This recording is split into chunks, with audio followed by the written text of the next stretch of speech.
I always focus on the details. I get obsessive like on one track. You always live inside the moment.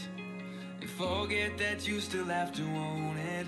And the time flies by, and you're by my side. But we had good time. It's been a long, long ride. If you crash on down, I'll be there to catch you. If you need me now, you won't wait long. If you crash on down, I'll be there to catch you. If you need me now, you won't wait long. If you crash on down, if you need me now.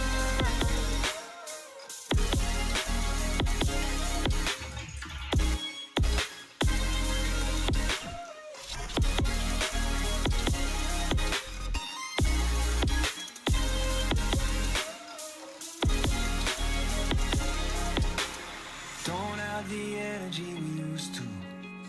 I miss when we would see the sunrise. Still got that feeling, it's the real truth. Whoa, if you crash on down, I'll be there to catch you. If you need me now, you won't wait long. If you crash on down, I'll be there to catch you. If you need me now, you won't wait long. If you crash on down, if you need me now, if you crash on down, if you need me now.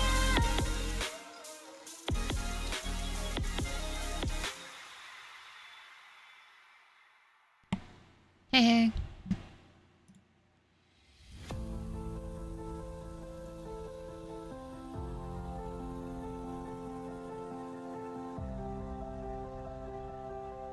Where are you?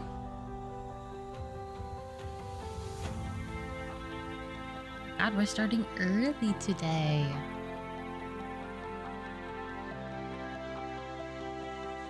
I probably could have started at like 10 o'clock, but I had to finish my food.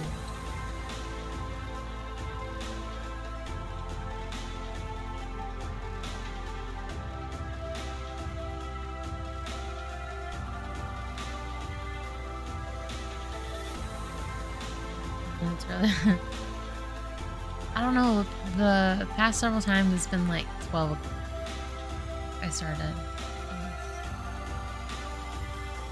I used to start streaming at like 9:30, maybe 10.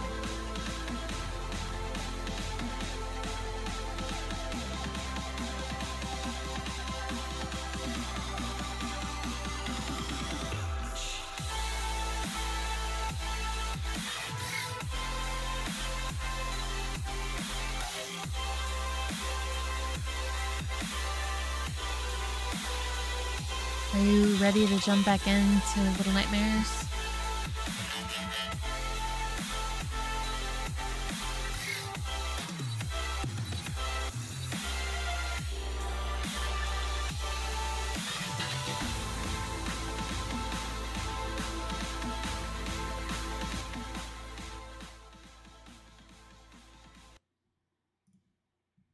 I'm a blanket dog. Go. How was the rest of your shift?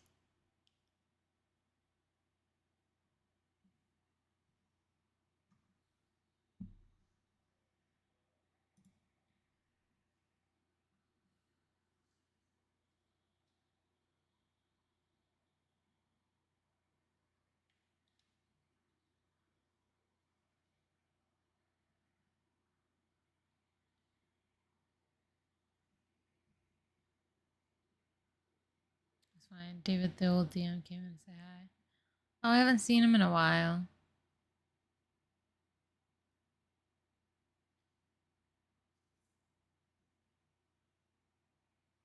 Did he ever like open that cafe he wanted to start? Or was that like, I don't know, because I remember people were talking about that, but I never learned what happened.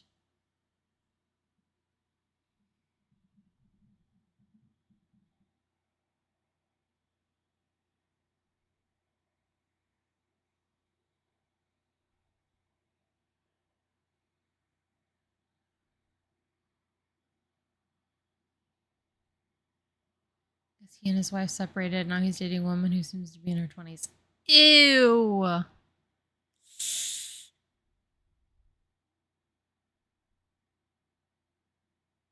Sorry to that woman. Yeah, he and his ex wife still own and run it. It's in my house. Him and his ex wife. Ooh, that is something. Maybe them working together was like a catalyst, you know what I mean?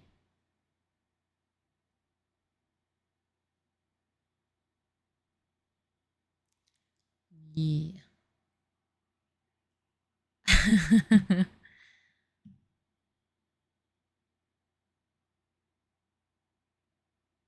don't know.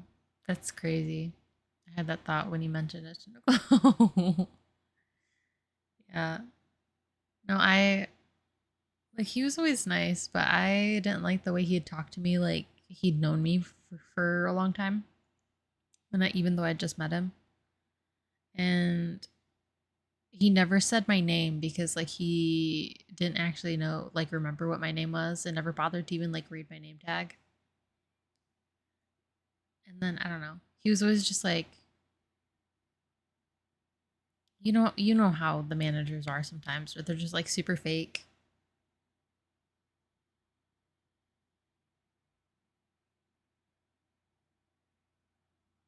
I just get that. Yeah, I remember there was a district manager that came up from Columbus once, and the way he was talking to me and a barista back at my old store,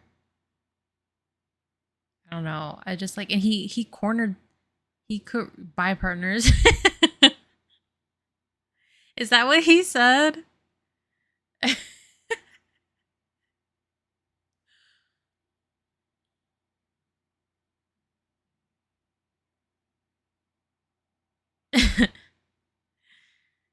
Did he say that to you guys when he left? I wonder if that's what he calls his employees, partners. That'd be so. I don't know. That's crazy. That's what Kate always says when she doesn't know her. No, yeah. She still calls me by the wrong name, and Stacy had corrected her a couple of times and had like said, and Stacy told me that she was trying to correct her, but she like still does not say my name correctly.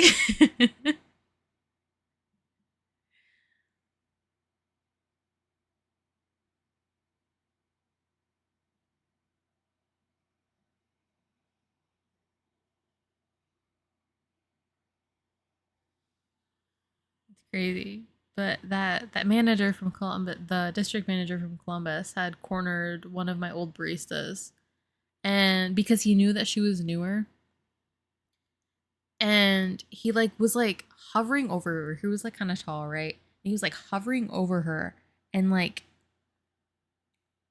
I don't know, just like the way he was like I don't know, like he was just trying to be intimidating. I don't know, but like he was also like talking like super nice. You know what I mean? Like trying to be charming at the same time. And he was asking her a bunch of questions that he was trying to see like if he could trip her up. But she knew all of the answers because she was good at her job and she paid attention. And so like I don't know, but it was like almost like slimy of him. You know what I mean? I was called Megan by her, so I get it. They're just like, well, shit, Megan.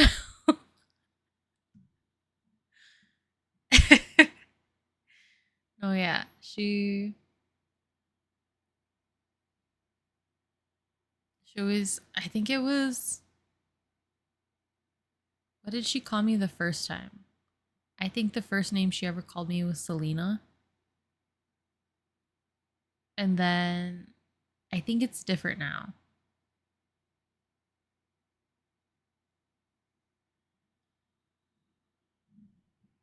But I don't know. She wrote it down. Like she wrote it in her paperwork a couple of times and it was wrong. So close. I feel like, I don't know, like growing up and working at other jobs, people did get my name wrong a lot. Like, but I don't know. Like, I feel like my name's not hard. Like you guys got it immediately. I know you guys like knew about me before I came to the store, but you got it immediately. My old job, they got it immediately.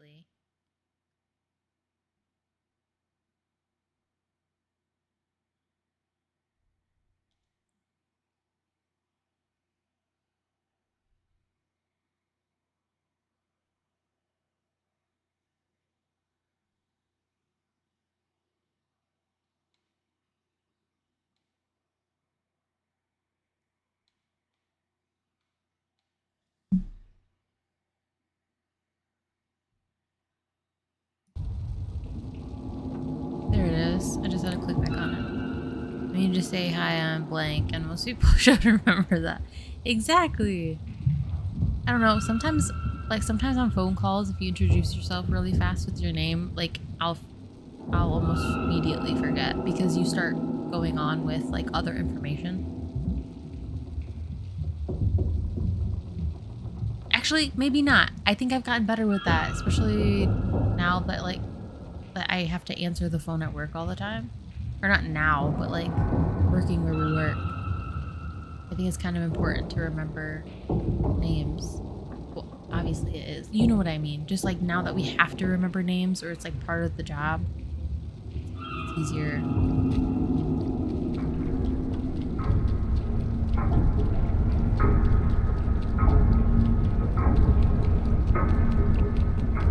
I don't like the ticking sound. Phone calls and waiters and waitresses, I never remember. I work with you, I'll remember. Yeah, no, I get it.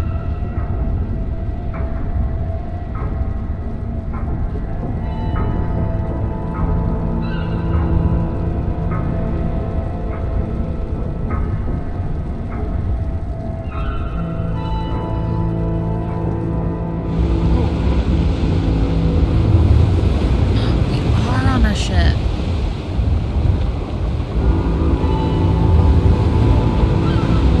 Girl, jump into the water. Be free.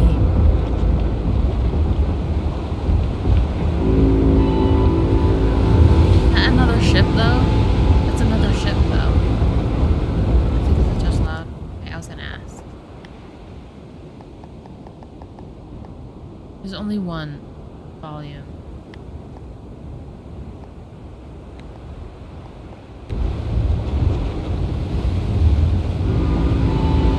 I can't swim. Like you wouldn't see this bright yellow raincoat. Oh my gosh, she's gotta go all the way up there. Where are we going? Oh, I see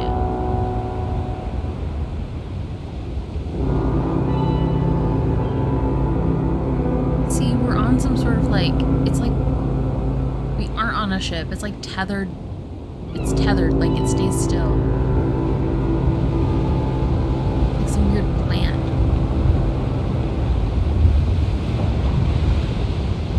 They brought a ship to us.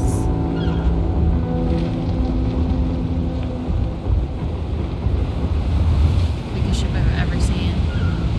No, it's because it's like it's standing. What would you even call it? The shield hovercraft, like it's a base of some kind. You know what I mean? But it's not. Like it stays still. I don't think it's meant to move. Ooh,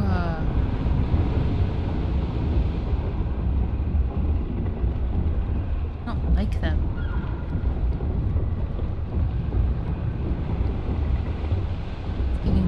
record. Exactly. Fell off because I wasn't paying attention.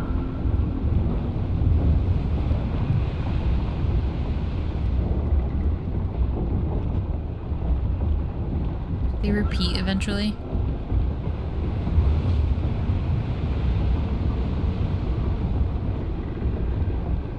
Yeah, they're using the same thing. They change the color. There's cyclopses. I think it looks like there's some with just one eye. They look like they're about to start singing "This is Halloween."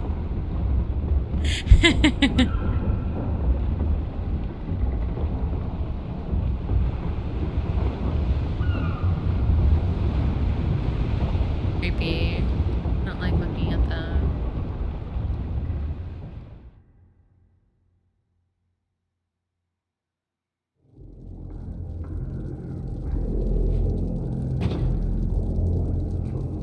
This is weird. We're going left.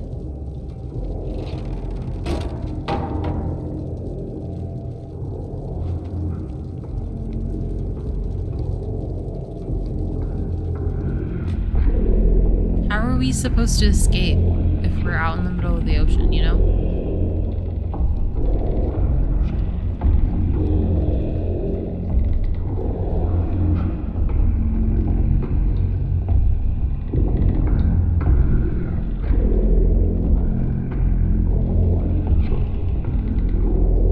Oh, it's not one eye. It's a nose.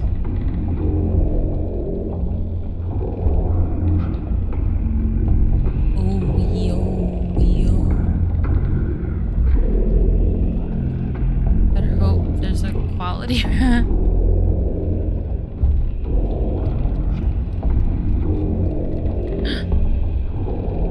am I supposed to do this without being seen?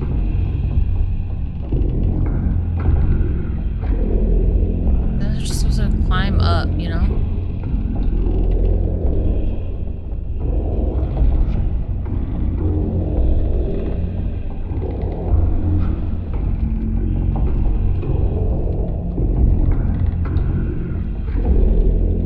They don't see her? That lady. Oh.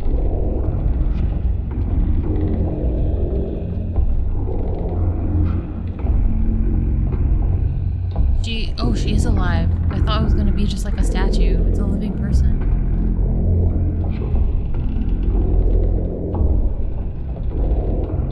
Her eyes are shining. I don't like it.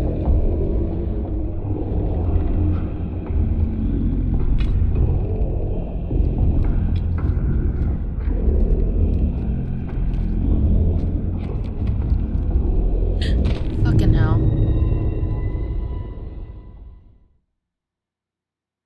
I didn't jump.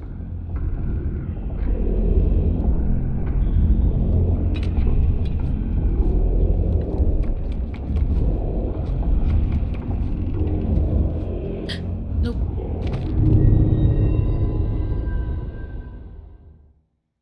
This shouldn't be hard. I'm trying to do I not have to hold? I do have to hold the run button. She also doesn't grab onto anything if I don't hold the other button.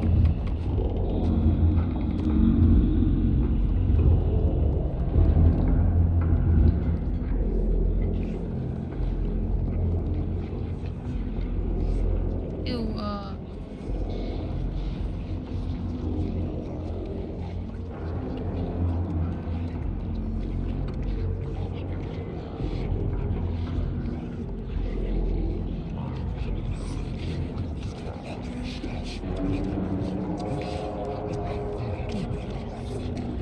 it's not even cooked.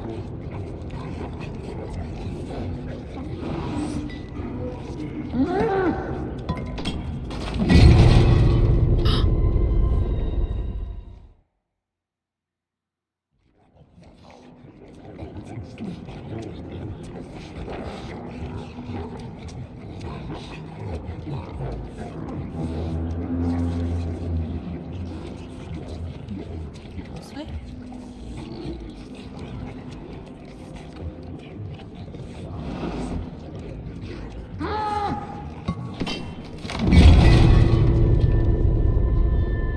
I supposed to do?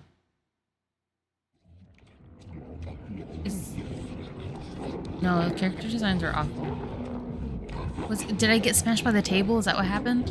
Is that why I died?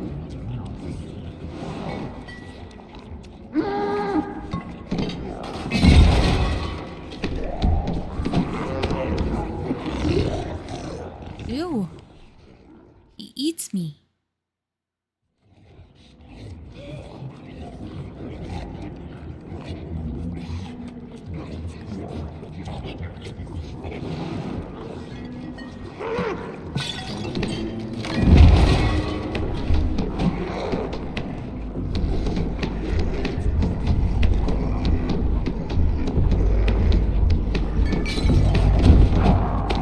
Freaking hell.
He already had so much food, just mind your business.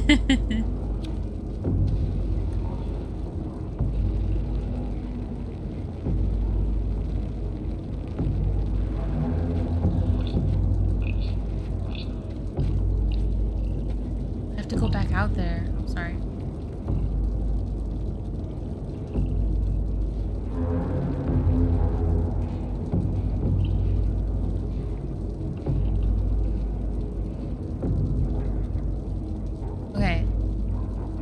So, I really do not like storylines where like cannibalism is involved. I just can't get behind it. I have such a hard time. Maybe I should have looked this game up before I started playing it, because I didn't know. I actually genuinely didn't know like a lot about it.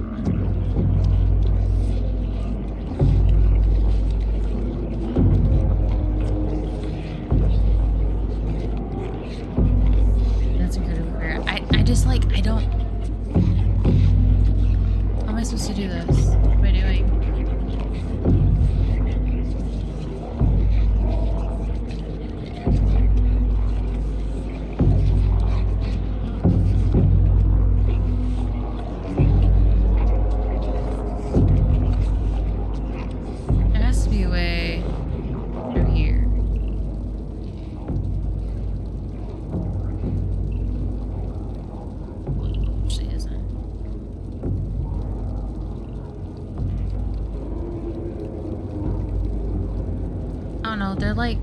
There's like certain movies that I don't want to watch because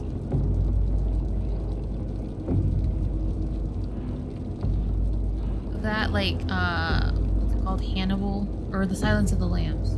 That's what it's called. Like, it was something that I was supposed to watch for a class, and I was just like, hey, can I just like not? 'Cause I like, it's just something that makes me super uncomfortable.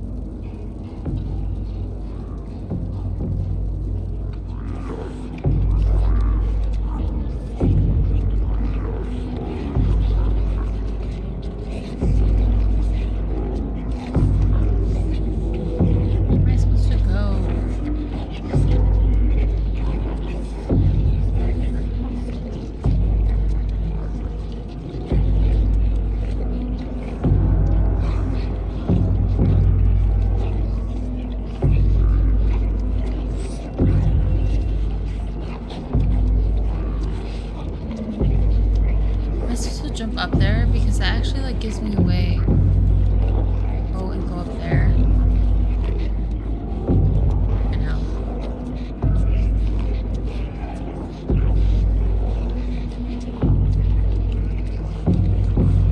Can't climb up now. Get up on there, I think.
was just trying to get on the thing closer so I didn't have to swing.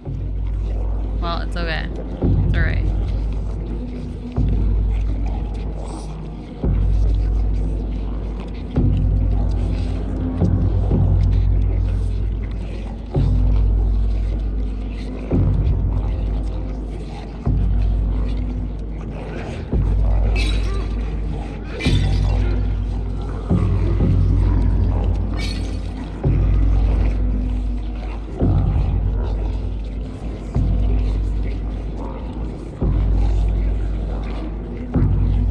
First try.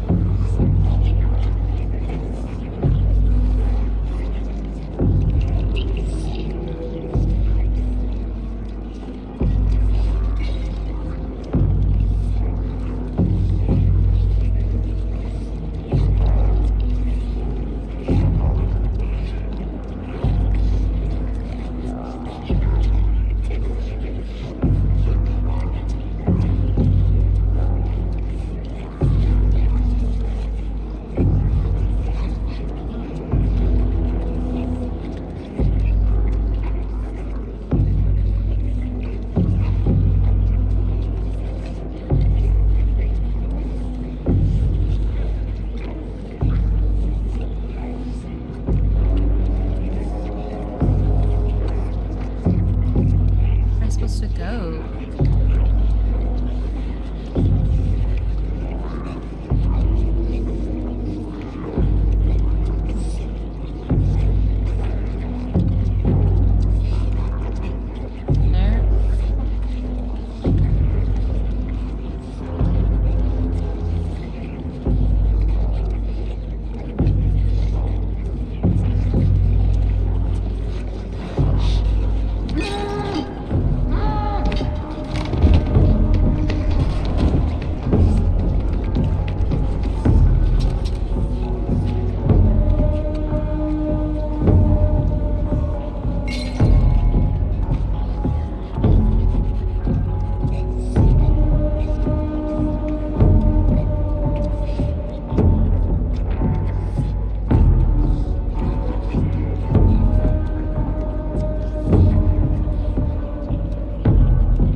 I'm supposed to get him stuck and then climb over him.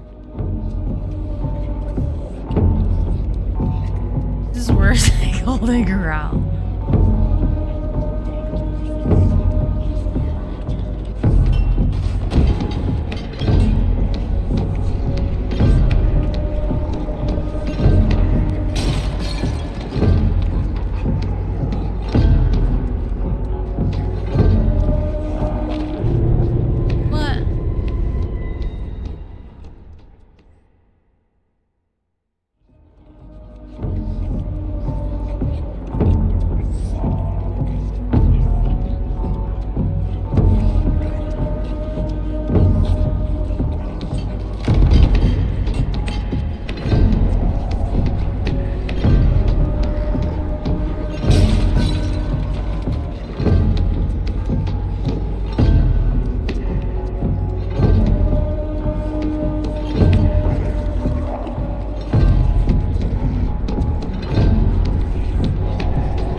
There somehow.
The sink before you were...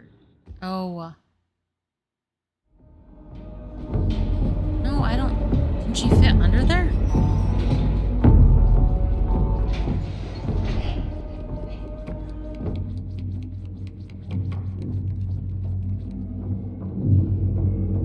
Why did I think it was so much lower than it was? I'm a roll of toilet paper, don't mind me.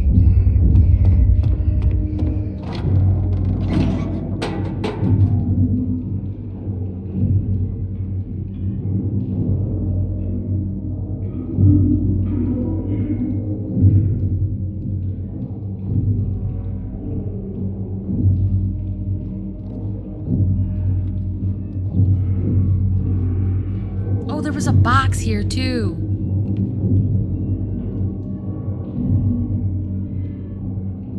Just dumb.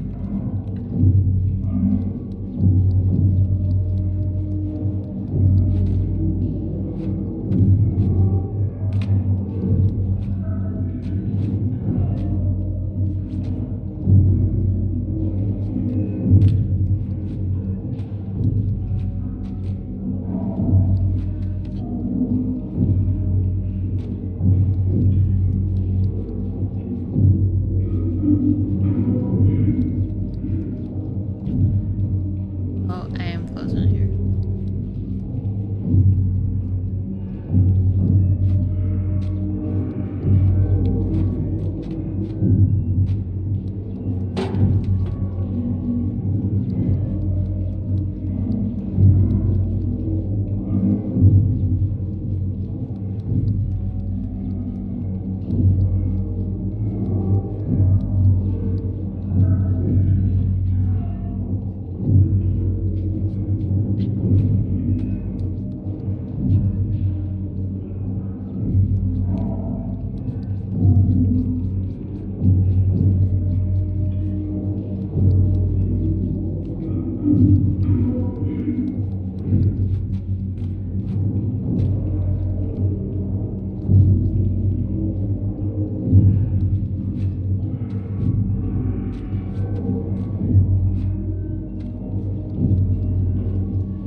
Let me jump on it.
Kind of vibe into the weird beat. It's giving me anxiety.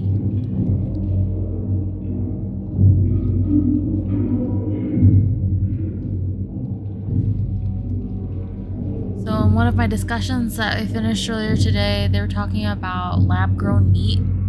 Like, right now they're working on growing chicken in a petri dish.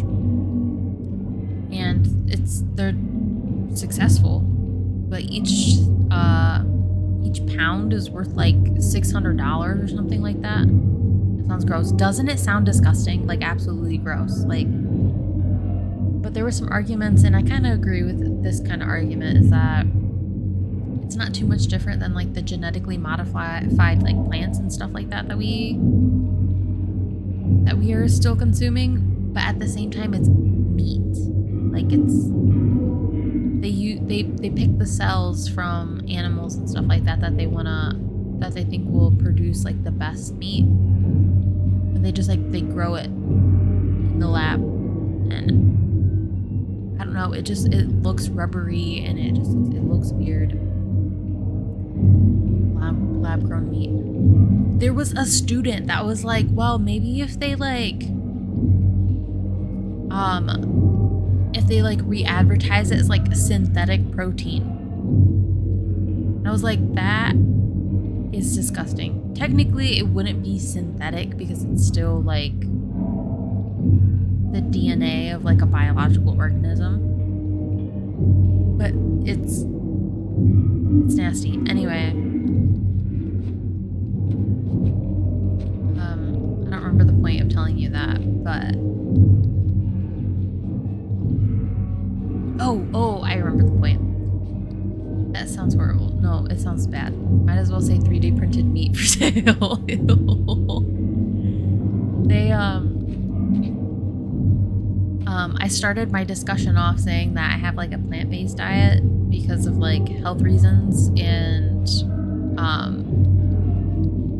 because like I have trouble processing meat. And I was like, so I'm a little biased on this discussion already because animal product hurts me. That being said, I was just like, it hurts me. That being said, no, but I was just saying that, like, I don't know, I feel like lab-grown meat will create a decrease in quality of, like, quote-unquote natural meat because, I don't know, it's just gonna be another one of those things where, like, if you want good meat, the synthetic stuff, like, clean meat that you have to pay $600 for a pound. Otherwise, good luck. You're just getting the disease-infested beef that we sell to you because the farmers no longer have to adhere to so-and-so or this like procedure to keep it clean. It also put a lot of farmers out of business. No, exactly. Because the quality would go down because they're trying to like pump out more because they're trying to keep up with the competition. And then it would either be like super cheap because it's not good or because they're trying to get more people to buy it. I'm gonna stick to my good old farm grown meat. Yeah. I mean, I don't eat. I mean, every once in a while I'll have like poultry or something.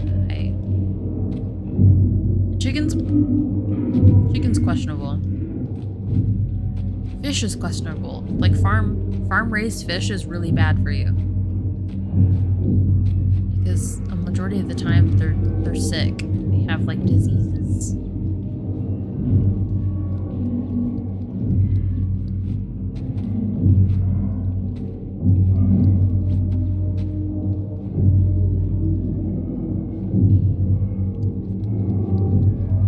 Lab-grown was the only option. I think I'd force myself to go vegetarian, honestly. I mean, you can still get protein and calcium from other sources, plants. We don't need meat. The only reason we started eating meat is because, like, ancestors a long time ago, that was the only source that was available. Like the ancestor, like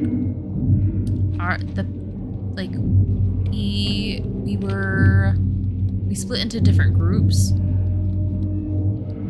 Past humans split into different groups, and the people who were in like more barren land that didn't have like a lot of plants, like in the forests and things like that, they started hunting meat for sustenance.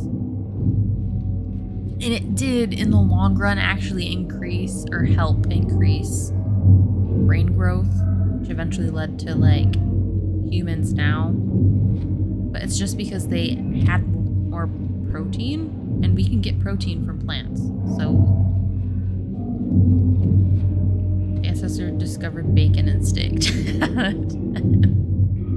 don't think I could stomach the other stuff. No, it's just so weird. Like, I was looking at some of it, and it looks, like I said, like rubbery. It looks almost like, you know how like tofu can be kind of shiny?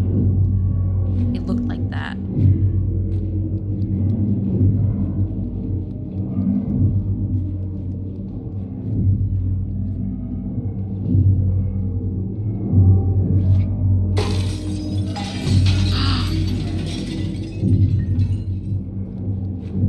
It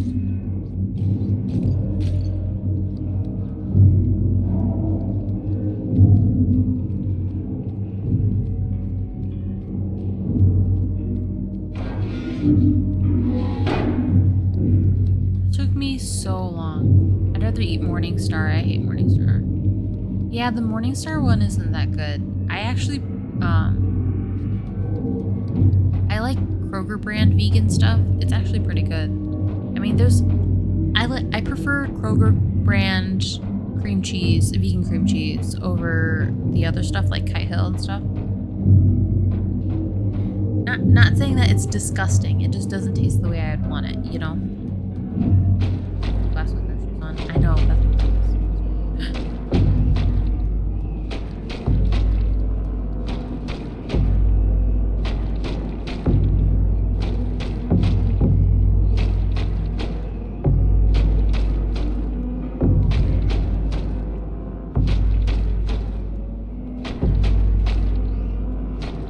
Kroger brand overall is pretty good in every part. No, exactly.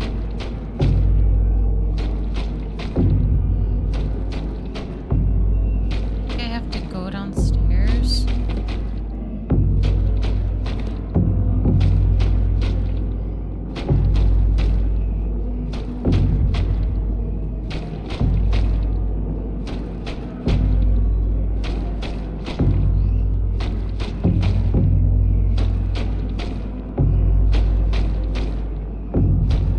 Where am I going?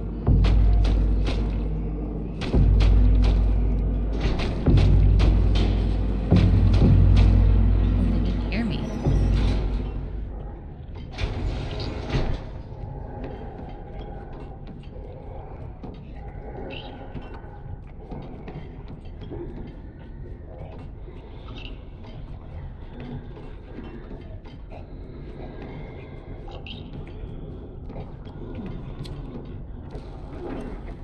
There's a little guy in here.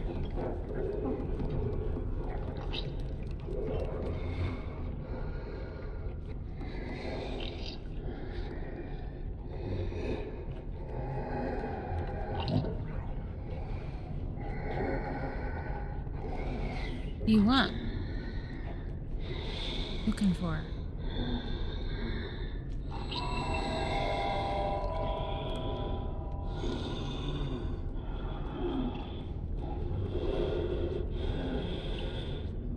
See him crawling around.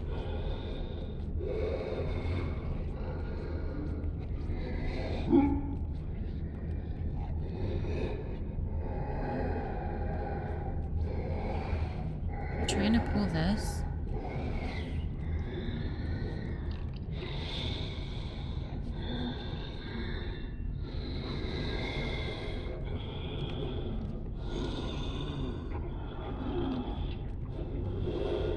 You come this way? You won't.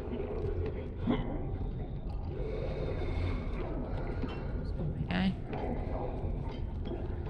Lights out here.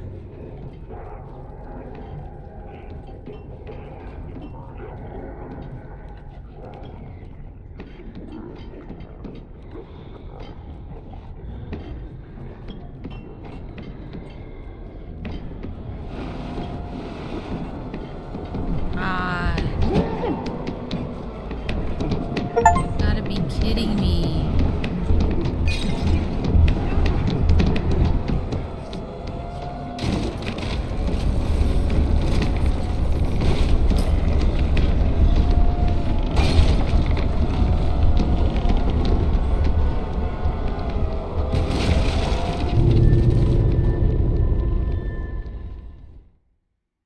Honestly, it's just gross. Just not having a good time.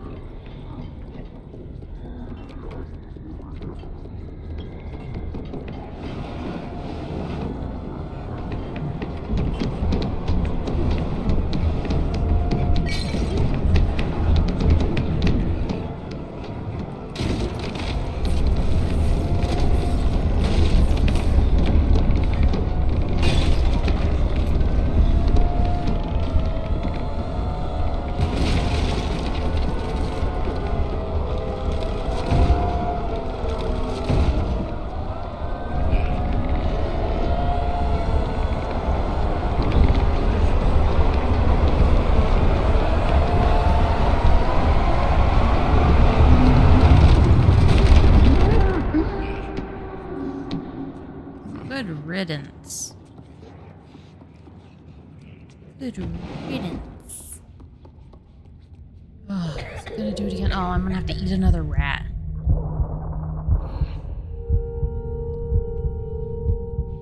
Oh my god, don't tell me I'm gonna eat this food.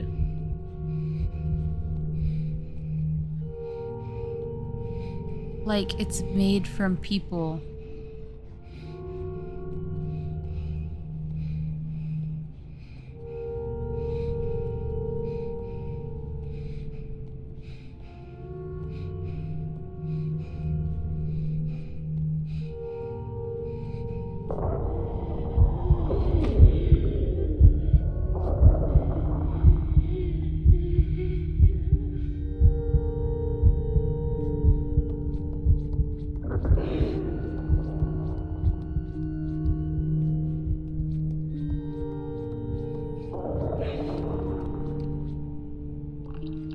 Oh.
I don't want to play this anymore.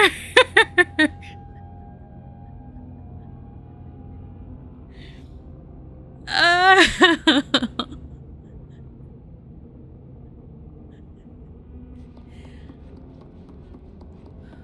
want to play Wytchwood.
He was like so happy and proud and like, here, I'll help you.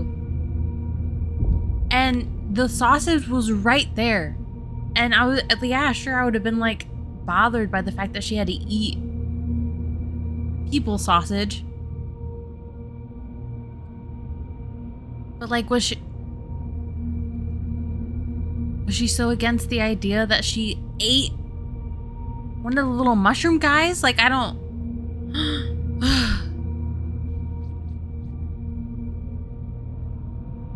Yeah, at least it was already dead.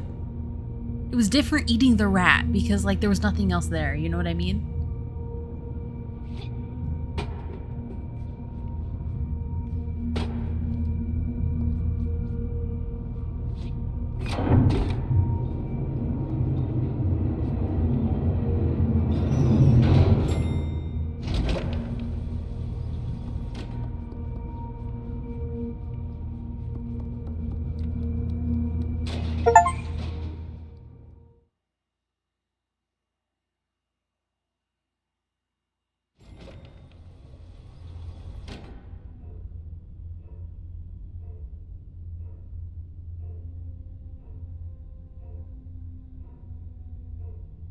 That was technically a level.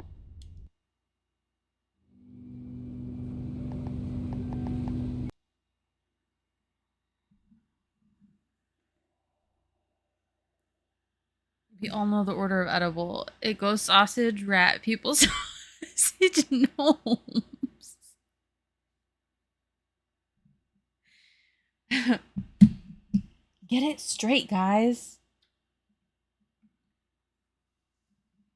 They're like mushroom people.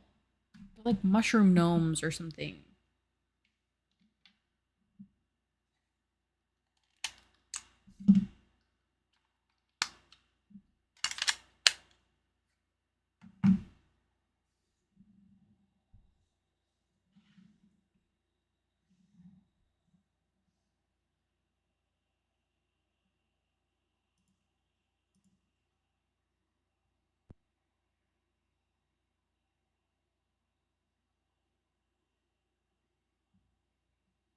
I like how the rules are reversed. Now I'm okay with the game.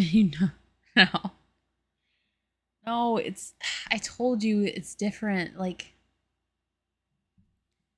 it's fine me running from the people and running from the monsters, but like the cannibalism thing, I just really can't. Like, it hurts me a little bit. Like,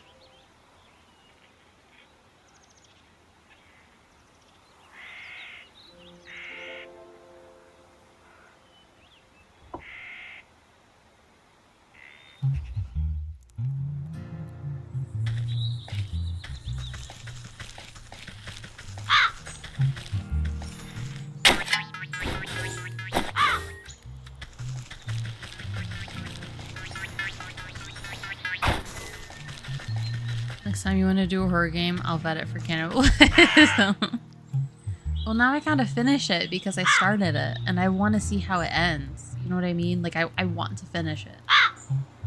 But I could also just like be like, nah, because I got them both on sale and they weren't that much money at all. I'll probably keep playing. I want to know who that lady is.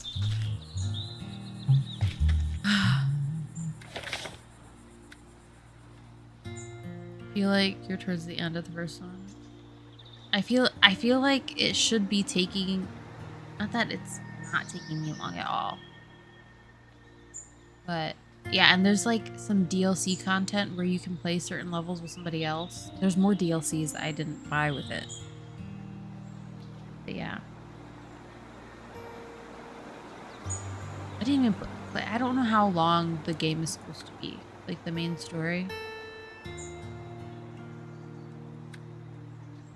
Each. Power up the swamp obelisks. That's right. 3 broken shards have been scattered across the lands. Shard like fell in the fields. Had a handsome watering can. Perhaps he can give us. Didn't I ask him already?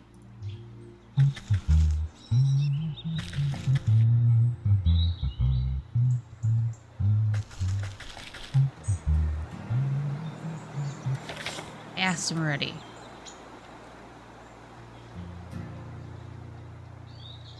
Find the sergeant, like sure the bears. Oh, I didn't do that yet.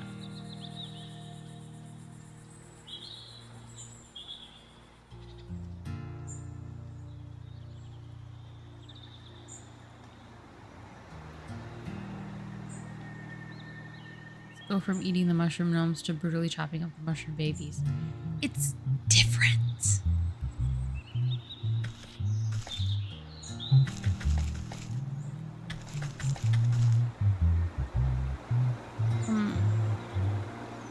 I remember he asked me to help him look down at the fattest little cabbage you've ever seen. But if it gets your hands on that watering can, it could stand to be a little fatter. Growth potion, turkey gizzard stone.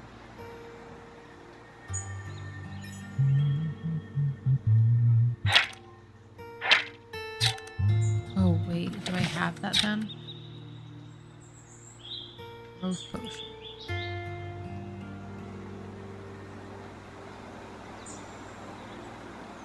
Need this.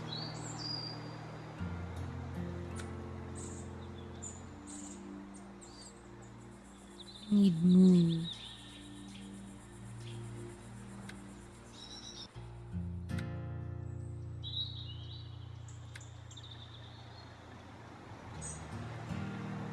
The turkey gizzard stone. Oh, I have to kill a turkey.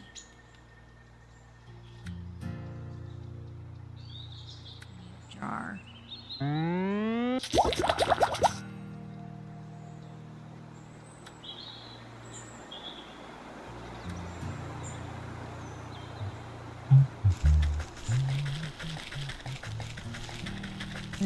It's not a bad crime if you don't eat them.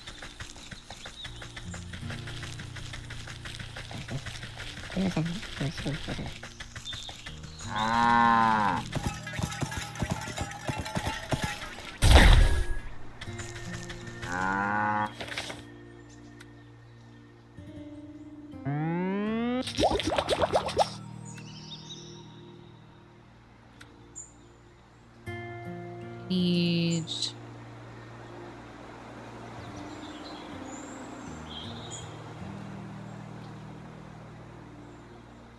go get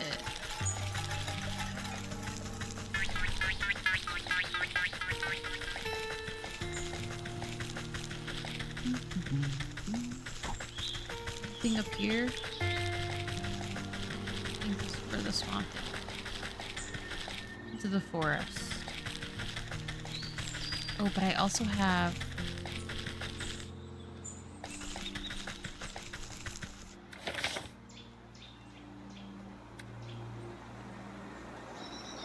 apiary. Oh, that's right, it's closed. This is farm.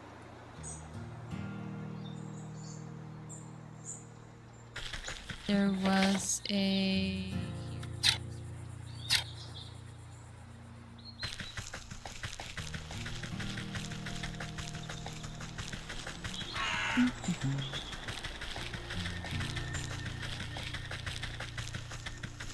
Did I find anything in the swamp?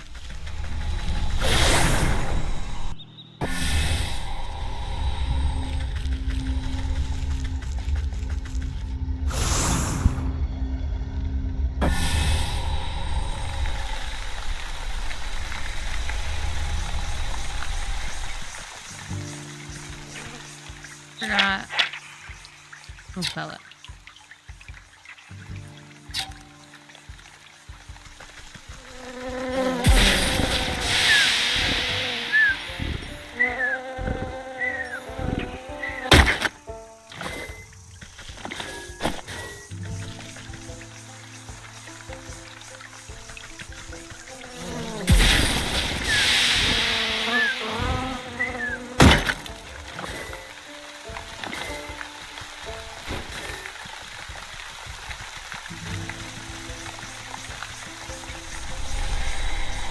Sure we got it all.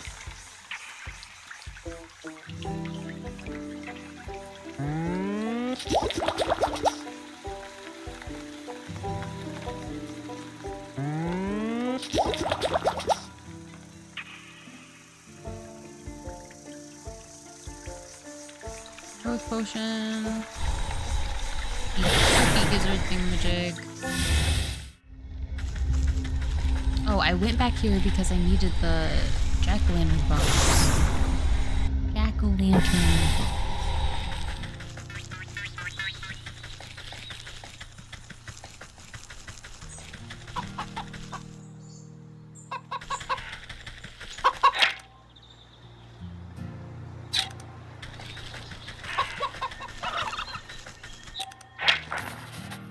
Digestible tablets. Or digestive, sorry. Not eat these unless you would very shortly like to have that action undone. Useful against turkeys.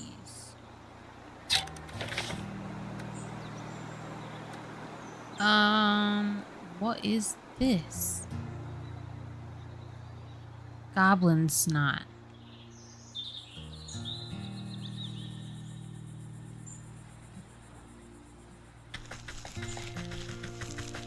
Not the tongues.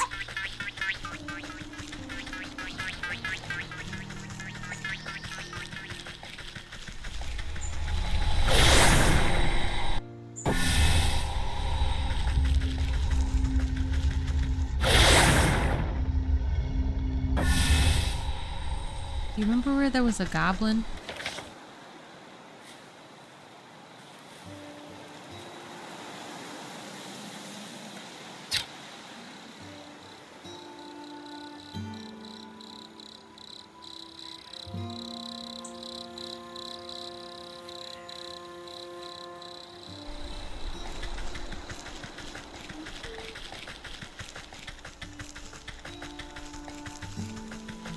Goblins, they do all of that.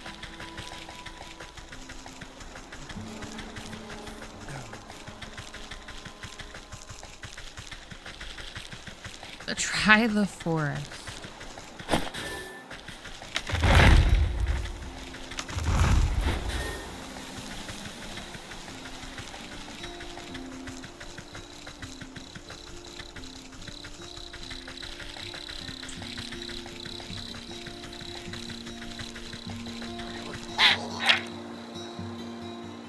Oh, that's a goblin.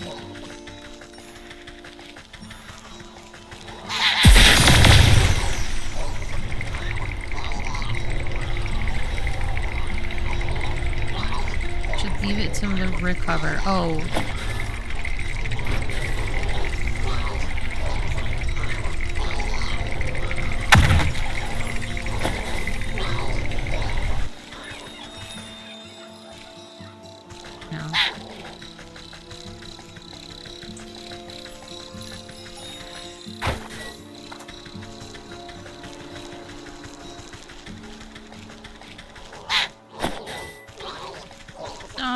Don't touch me. Thank you.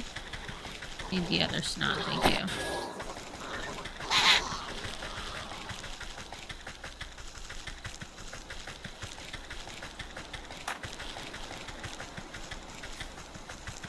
Look like they have cowboy hats on.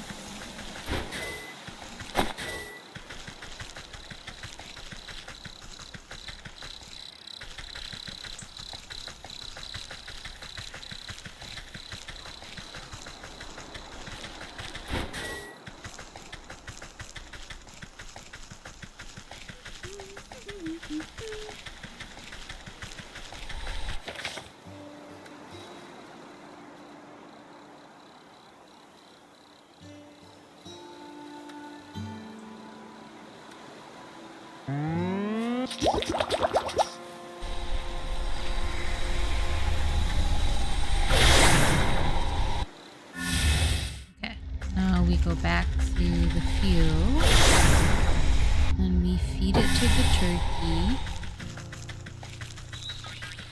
Poison the turkey.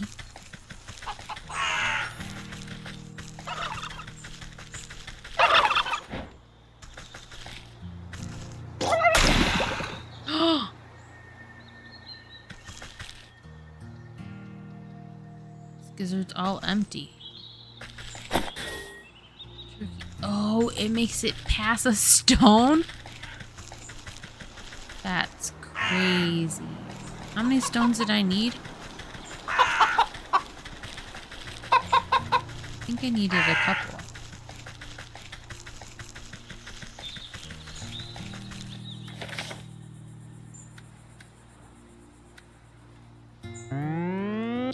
Actually just two, because I only have enough for two.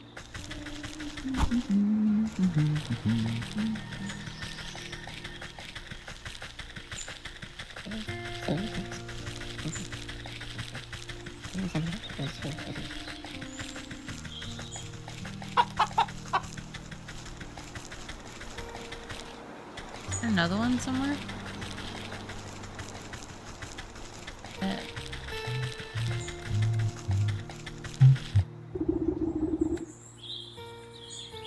Or water.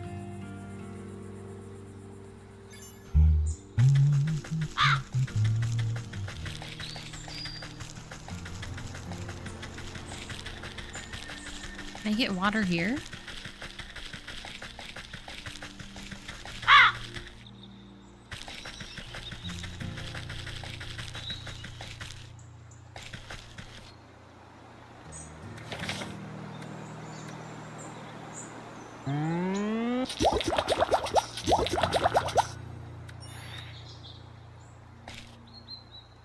Now I have to go to that freaking well. All over hell.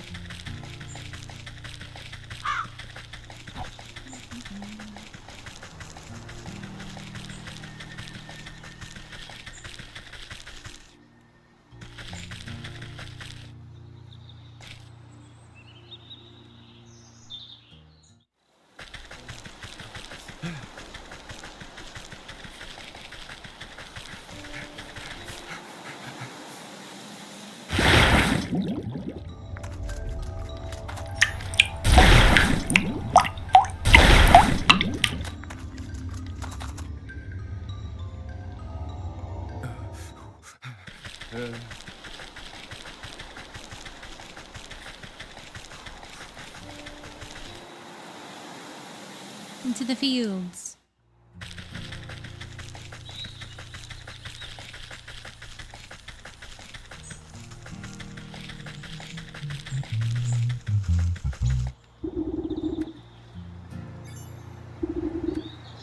Oh, I didn't read it. Crushed into fine powder, it gives its own lens potent nutrients for the soil. Spritz the cabbage with fresh, clear water while uttering a simple horticulture charm. The water beads like dewdrops before the leaves drink them up and brighten. Someone needs to put well dude out of his misery. I was gonna say, I don't know if I said it, I don't remember if I said it out loud, but I was just like, damn, he's still there. Like, you would think by now he would have left.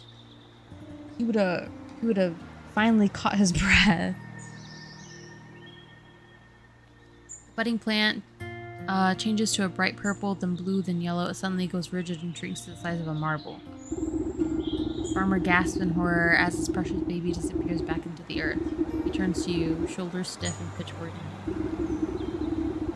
He takes one step in your direction, but stops abruptly when a tremor shakes the ground.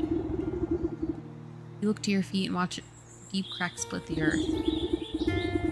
Hold on to your hat, this one's gonna be big. You hear a booming giggle echo from deep in the ground. The vegetable farmer falls to his knees, clutching his hat to his chest. Ew! It's an explosion of leafy greens and flying earth. The bouncing head of an enormous cabbage erupts into the field. The farmer reaches out to it shakily. My little baby? Papa? Farmer scrambles towards the big bumbling cabbage with open arms. My beautiful baby, look how big you've grown. See? With a little love and help from your friends, you're sure to win first prize after all. Oh, I don't even care about that silly thing anymore. Just look at how handsome my baby is. To embrace, laughing and crying. I guess you won't be needing that watering can anymore.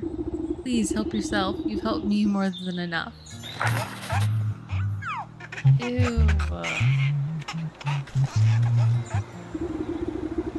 Takes some work to break through the scarecrow's magical boon, but you're confident in your mastery of poisons.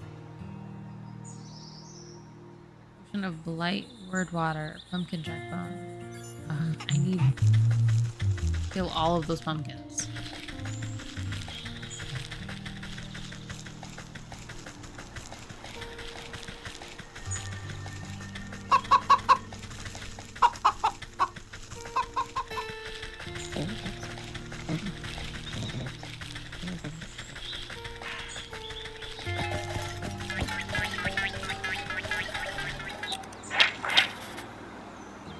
Snagvine.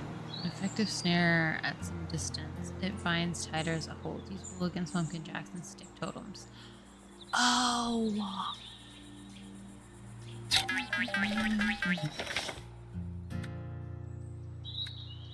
totems. Need a bunch of those. Effective snare at some distance.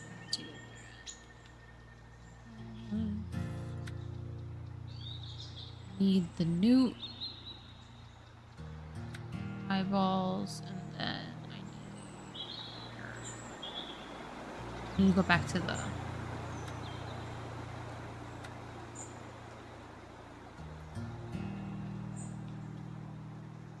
Yeah, I need to go back to the swamp.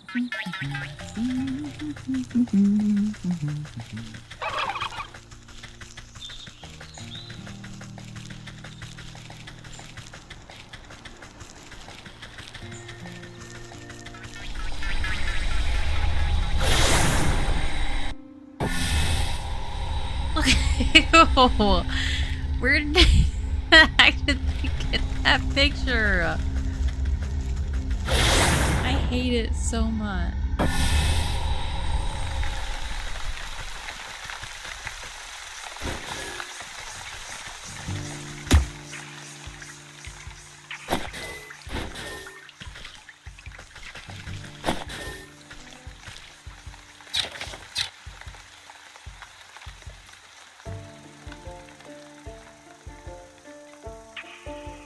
We catch frogs too.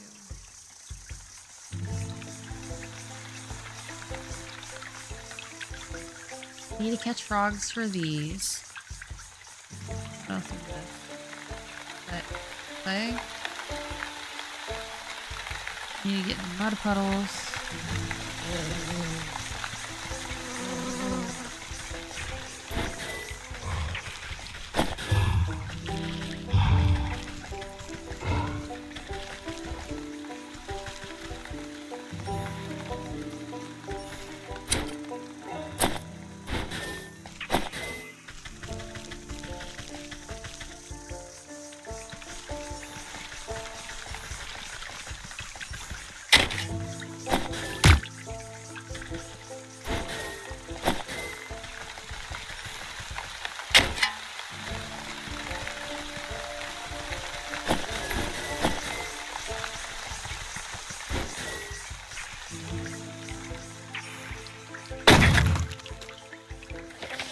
How do I catch that thing again?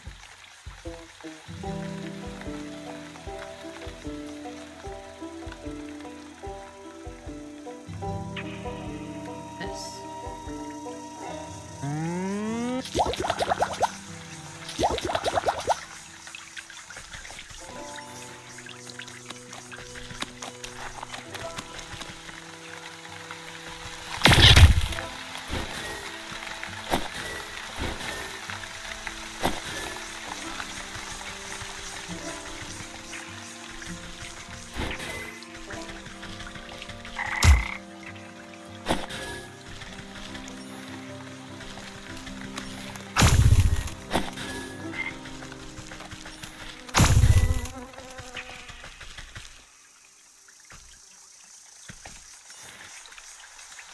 Need to collect a bunch of stuff right now.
There's frogs up here, right?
Should have a decent amount to stick again.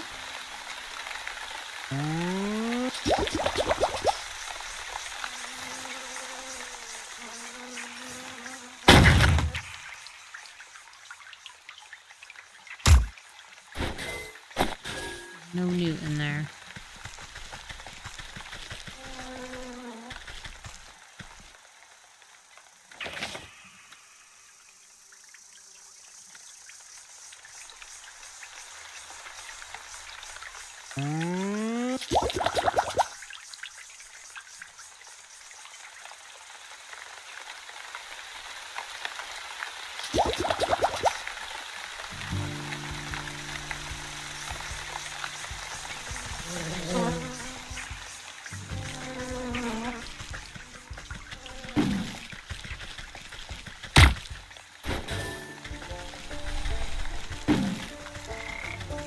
Stick. Gonna spawn.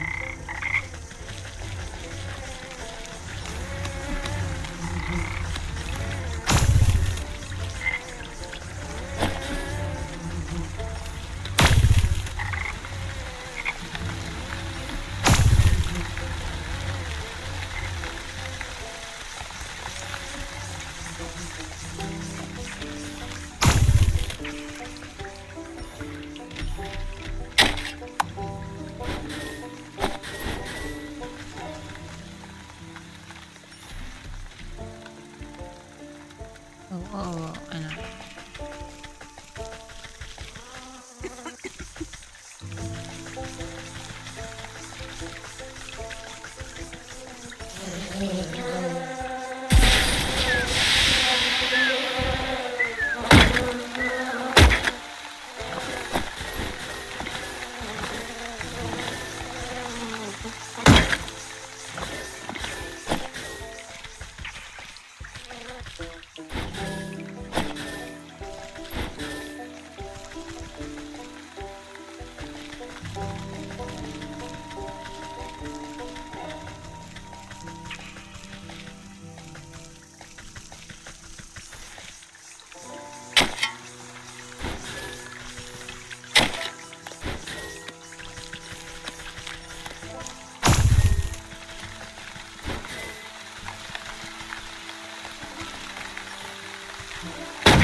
Okay.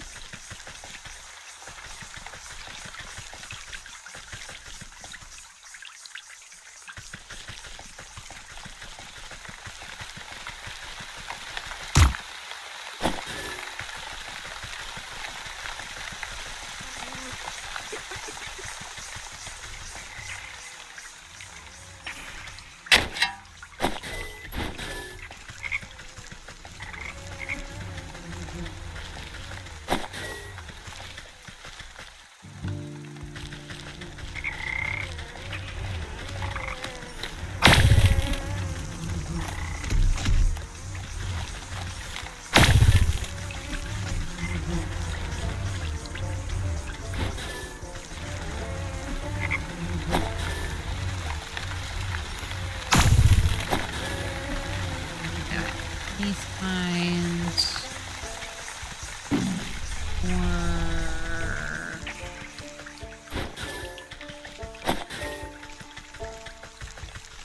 feet.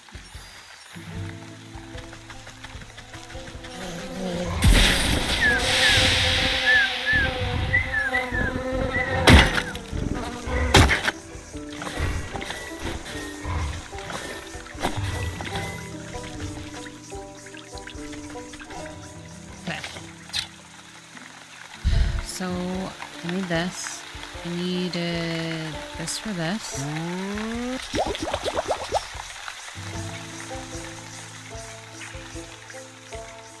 Need water.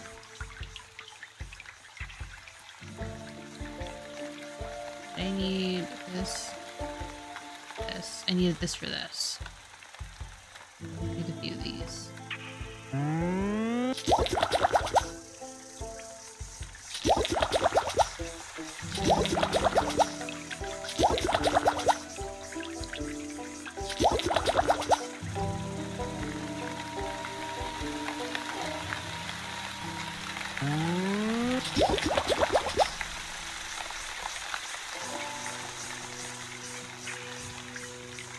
So much murder. It's fine. It's fine.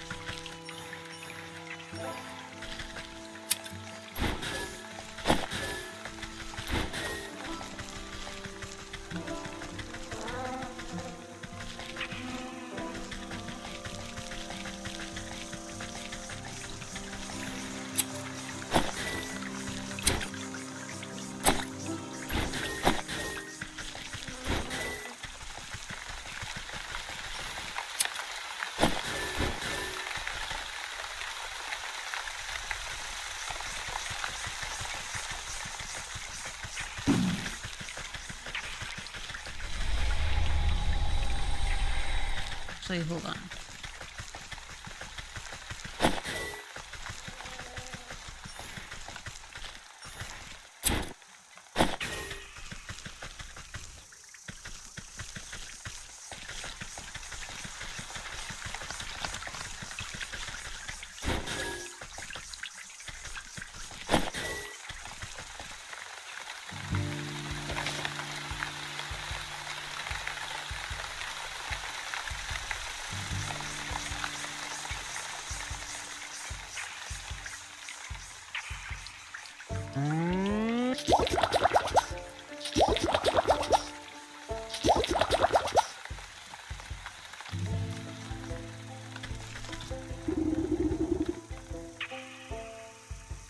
Oh, I'm supposed to get them that. Oh, I forgot about that.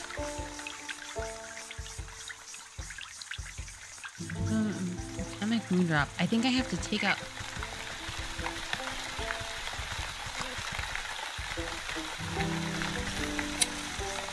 I think I have to beat them up first. For the regular ones.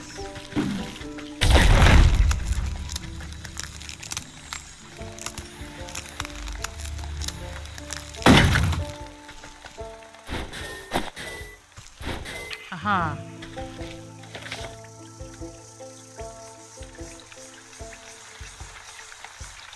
Ugh.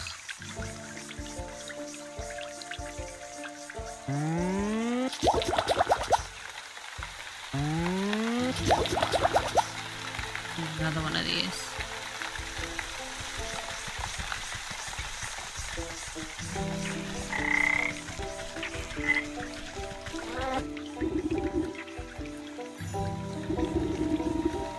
Cast the glowing globe into the ritual circle and watch as the wooden effigies suddenly lose coordination and knock their wooden limbs into each other.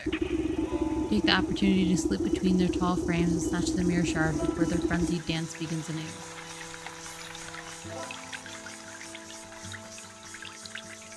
Friggin' snail in the middle.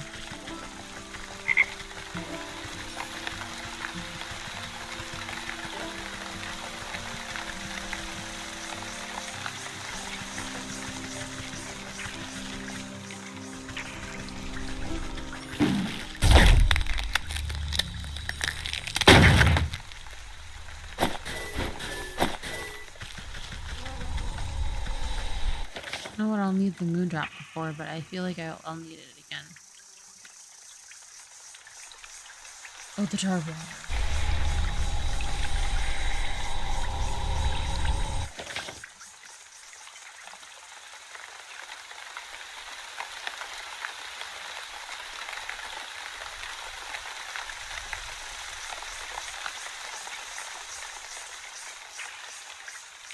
Because you didn't murder him, murderer. Murder him, murderer. What? Murder who?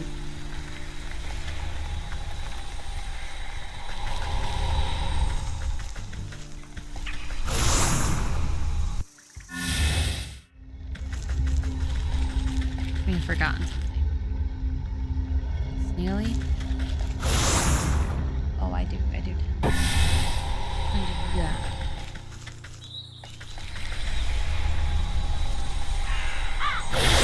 Wait, water.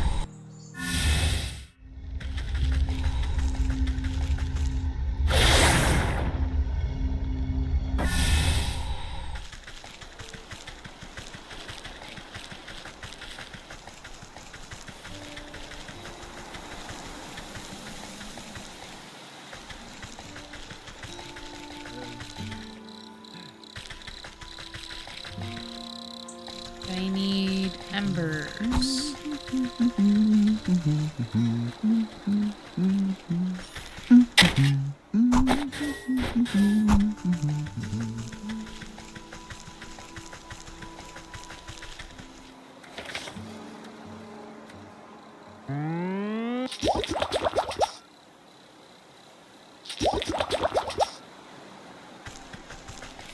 Oh.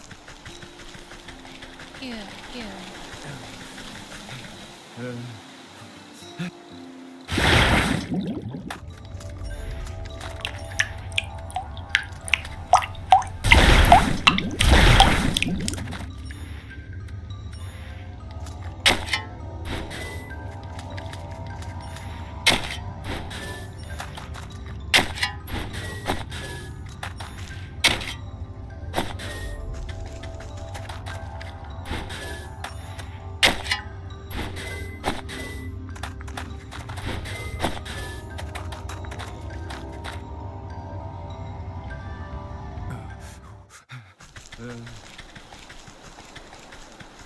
Fields down this way, I'm pretty sure, actually.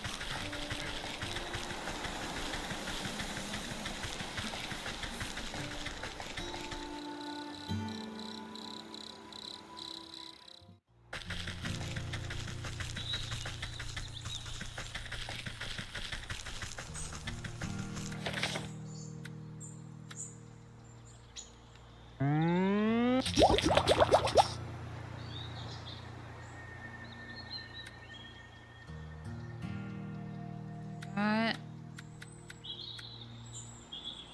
these things. And now I need the images.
What else? In here is this. What else I need?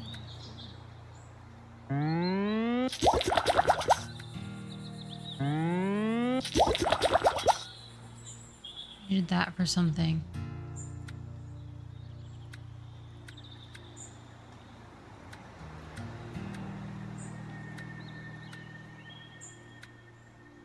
Remember.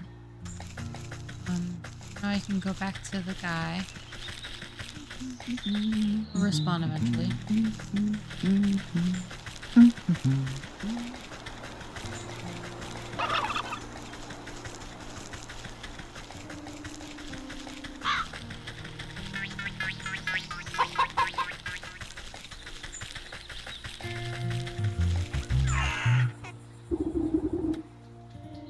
It'll take some work to break through. Hold your breath and empty the poisonous vial into the container. Toxic fumes make your fingernails curl.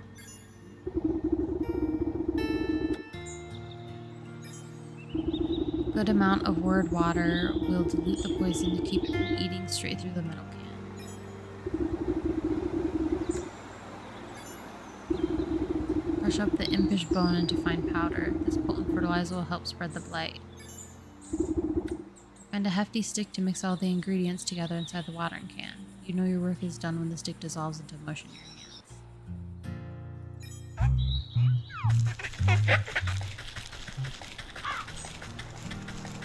Now we're gonna go kill a scarecrow.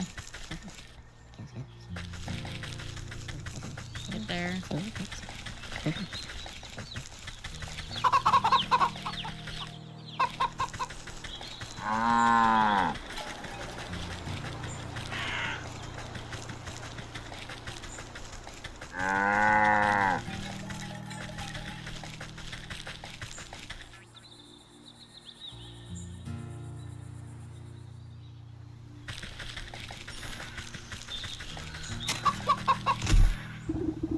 Hey, thought I told you to beat it.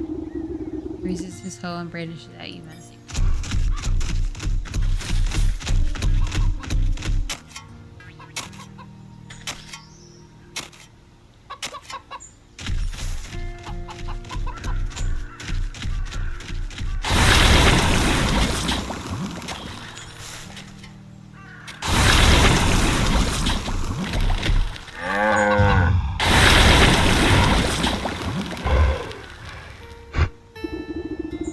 The sickness spread up the stalks at the very tips of the tallest leaves. Vivid greens turned to disease browns as the crops bend and droop. No, what is happening? Harvest Master, we had a deal. You promised my crops would never fail. Dreadfully sorry. Looks like my magic is broken. Not my fault. The ox throws himself to the ground, desperately raking the soil with his fingers. Wait, let's make a new deal, please. I sacrificed too much for this. A new deal? What is your offer? Anything you want. Just bring my precious crops back to me. Anything, This is acceptable. Worm-like roots suddenly wrap around the ox's feet and begin digging him into the soil. Or dragging him. Wait, I didn't mean...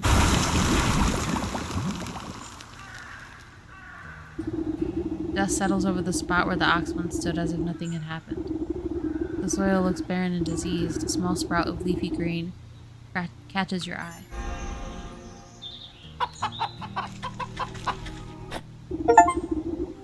Where the ox once stood, a green tendril has pushed its way through the earth. You watch a delicate blossom unfurl, revealing a stubborn, hard-shelled seed. The soul of the ox. Oh.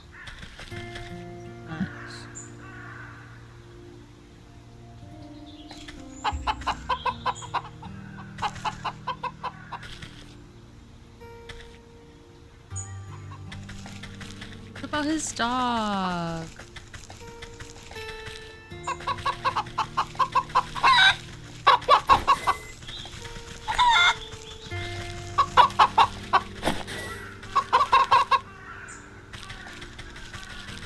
I'll have treats for the pooch.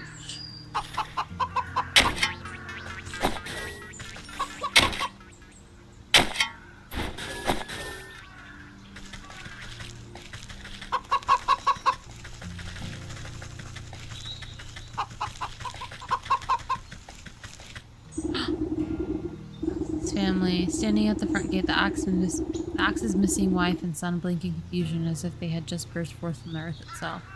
I kind of forgot about them, to be honest. What happened? Welcome back. I suppose you don't remember much. Really did it, didn't he? That stupid festival prize was worth more to him than us. Where is he? Where's my husband? Don't fret, I've already set things straight. He won't be troubling you again. You've got this nice, fertile farm all to yourself now. Son and I worked ourselves to the bone for that horrible man. Thank you for lifting this curse. Just do me a favor, and don't make any deals with suspicious scarecrows. You would think that the son would look kind of oxish. You know what I mean?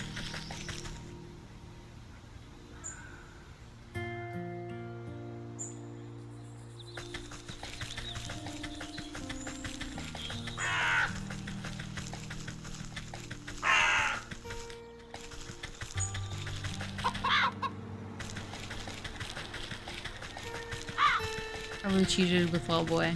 Ugh. He'd be blue. Maybe he just has a different dad, you know? Ox was a good man once. Adopted the kid.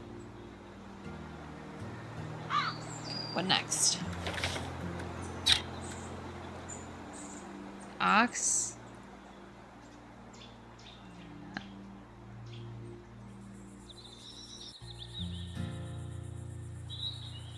Got the...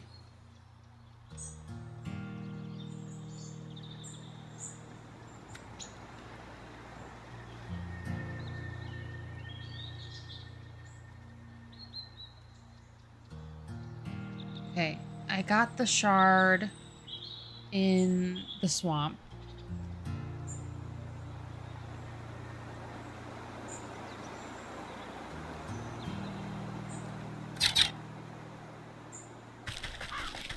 I know I got another one. I don't remember where it was at.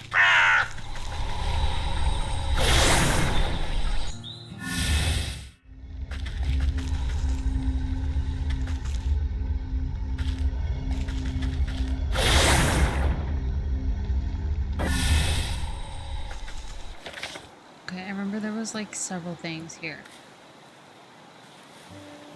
Destruction of the Fae with a sentry in the way. Did that. That one.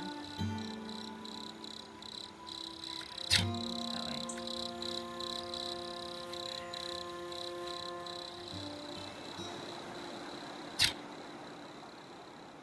I think I did the one straight above, did I?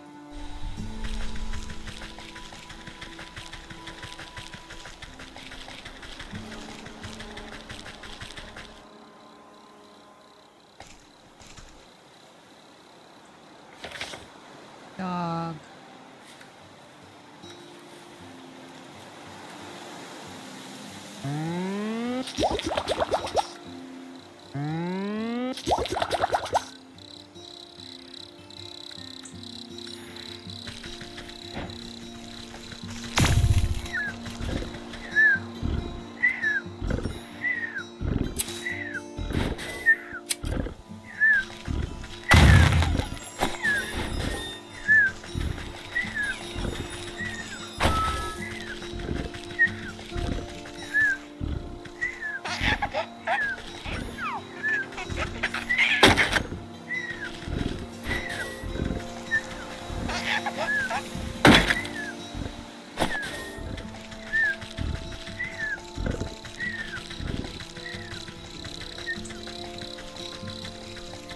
My boy.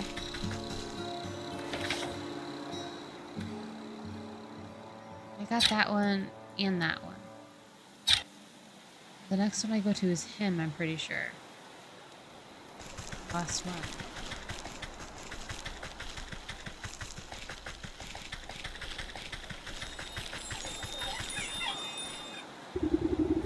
Looked over those little rock piles like you asked. Don't give me that shard or I'll knock over this nest too. Smash fairy shrines? Good, good. Take it. We don't want your trash.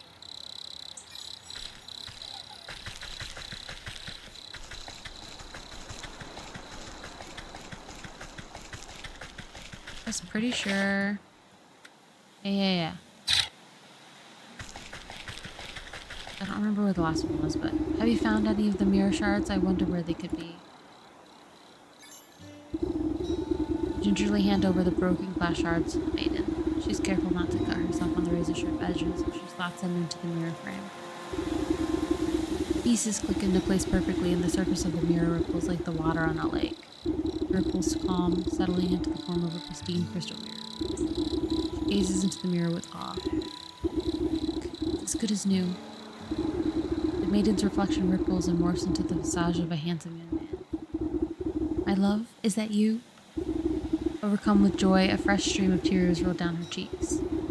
I can't believe my eyes. I don't understand what happened. Where are you? I'm imprisoned inside my own head. It's horrible here. You have to get me out. You went into the snake, didn't you? Why would you do something so stupid? Listen, my love, I have a confession to make. I'm not actually that good of a musician. What are you talking about?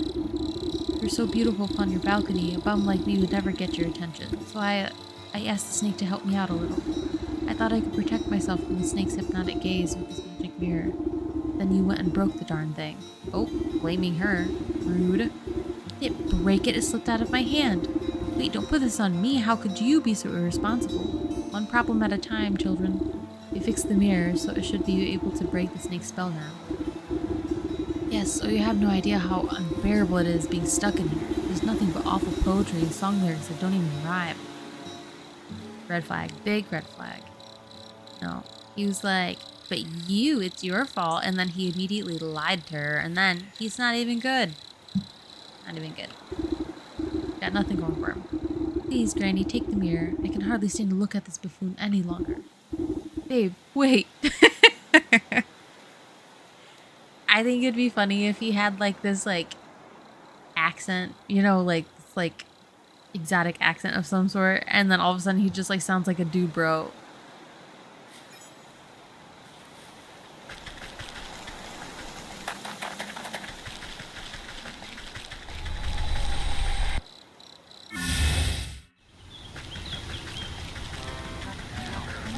Loser.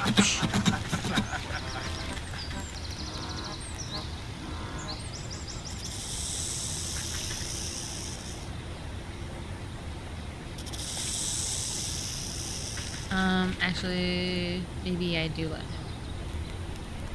Oh.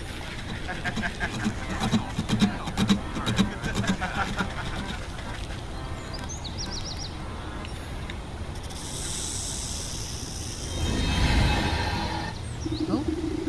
Sudden dread grips the snake as you swing the shimmering mirror to meet his eyes.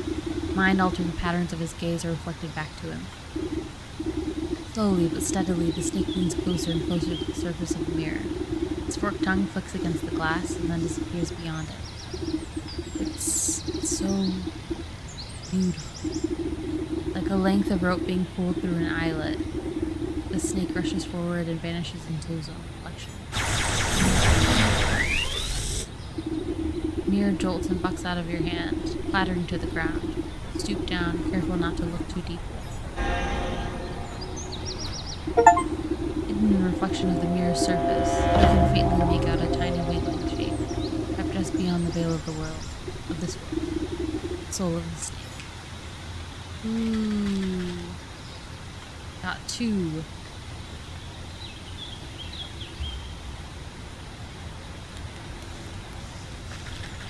Y'all gone?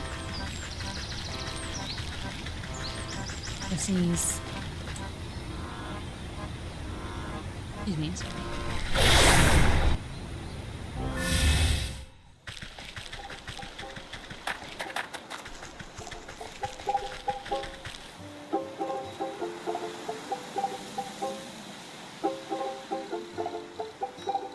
You can do better, lady.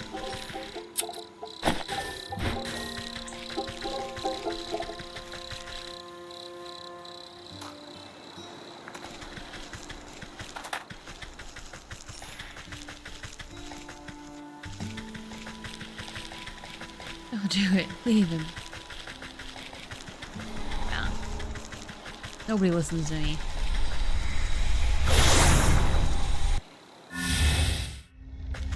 Now I'm gonna have to, like, do something for the leech person in order to get the death certificate.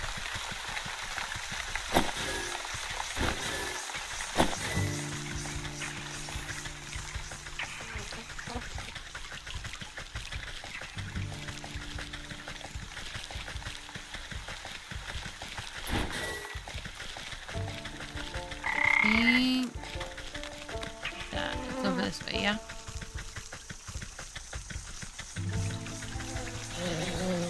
Oh, don't come near me. No? Oh no, it is. It is. Romantic charm. You place the token of undeath into the basin. It flutters like a candle for a moment before the shadowy umbra of the obelisk sinks out. This northern obelisk calls for proof of the dead. You desperate.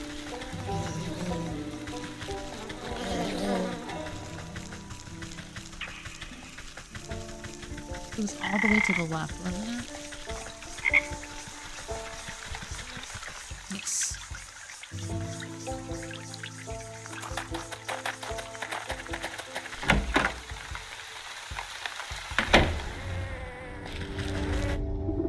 The shadowy doctor prowls amongst the cots, eyeing the weakest patients with a dark hunger.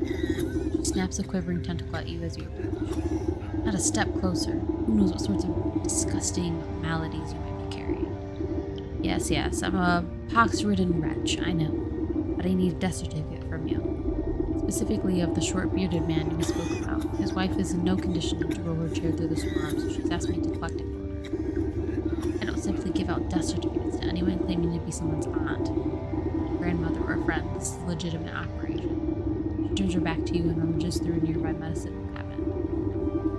Where was that serum got to? Tell me you're already out. See, this is where the I come in. What's the matter, out of stock? It's a shame you don't have time to go out yourself. She tenses at your continued presence. What are you getting at? Medicine for that death certificate.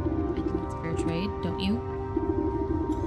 You'd barter when people's lives are on the line. Fine, you'll have your paperwork. Don't be degenerate.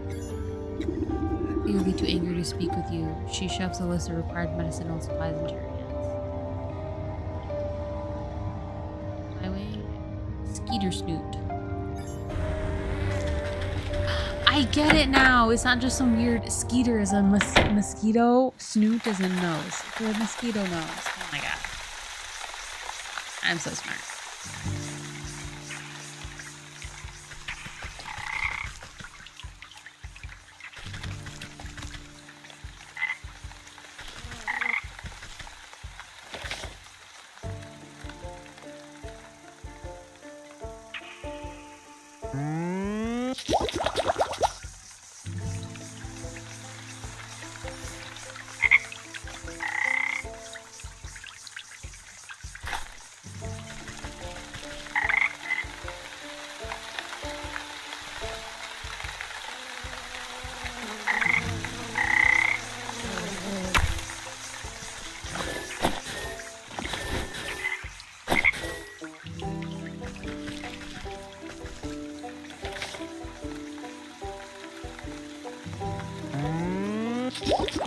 Just enough for this. What else was there? I have the skeeter snoots. Then I need one more dragonfly wing. That means I need more meat.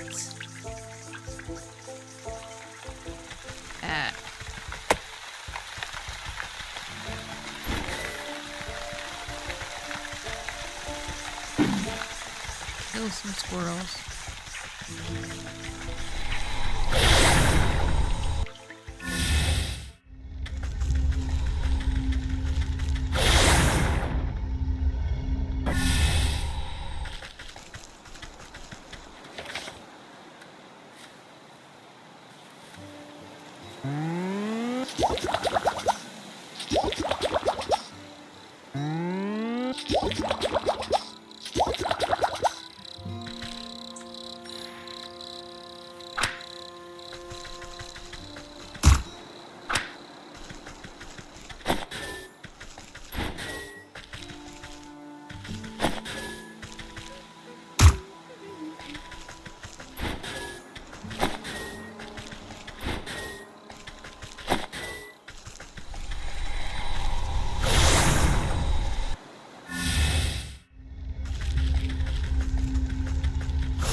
Over here.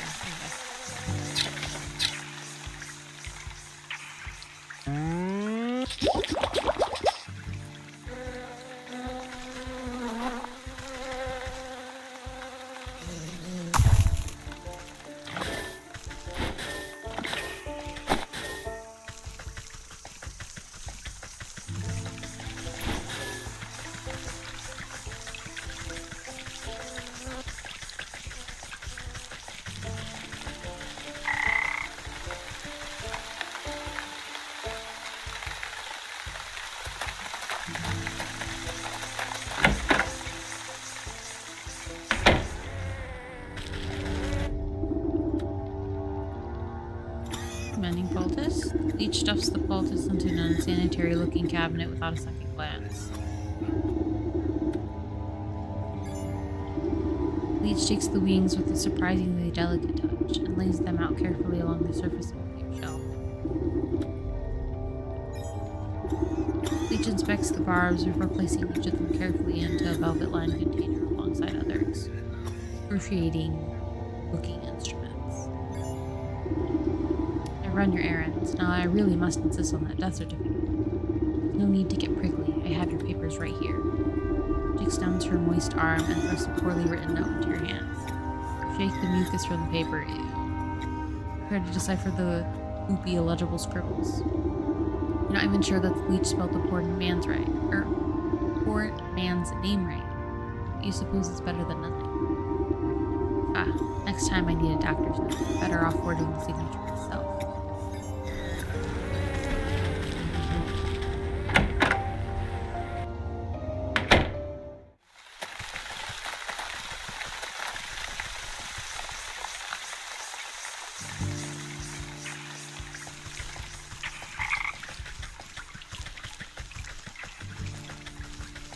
Okay.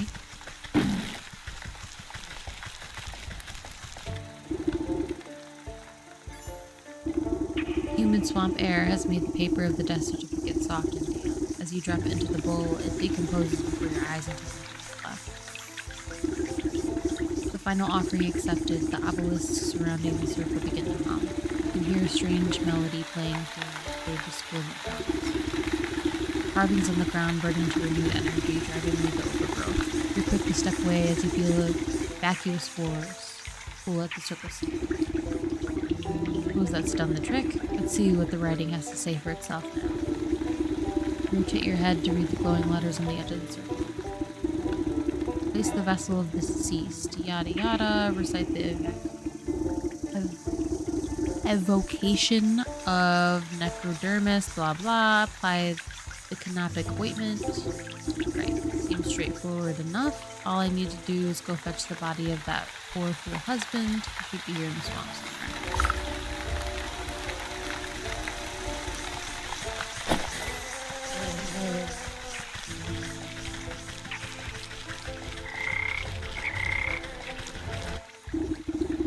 This must be where the nurse has been dumping the surplus of corpses.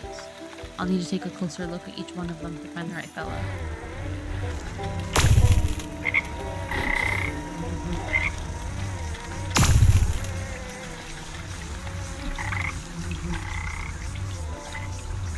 This guy?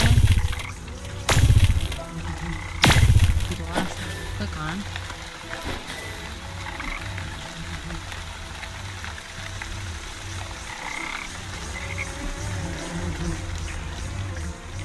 Another one? Did I not click on him? Where on earth is that stinking body? You think I'd be able to find him among the dead here? Corpse shopping. Watch a particularly bloated fly land on a rotating hand poking out of the muck. Its disgusting proboscis probes at the withered flesh. Two globular red eyes slowly undo themselves and swivel to gobble at the insect. A huge slime-covered tongue lashes out and pulls the hapless fly into a gaping toothless maw, along with most of the sunken corpse. Well, I suppose that explains where my misplaced man went.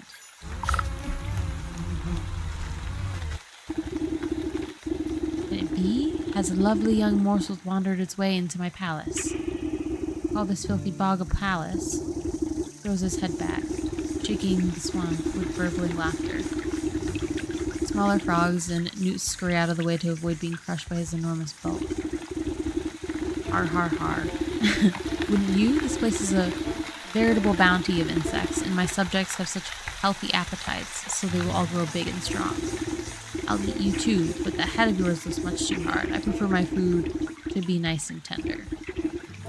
Look, you wouldn't perchance have seen an old man pass through here, have you? About yay high, full beard, deadish. Frog taps his fingers against a log, grinning an impossibly large grin. Oh yes, I do believe I've seen the chap.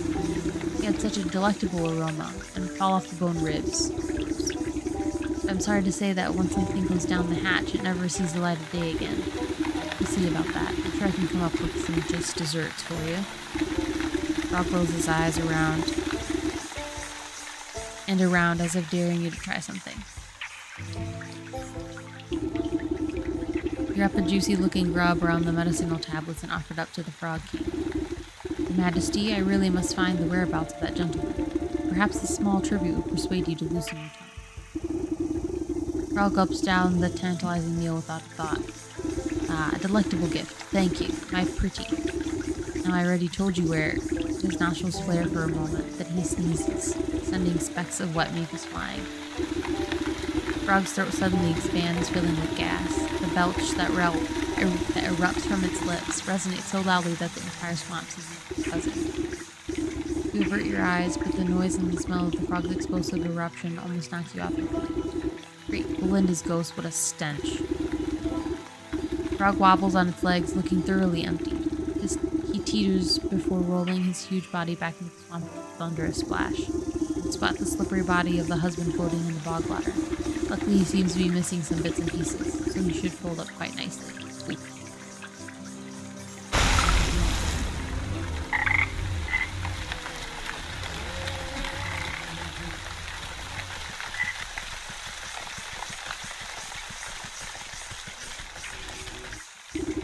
The circle of power is ready and waiting for its necromantic purpose.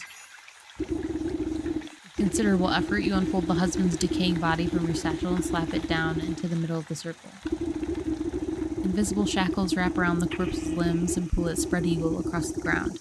Strange mist rises from the obelisk, casting everything in a sickening green light.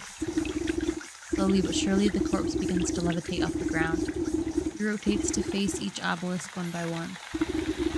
Oh, get on with it and have it got all day. Give the rotating head a good kick as it passes by you. The gasp of stale air. Oh. The gasp of stale air, the body drops to the ground. Suddenly it bolts upright. Gah. Zombie husband.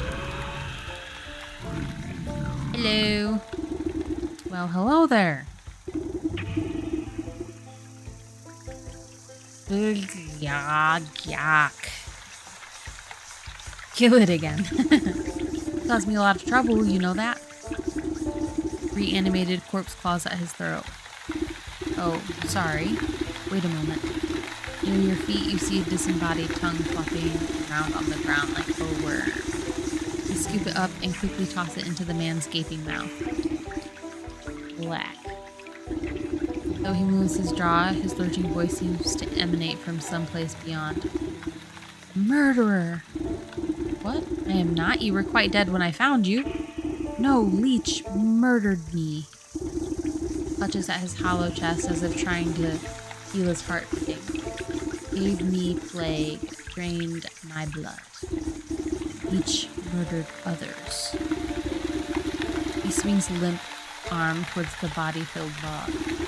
I knew there was something awful some awful stink about that sick house.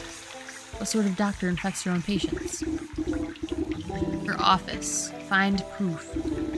Don't you worry. I'll make sure that Parasite gets what's coming to her. You should head back home. Your wife is worried half to death about you. Turns and looks longingly over his shoulder. You hear his vertebrae popping. The shock. Yes, late. As he shambles into the choking mist, he gives you a crooked nod of thanks. You didn't want him around. I guess now she's got a servant.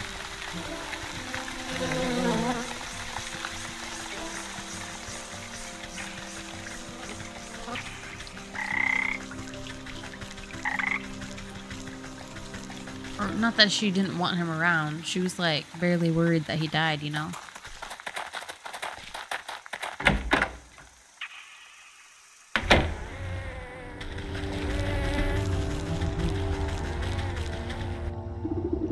While the leech is busy with her patients, you rifle through the contents of the various cabinets in her office, mostly dried herbs and potions. Nothing seems out of the ordinary.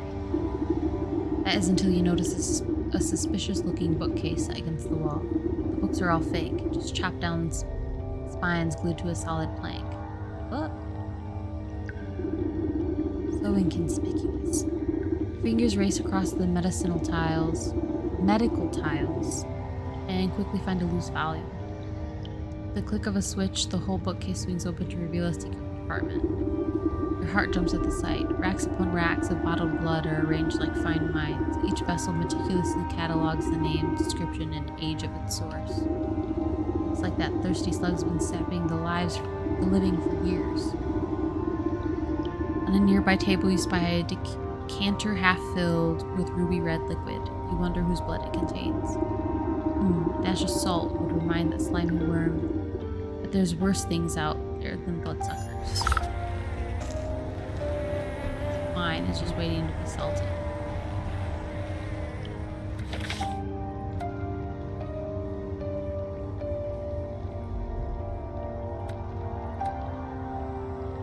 Have salt on it.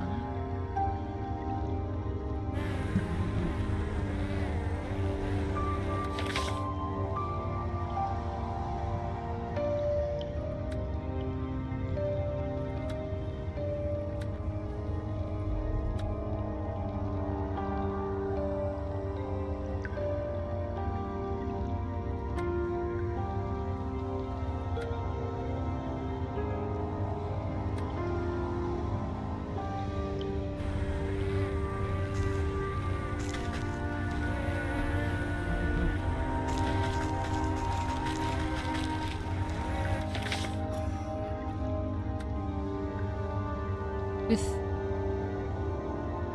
what?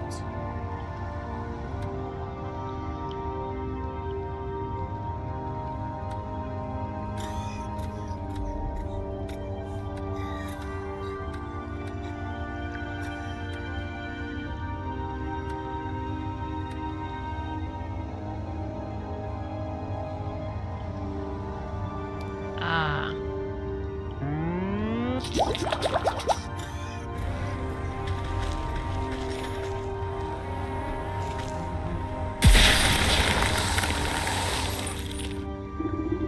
Sprinkle a generous amount of embalming salts collected from the graves of the leech's victims into the decanter.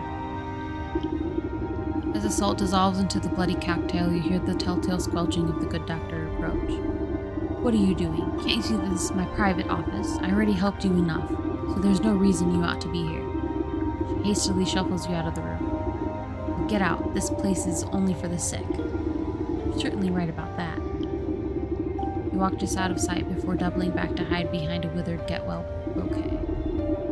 Peer at the vexed leech as she slithers around her office, checking every cabinet and locker for tampering. She mutters something expletive about nosy old woman.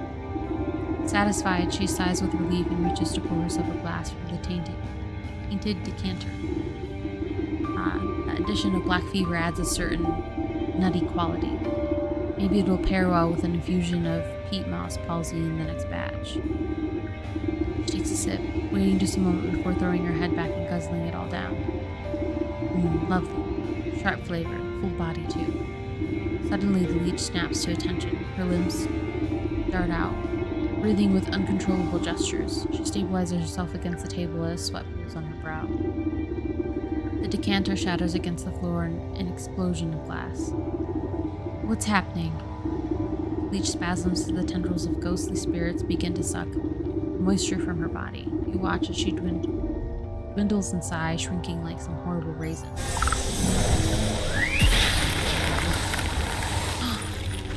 Beautiful. You inspect the mummified worm, pressing it between your fingers lightly. Trained by the very spirit she was supposed to be healing. In your fingertips, you make out one of the faintest of heartbeats, the soul of the leech.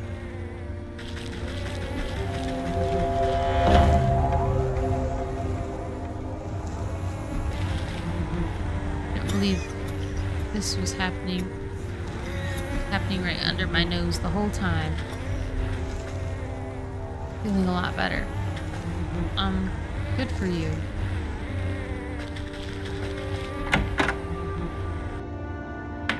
She's doing a whole coffee tasting.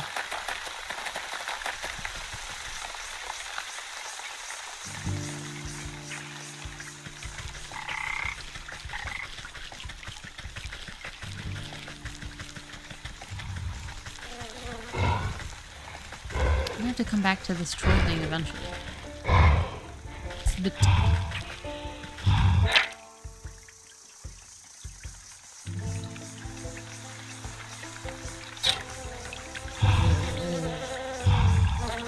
Oh, touch me.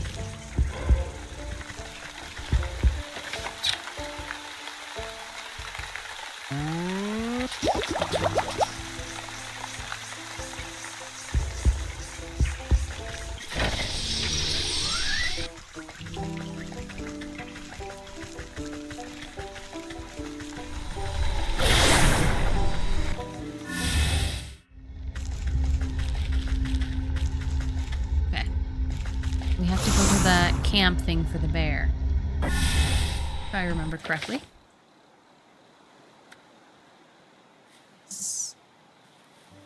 I'm the sergeant of the Lakeshore Camp. Bear's Lakeshore Camp is on the western edge of the forest.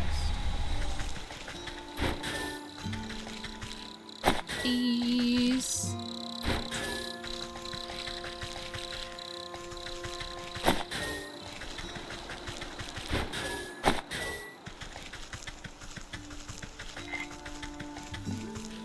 Little frog boy.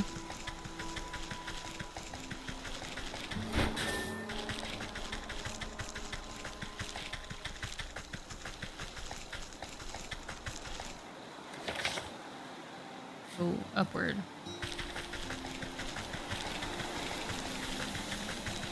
What'd I miss? Odd, apparently.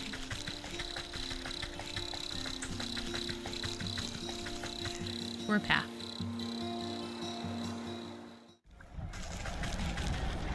Hello. Hey, where'd you think you're going? Yeah, no one but us soldiers are allowed inside the Lakeshore Camp. Get out of my way. I have urgent news of your quartermaster. I need to speak with your sergeant. Urgent. Only thing that's urgent out in the line. How is the line for the latrine? Or if the captain hasn't had his drink. That's right, Captain Bear is in a right foul mood. You can't come in unless you want a good thrashing. Guard almost has to shout over the clattering din coming from inside the camp. Sorry, I'm having to like rewire my brain to read them. You heard him. It's dangerous in there. Wouldn't have the heart to let a frail old granny like you near that beast. One guard turns to the other with a conspiratorial shrug. Yeah, but who are we to say what's good for her health? Oh, yeah, you're right. We might be convinced to look the other way if we was fairly compensated. Right, fairly compensated, of course. We'd be sticking our necks out after all. Carefully press 3 heavy gold coins into the palm of the waiting guard. There, I expect you two can divide them evenly amongst yourselves. Right, 1 for you and 2 for me. Wait, you mean 2 for me and 1 for you? I'm the one who does all the real guarding around. Still only for that game of dice you lost. Cheated me. Give me them coins. 2 guards fall into fisticuffs and roll into the bushes, leaving the gates of the camp wide open. Oh. Healing.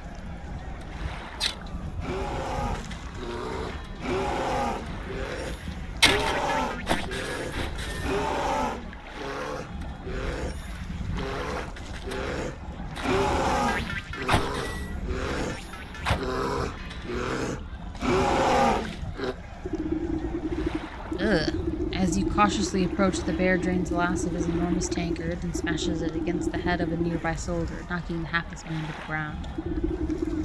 And then I wallop them just like that, so next time I catch any of you cowards turning tail, I'll skewer you like a fish and leave your guts for the gulls. Suddenly noticing that his drink has gone dry, the bear bellows to the skies. More mead, you yellow-bellied worms, more drink. Bring me my delicious honey mead. Soldiers taking cover nearby exchange nervous glances at each other, none wanting to confront the bear. There's no more honey mead. The bear wipes at a strand of drool from his sagging lips, and his bleary eyes slowly focus on you. A mocking smirk splits his face as he waves at you with his great spiked mace. Say now, that's a funny-looking helmet, soldier. I ever tell you the time I crushed the bucket-headed barbarians of the Western Mountains? You decide that now is a good time to leave the bear to his ramblings rather than make yourself an unfortunate prop in his pursuit. The bear kicks an empty tankard at you as you retreat back. That's right, go get me more mead, you good-for-nothing sluggard.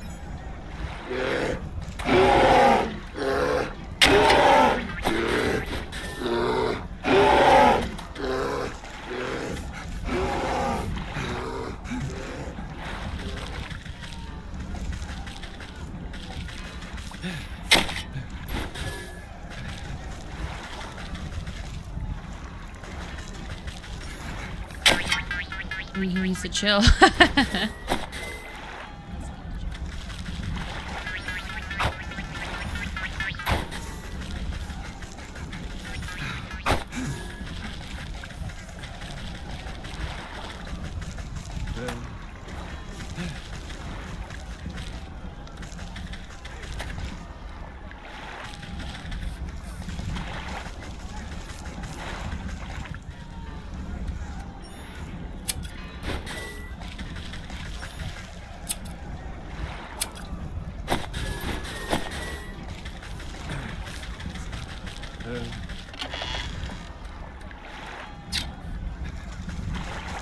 Don't worry about me. I'm not really doing nothing much.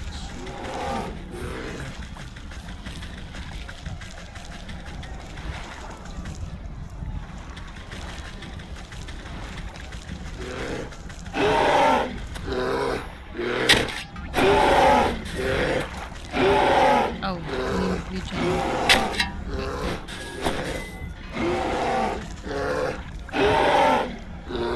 I'm guessing is this.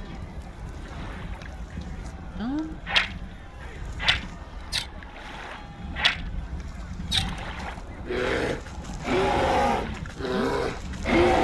Who am I looking for? Probably this guy. You looking for it? Sergeant.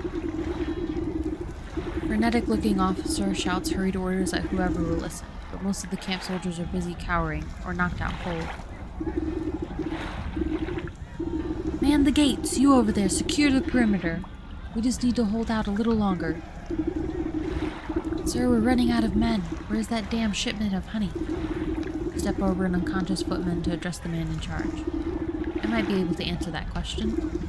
Who let this old bat into the camp? Found your quartermaster. He's having a bit of cart trouble out on the road. I'm afraid your shipment isn't going to get here anytime soon. Oh, curse my rusty bridges. Without that honey and the other supplies, we can't make the honey mead. The bear's gonna flatten the whole camp when he finds out. Camp looks half flattened already. What's all this ruckus about?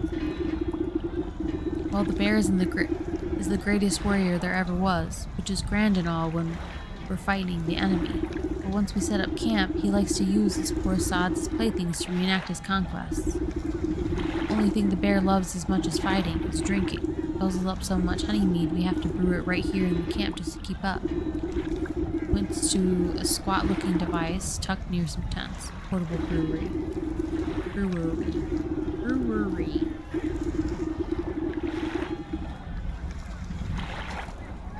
Without that shipment of ingredients, I don't see how we can ever calm the bear down. He'll smash us all into paste before the sun sets.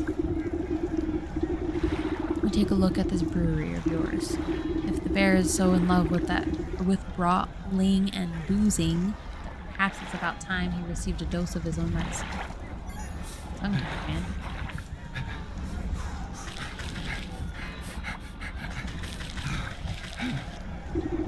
Inspect the brass contraption. A tank here, a hopper there. The bitter smell of alcohol is infused into the well-worn room. Despite the needlessly complicated dials and tubing, at the end of the day, the brewery is really just a fancy cauldron. It seems simple enough. Should be able to concoct just the potion for your troubles. Rattled sergeant shrugs his shoulders at you. Sure, you think it'll help? You'll need to fuel the darn thing first. Our supplies are a mess, so you'll have to figure it out on your own. Oh my god, I've been collecting thingamajigs the whole time. You can open the brewery to inspect its complicated inputs. Cinder box. Our water. Shit. I can't just get the water from here.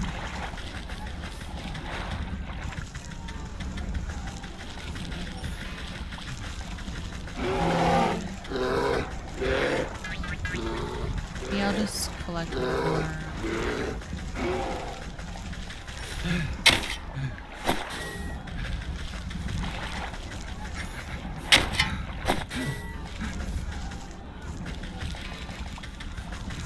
Need to make, it was $5 of water.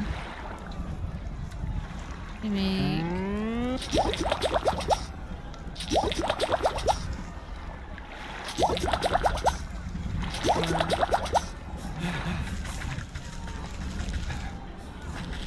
I gotta go down into the well anyway.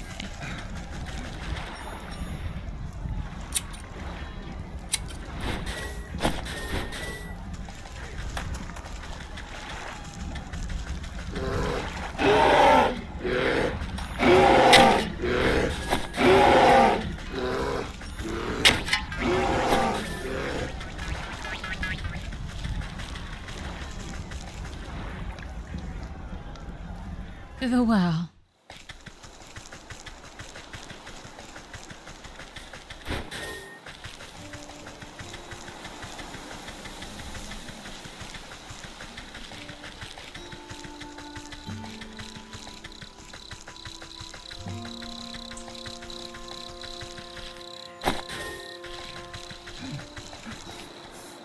Guy, you really need to just go home.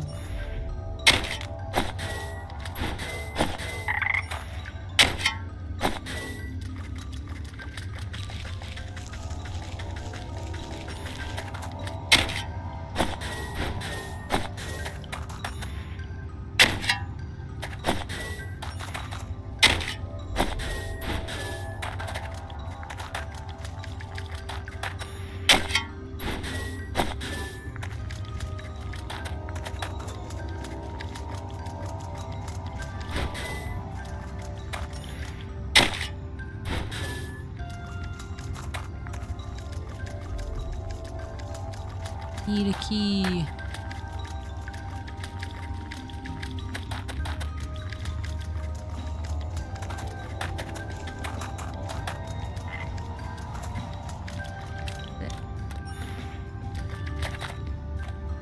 And aggressively catch.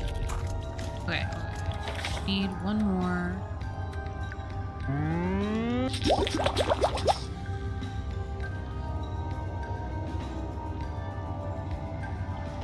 Forest.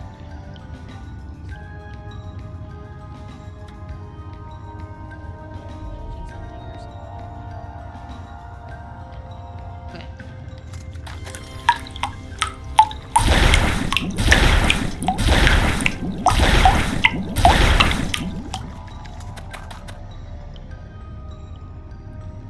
Aggressively catch. Okay. Where'd I get the lard from? This is in the forest.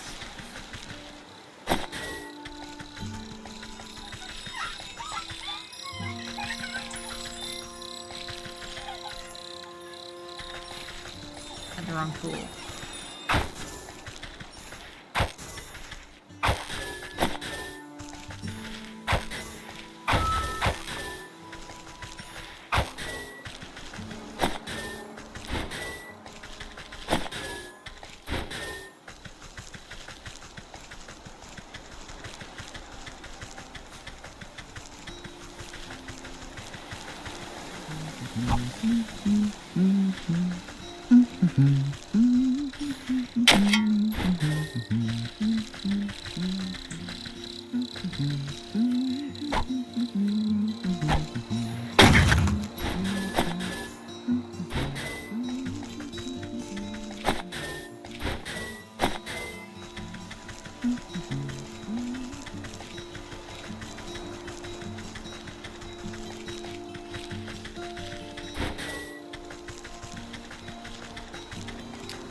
timber.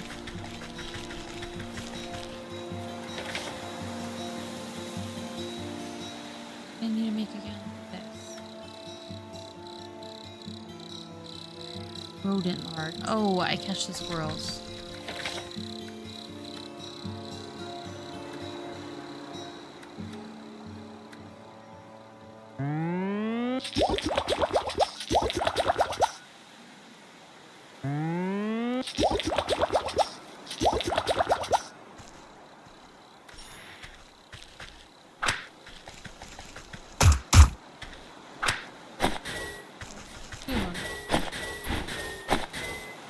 How lucky.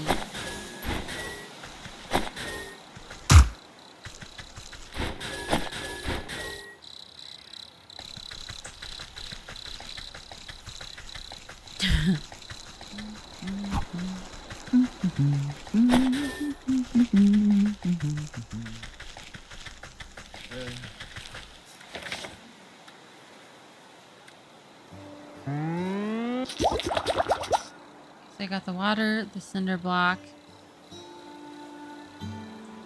What was the other thing I needed?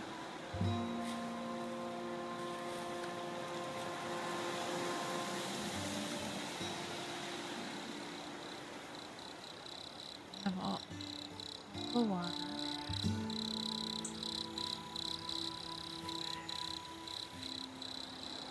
Cinder box.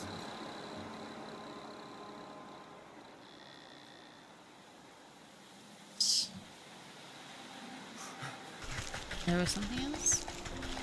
I think I got it already. I might be lying to myself. Be lying, I might be lying.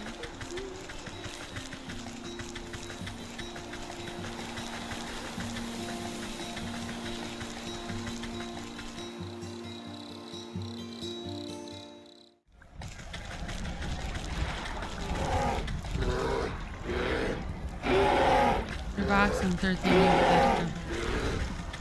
Oh yeah. The twig. That's what it was. Slosh cool clear water into the brewery's main tank. Not the best base for potion brewing, but you want to preserve that honeydew flavor. Open up the brewery to inspect its complicated end.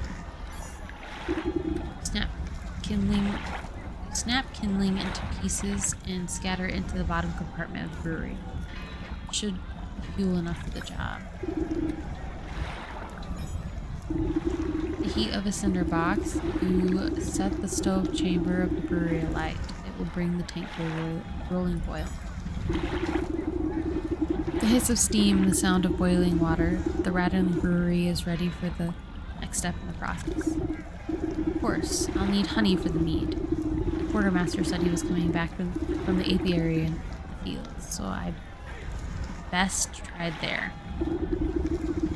I need a proper magical binder and a token of the bear to seal the spell. Something in this camp ought to do the trick. Frothing basin of the brewery stands ready for the right ingredients. Honey, metamorphosis elixir, corn teddy bear.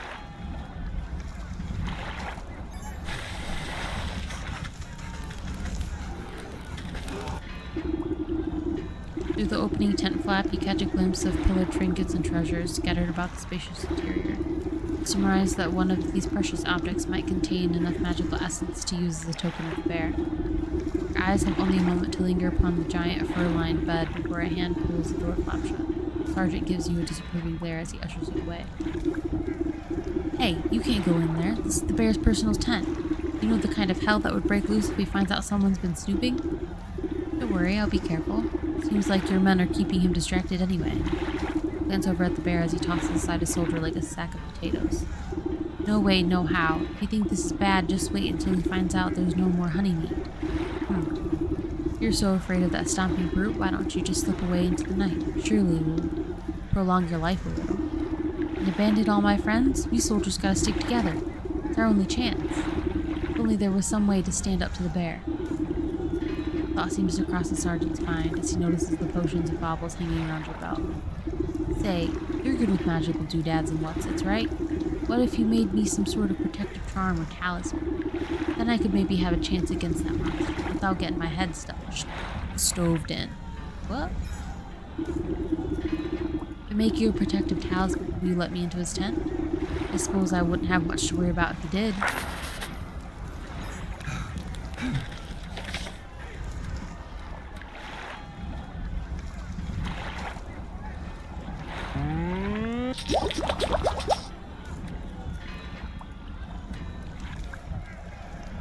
Get milk.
I wish all of our milk said moo on it.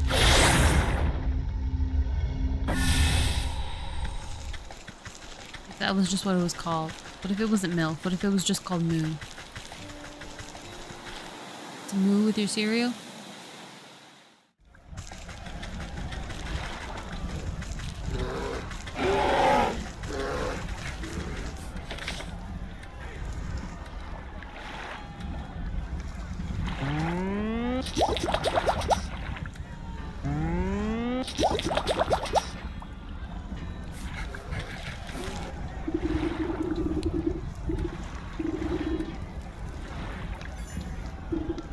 Here, this ought to shield you from harm, for a time. He grins nervously as he puts the charm around his neck. Then he clappers himself in the face with his own fist. Wow, you weren't kidding. Though that's nowhere near the kind of punishment the bear can dish out. I better find some more stuff to test it out with. Then I'll give that bear a piece of my mind. Stumbles off into the camp to find other objects to try against this newfound protection, leaving the bear's tent unattended. He literally just punched himself in the face. 2% moo. Yeah.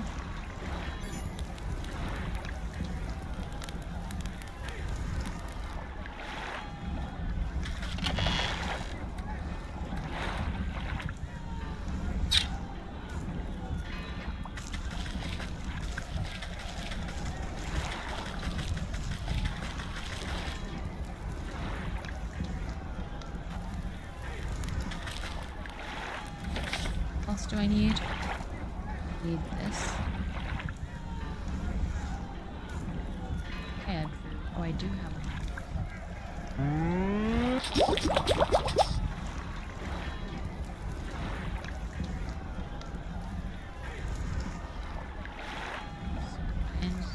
And the bear. Got this. There's one more thing that I need.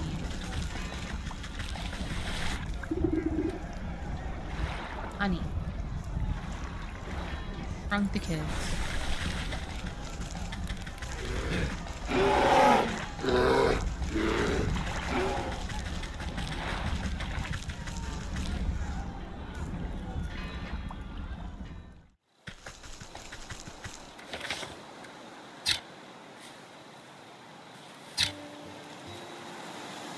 Oh, it was back in the field.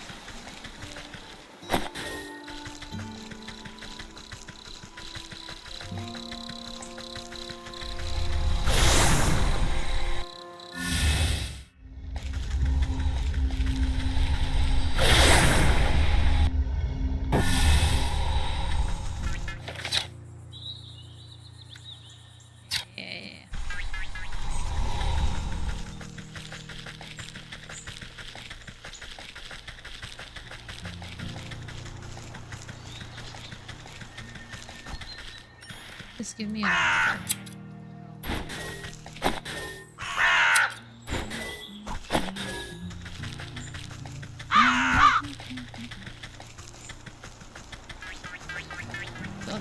We're up here.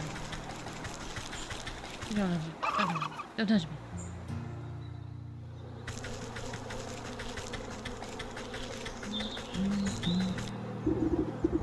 Heidi ho, I'm afraid we're closed for the season. Closed, but I need some of your honey right away. Sorry, our supplies was cleaned out just a little while ago. Funny little man with the cart, you just missed him. Why don't I just grab the honey from the cart? Yes, I've met him. He's the quartermaster for the Bear, but he had a bit of an accident on the road. I need to collect some more honey for the lakeshore camp. Bear? Well, that explains why the quartermaster purchased so dang much. I heard that lumbering bully would steal the nectar from the larva if it suited him. My poor bees have already worked themselves half to death for that order, and they don't have any honey left. I wish I could do something to help you. Doesn't he have honey in his hand right now? But the only honey left in the entire apiary is Her Majesty's personal reserve. Her Majesty? Why, my sweet spring flower, the jewel of my crown. The golden son of my... Yes, get on with it. My beloved queen, she's as lovely as she is wise and resides over her flowered kingdom. Shrill voice pierces the meadow and sends chills down your spine. Slave, where is my dinner? I order you to bring me the finest sunflowers. Right away, my love. Oh, and make it pretty this time. I don't want another one of your dandelion bouquets. Some common wasp. Oh, that's what the sunflower field is for. I was wondering. Yes, my sweet. I think I had better have an audience with this queen myself.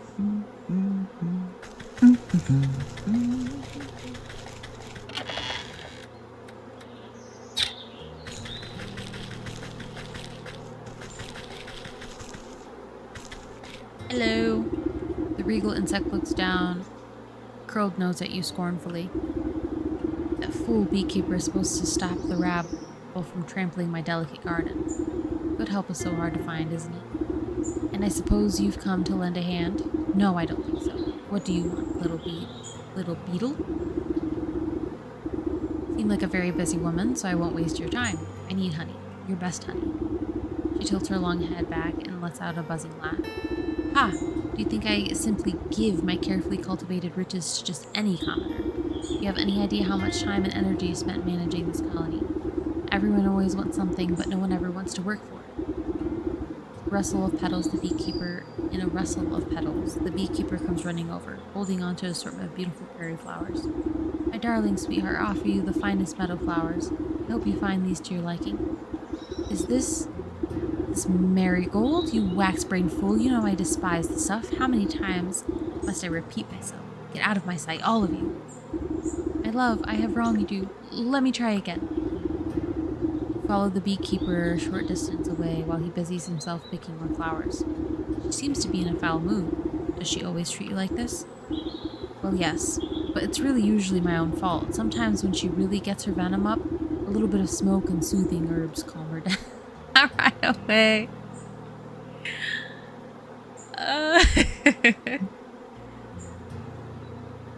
Just roll her a joint and she's chilling, you know? Smoke, you say? Sure could come up with something to even out her mood. Why don't you just get her the sunflower she wanted?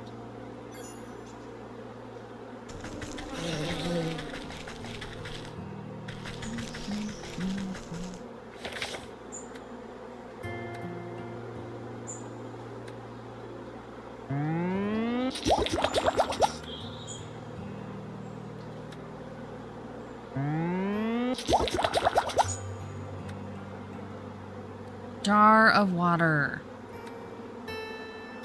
Need more clay. Back to the frickin' well.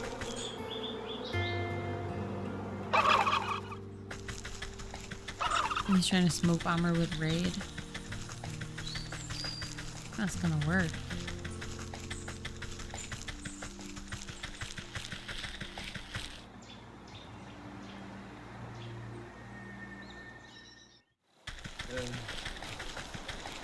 There's literally honey on that cart.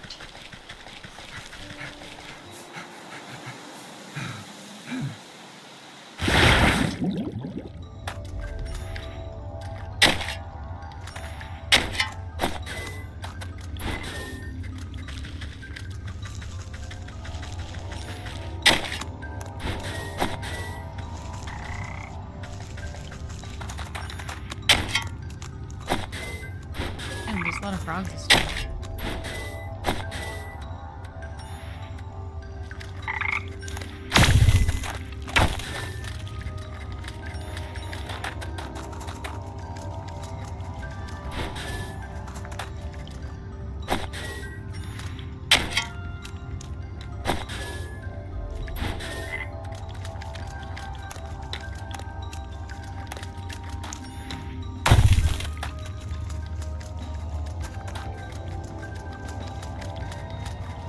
Do you think will give me the key to the well? Not a chest.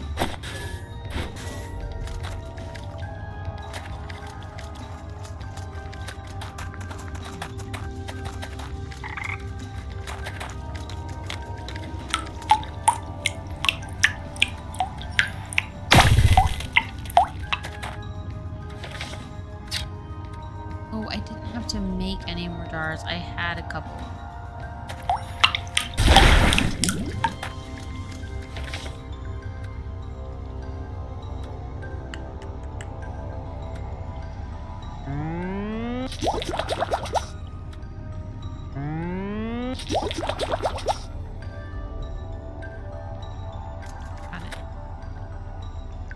I don't understand why you can't take the honey from the heart. No, it's just weirdos.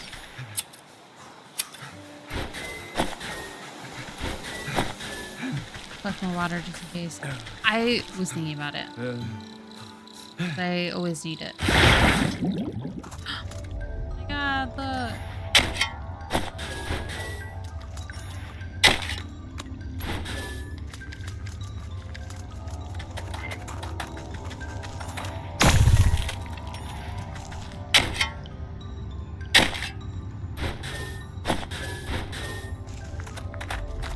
I have a lot of embers though, I know.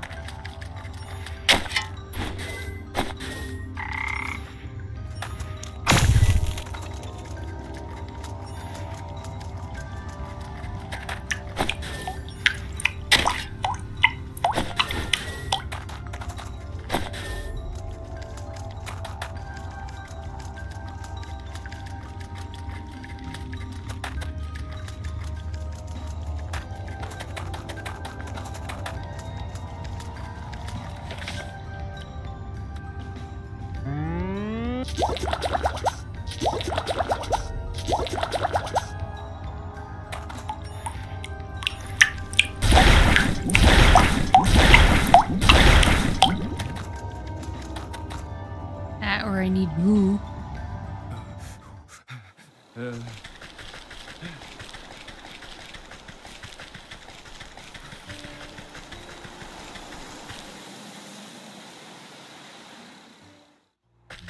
Ooh.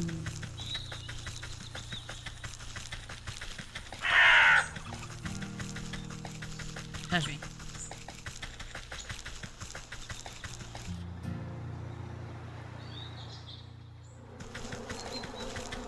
Wee.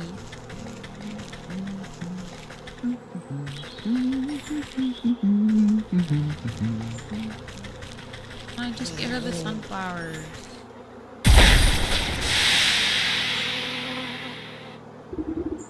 Sneak, do you honestly believe that your little puff of a chew smoke can fans herself lightly as the world begins to push and pull all around her?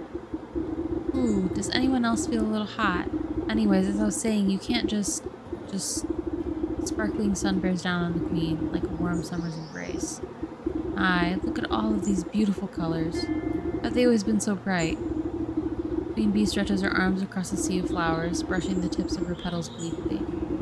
She arcs her limbs through the myriad of colors swirling around her head. It's gorgeous. Oh, and what's that delicious smell? Crackling into the waxen walls of her hive, the queen pulls out a golden honeycomb. She proceeds to messily stuff the honey into her face. Oh, delectable. Oh, it's so good. You simply have to try some, my dear. I've never tasted anything so delicious in my life. She offers up a sticky handful to you.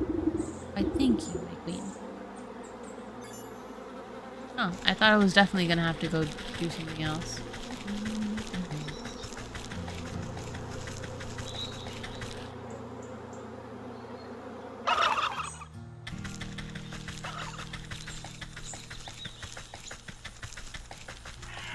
To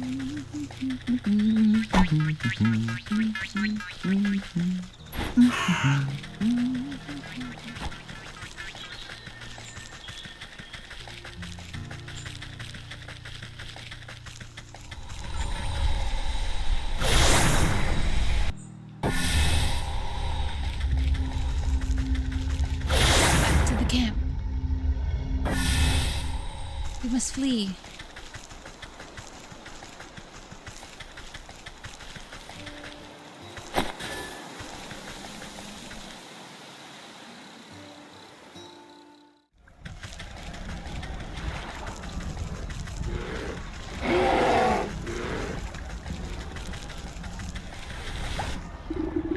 Frothing basin of the brewery stands ready for the ingredients. Honey. As you squeeze the honeycomb with your bare hands, thick, rich honey slowly oozes into the brewery tank. Too sweet for your tastes, but then this potion is not for you. You ladle out a good portion of the writhing, tar-like substance into the brewery. To be safe, you add a little bit more, just for taste. Ew. You pause before dropping the tattered plaything into the brewery. A glint in its button eye reminds you of something. The thought soon evaporates from your mind. You overturn your palm and the stuffed bear splashes down into the concoction. You look sadly for a moment, before becoming waterlogged and disappearing under the surface. With the addition of the final ingredient, the brewing system is sealed and set to work. Steam hisses from rivets and its swollen metal belly clanks and rattles. Before long, the waggling fingers of the gauges and dials settle down, indicating that the brew is complete. Give a quick sniff taste and recoil at the sickeningly sweet vapors. Push an empty wooden keg under the contraption spigot and crank the release valve. The brewery strains under pressure and fills the keg with chunky oozing fluid. May not be the finest honey mead around, but hopefully that great raging loot won't stop to notice the difference. Gross.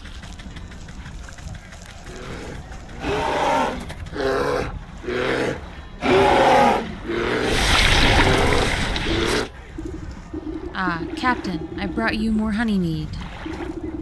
Bear swipes up the tankard with his massive paw and tosses the contents into his slavering maw without hesitation.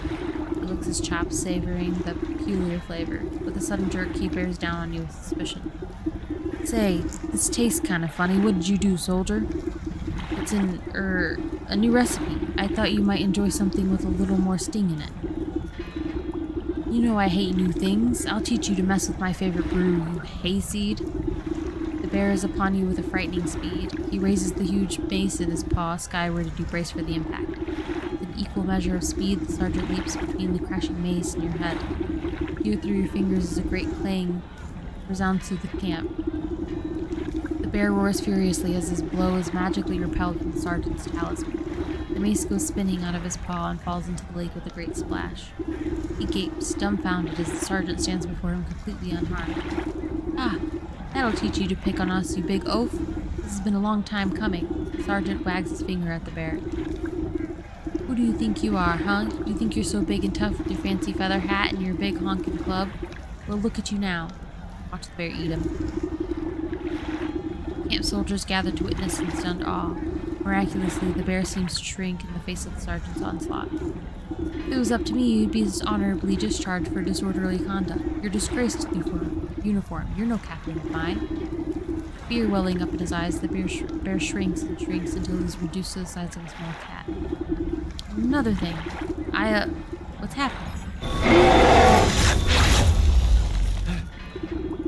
In place of the bear's drunken grimace, the stitched smile of a doll's grin. Two button eyes stare back at the disapproving faces surrounding the little plush toy. The sergeant takes a step back to reveal the small shape of the stuffed teddy bear, with the where the brute once stood. Transformative potion has finally done its work. Gee, I guess I overdid it. He scratches his head in befuddlement, but seems genuinely relieved. Hey, Sarge, I guess that means you're in charge now, right? Oh, yeah, I guess it does. Well, what are you all standing around for? The camp's a mess. Let's get to work. Pick up the diminutive doll and brush some sand out of its fur. As you inspect it further, its head lolls to face you. Far within the glassy surface of its button eyes, you can barely make out a tiny crimson flame. Trapped soul of the bear. Thought to be what the old goat was after. I hope he's happy. Souls of the bear, leech, snake, and ox jostle in your satchel with fearful energies.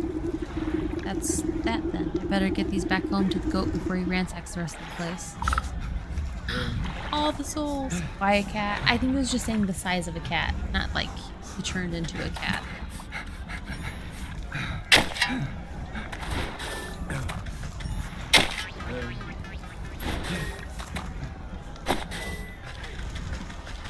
He's back.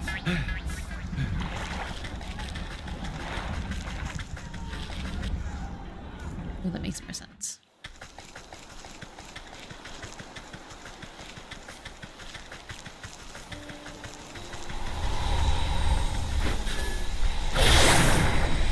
Go back home.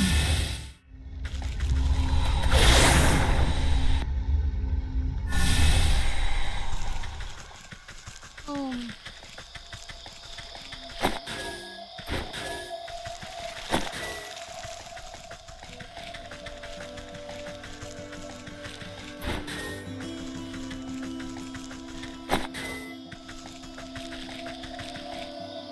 Oh, I love the music and her little hovel. In here, or yeah. Goat rears its head at the sight of you. Its hooves pound the ground excitedly. Most excellent. I can sense the presence of spirits about you. You must have captured the souls I've asked for. No small task, I can tell you that. Just what do you plan on doing with them? Oh, this and that. Nothing you must concern yourself with. What's important is that you are one step closer to fulfilling your contract with me. Just go ahead and place them in the shrine there.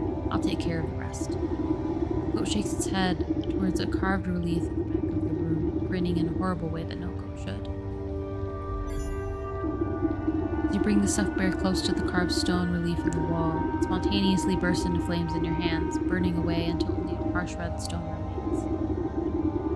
The stone zips out of your grasp and straight into a socket on the wall, buzzing like some angry insect. You are buffeted by flashes of the bear's wrath, drunken roaring, cowering bodies, splintered wood, the smell of honey. As with the first, the mummified husk of the leech turns to ash as you bring it close to the wall, leaving only a glowing orb in its place. Images of the leech slither into your mind, the prick of a needle, the drip, drip, drip of draining fluid, soothing words, restless sleep. Prismatic colors flash through your head at the thought of a snake. Secrets lapped up by a forked tongue, whispers beneath the sound of festivities. The ox brings with him the overbearing heat of the midday sun, the salty tang of the sweat in the soil, suffering, sacrifice, solitude.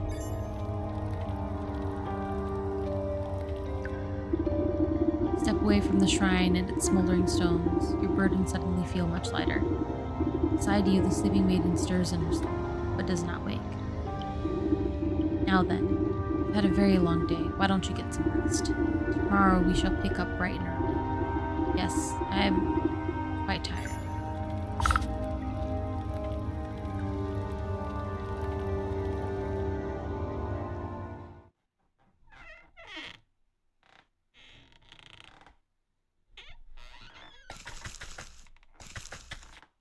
Okay.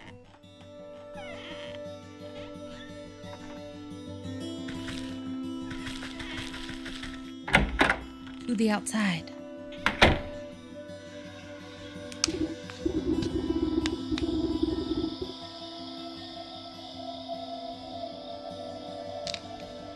Sorry, I took a drink of water. Hi, good morning, my swamp lily. I trust you slept well? Like the dead. Stretch out your back, making a sound like snapping twigs. Same. Well, no time to dilly-dally since the next 4 souls on our list. We must travel east, out of the forest, and toward civilization. Ugh, I hate crowds. Well, it can't be helped. You must seek out these souls in the village, the market, the docks, and the graveyard. The graveyard might at least be a reprieve from chattering townsfolk. Alright, go. I'll bring you your souls. Seem much more reasonable today. Have a change of heart, perchance? These next 4 are anything like the last, they'll get what's coming to them. Glad we have reached an understanding. The cat, the rat, the fish, and the ram.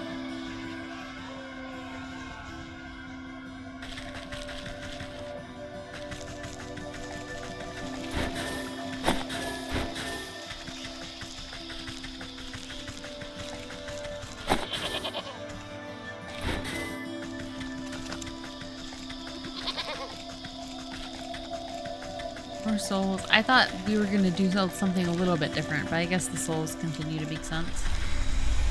He's a demon girl.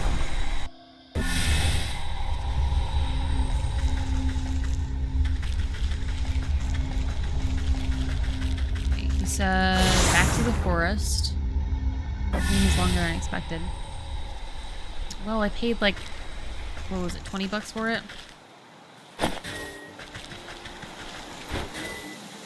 Cool though, I love the concept. No, I like it too.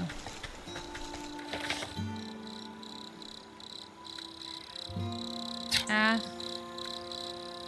Sheep's clothing. Village.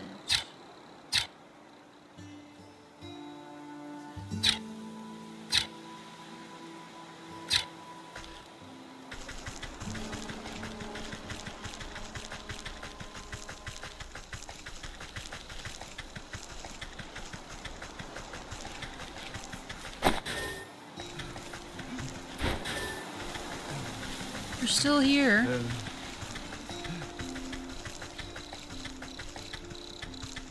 Hold on. One of them looked like they might be here. Could just be right below the path, but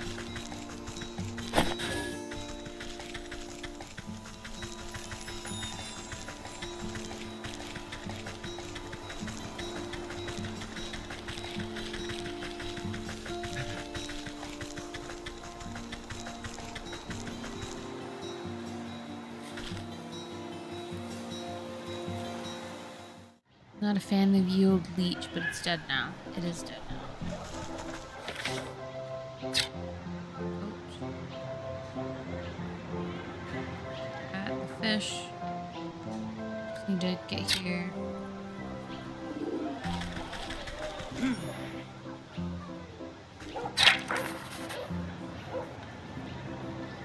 Sure to catch the eye of distractible, clutching scavengers, useful against elves and pickpockets.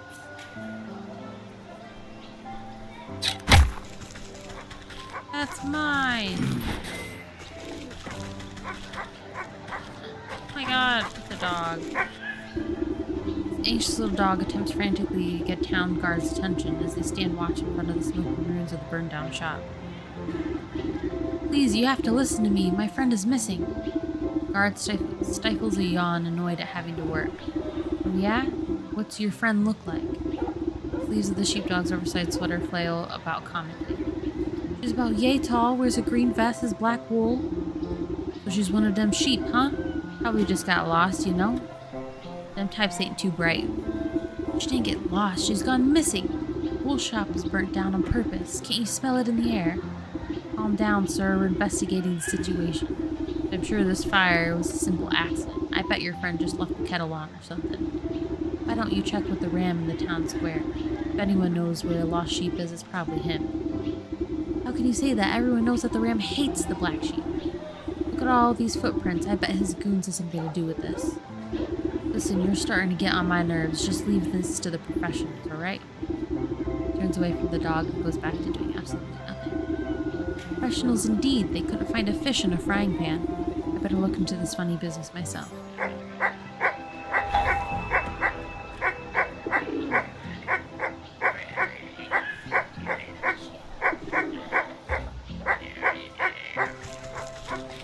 Hush. Sorry, lady. There's a cat. This.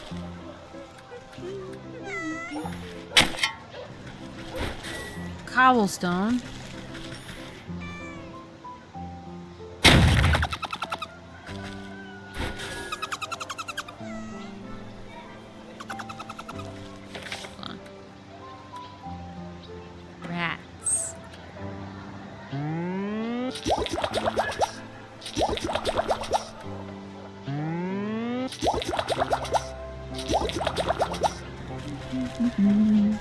Touch me.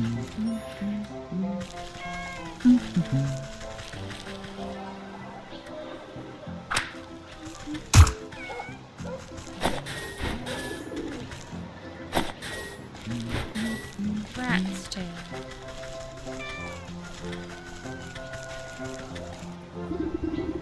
First glance, this looks like the neglected shack, long ago fallen into disrepair. But your canny gaze reveals its construction to be beyond the ravages of time, standing overlooked yet constant until properly disrupted. Running your nail along the grain of one of the nailed-up boards proves to be just the disruption it was waiting for.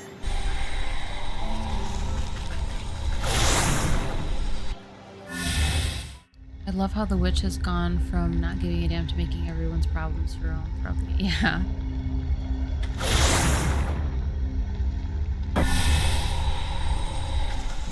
It's like she cares about the people, kind of, sort of, you know?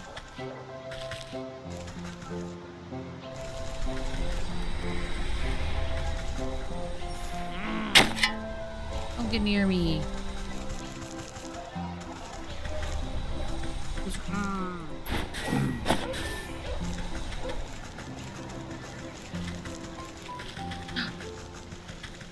Hello? Hello?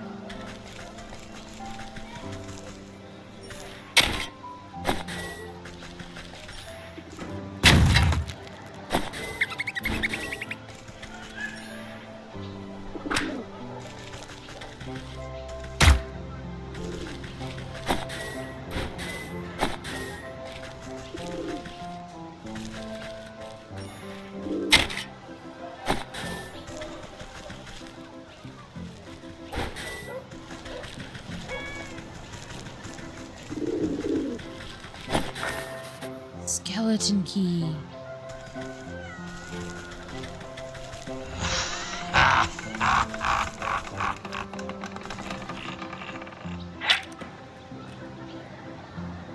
Skeleton applies itself in a lock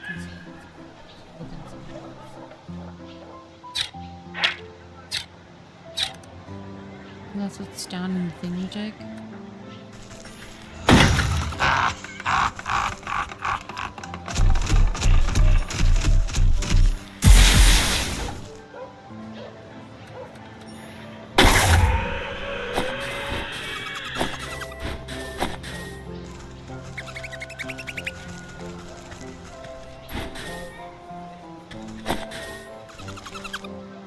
Interesting.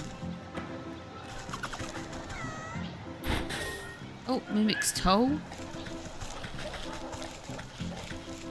You just have to find them lying around? It definitely looked like the chest that was in the well.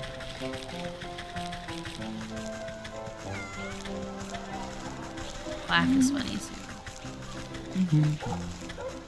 Dogs. Elves! Touch me.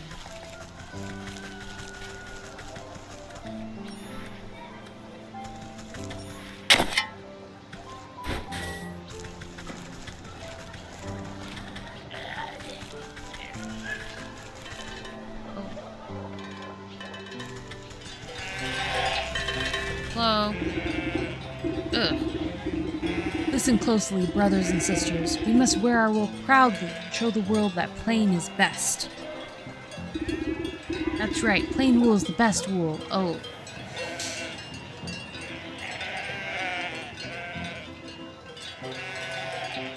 Ooh.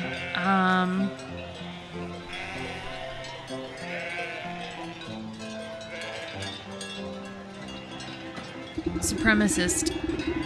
All of these outlandish colors and head-splitting patterns do nothing but confuse and enrage the senses.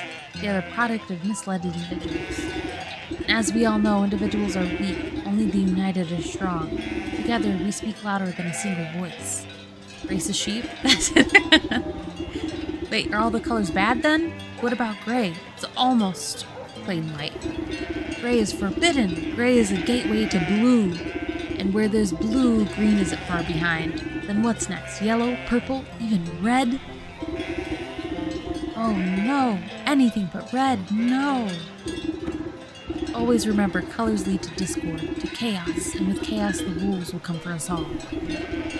Hey, not the wolves. Or is it I? Watch out, there's one right there. Nearest sheep nearly jumps out of its fleece when it notices you.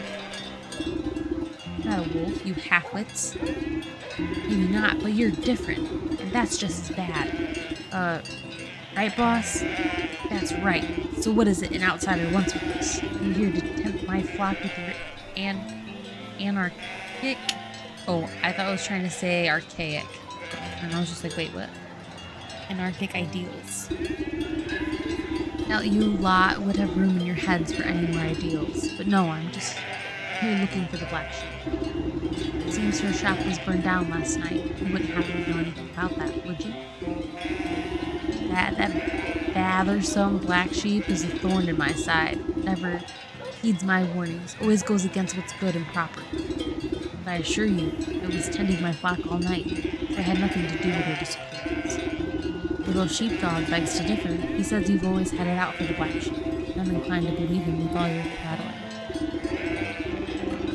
Lies and slander. You have no proof of any wrongdoing. For all we know, she may have just left the kettle on.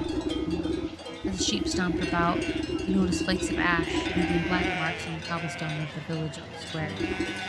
Proof, eh? Looks to me like some of your flock have sooty feet. I wonder where the suspicious trail will lead.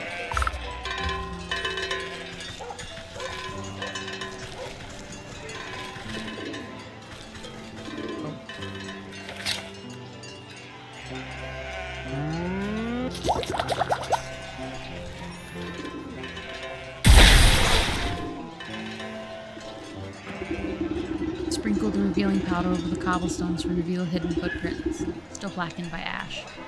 It appears as though several individuals are dragging something away from town square last night. Oh. I'll return. Need to steal some stuff.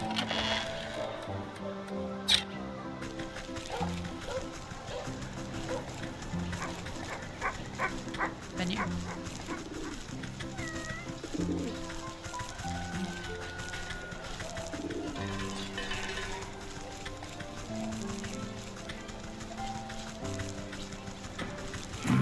Leave me alone.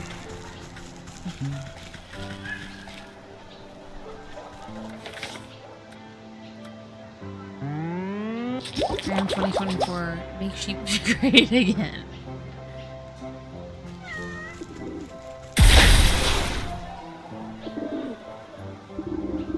Struggle must have occurred here. You find the remnants of a torn burlap sack and some scattered fistfuls of wool. Ooh. Footprints leading away look to be moving at great speed, like someone was being chased. The detective now.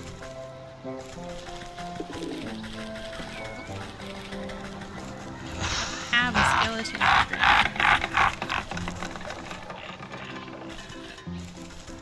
Found one on the ground last time.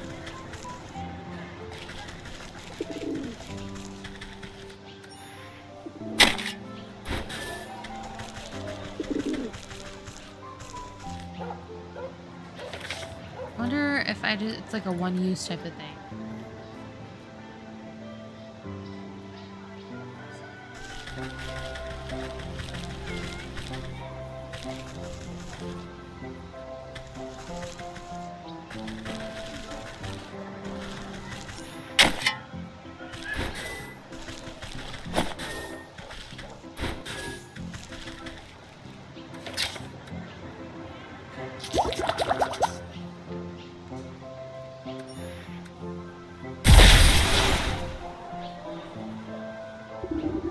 Pair of lone footprints duck into this vegetable garden. You notice some more footprints searching confused directions farther afield. Black sheep must have been trying to hide from the pursuers. Maybe she managed to throw them off her trail.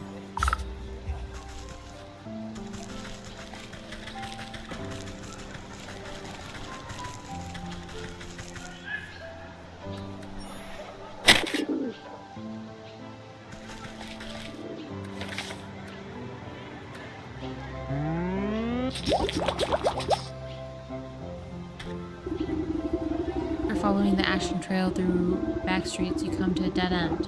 Only company is a stone gargoyle squatting atop a building corner. Stand on your tiptoes to examine the great carved demon pose, noting the lovely knitted scarf billowing around its neck. Fine garment. I'd do with a new one. It's starting to get chilly. I just hope it hasn't got any of that bird poo on it. As you reach up to unwrap the scarf, the gargoyle's eyes swivel in their sockets with a sound like two grinding millstones. Well, excuse me. I'm quite fond of this avian excrement, actually. It adds a touch of authenticity to the whole ensemble, don't you think? Oh, I beg your pardon. I didn't realize I was speaking to a watcher. Ah, a watcher. Why is it that no one ever comes to watch me, handcrafted from the finest block of artisanal granite, so masterfully chiseled that I came to life? Nothing on this earth or beyond has a greater claim to beauty than I, and yet, day after day, I sit up here and no one gives me much as a passing glance. And then he was the first thing I noticed when I walked in. I think you got a recipe for it. Recipe for what? The key? Maybe if you cleaned up once in a while. Oh hush, I don't need to take fashion tips from you. Besides, you only looked up at me because of this fabulous scarf, admit it. I was merely following this trail of sooty footprints. But now that you mention it, the scarf has a fine knit to it. You didn't happen to get it from the Black Sheep, did you? Why, where else would I have gotten something so swanky in this dreary little town? That Black Sheep is the only other person around here that appreciates good taste. Unlike that ghastly ram, always ringing that gaudy bell of his and poo-pooing everyone else's fun. This world is alive and needs a good splash of color once in a while. He left me undelivered for so long you forgot what you were talking about. I do that to you a lot. I'm sorry. I get so distracted. I get invested in the game and I don't look up. You know where the Black Sheep is, then? Now hold on. How do I know you aren't another agent of banality like the ram? Just look at that skirt. So last century. You'll have to prove you're an ally of the fashion scene. Before I say another word, oh my god. Not to like stereotype, but the gargoyle's gay. Anyway. Now I've had my eyes on some new shoes for ages. Did you just snag a pair from the village? Surely no one will notice. Ah, those clogs aren't fit for a horse. No, I've got my heart set on elf shoes. Delicate, dainty, exquisite, and absolutely to die for. Plus, I could do with a nice hat to go with my fetching scarf and maybe some needle and thread to do some alterations. Ally. What are you waiting for? The fashion scene moves too quickly to stand around idle. Sewing kit, gnome hat, elf shoes.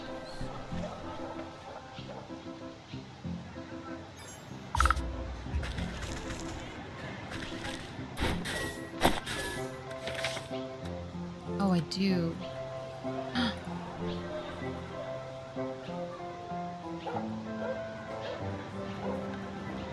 You need to go to the graveyard for that.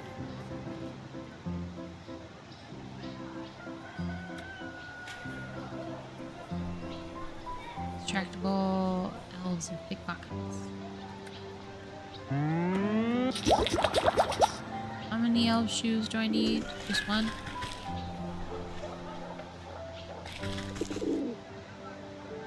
Three.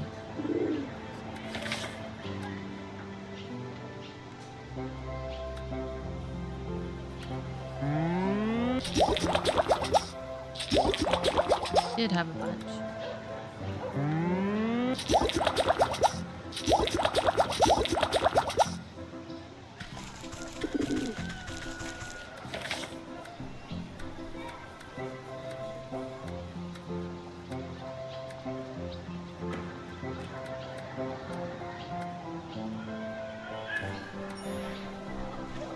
Three elf shoes. I got these so much.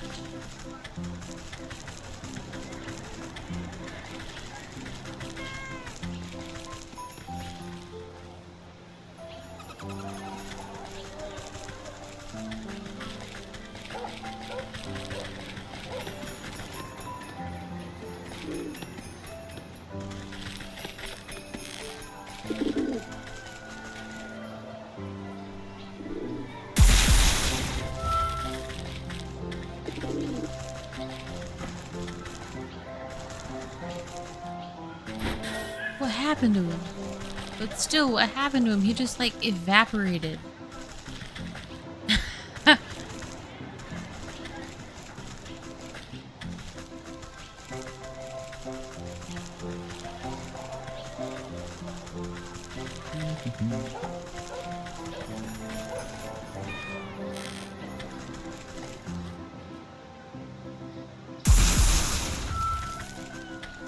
These guys aren't doing nothing. Works on these guys too, if I remember correctly.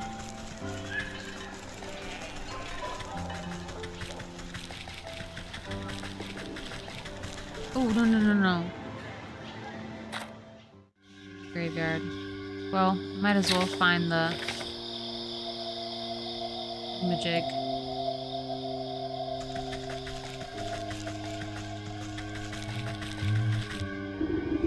Sorry, ma'am, but I must warn you, the graveyard's not safe right now. If you've got flowers, I can go lay 'em at the grave.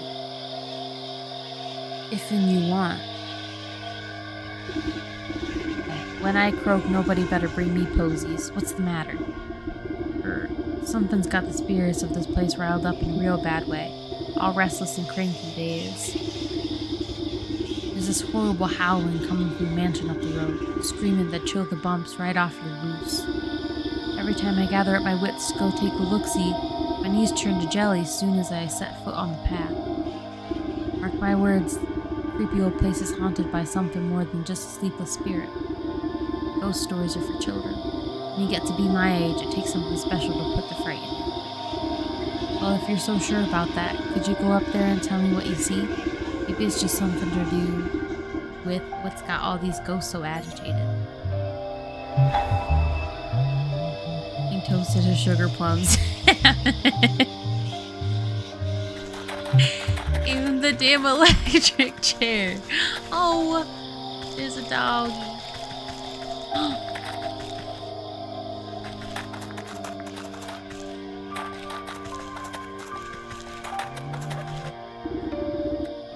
One might expect the door to be to a mausoleum. Here instead stands a shrine, adorned heavily with skulls, perhaps to deter closer inspection. Their arrangement does not serve the dead nor their memory, instead being placed to mask a path beyond. Your knowing fingers reduce it to dust with a tap.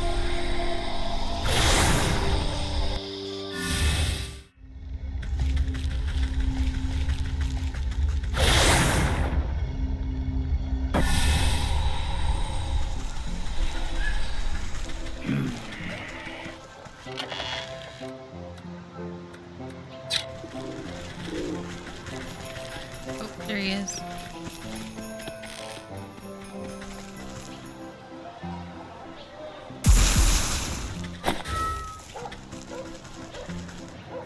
I have to figure out what a gnome is.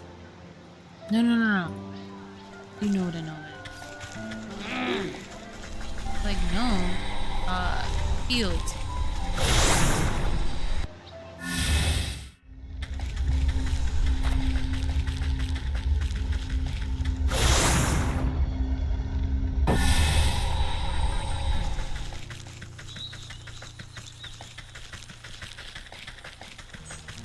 They're out this way. The sunflower field.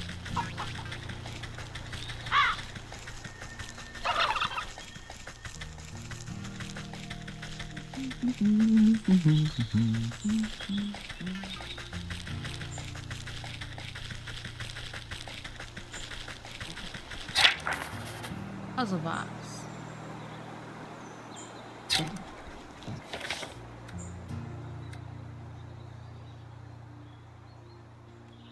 How many gnome hats I need?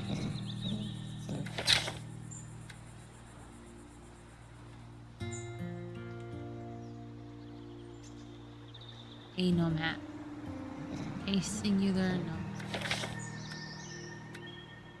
gnome. Oh, what's this? Tox. Fuck you.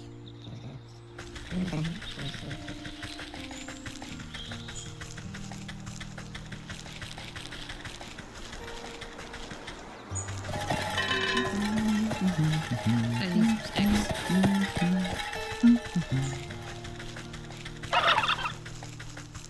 Bubble gum.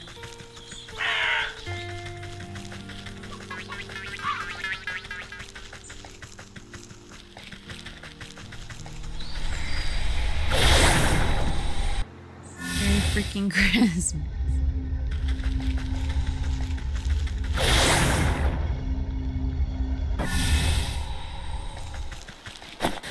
Need sticks. And little walnut looking thing.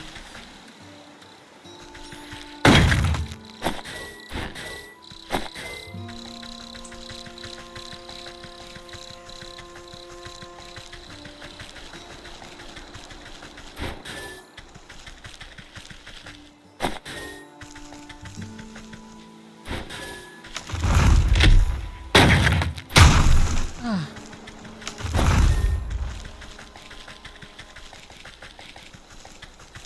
How dare you? Touch me.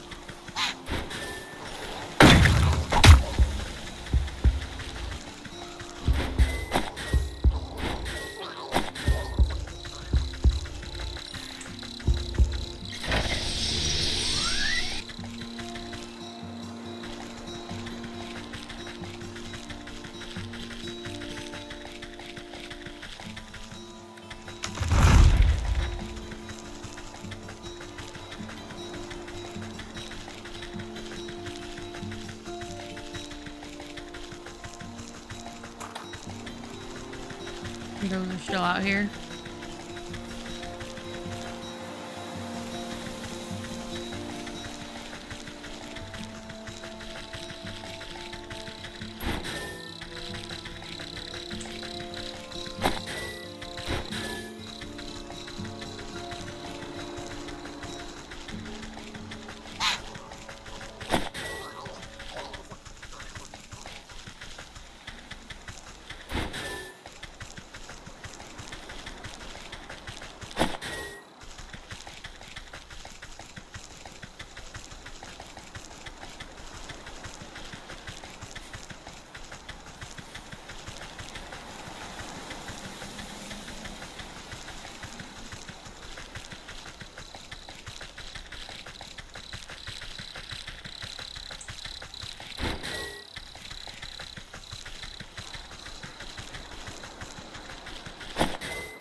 Remembered I hadn't taken what was in the chest because I was like, maybe I shouldn't steal. I'm stealing,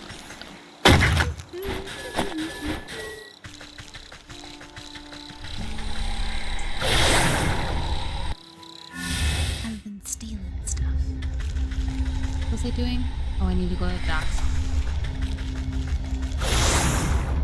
I need to get puzzle box ingredients for the gnome.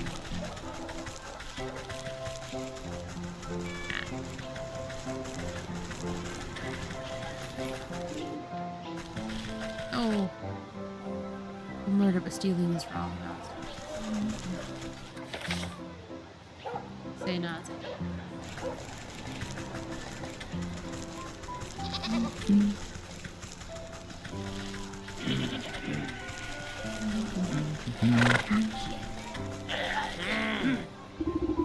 Great offering of produce is before this effigy, but you glimpse a single telltale mark is secreted into one of the baskets.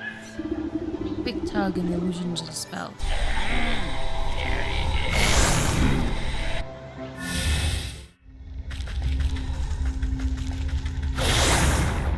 I just need a door to the dock. Went up to buy, I think.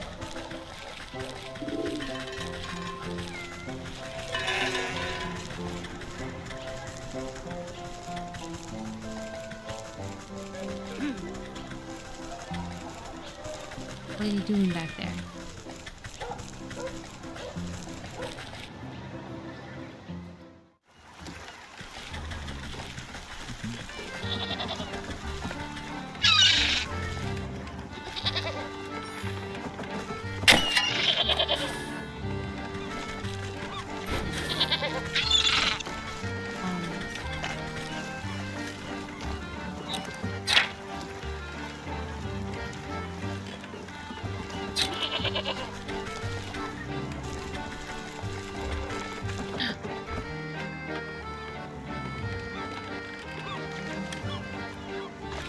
Can I get a fishing pole? Oh, they're both mean.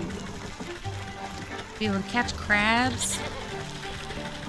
Actually, I should probably figure out what his weakness is first. Idle tincture.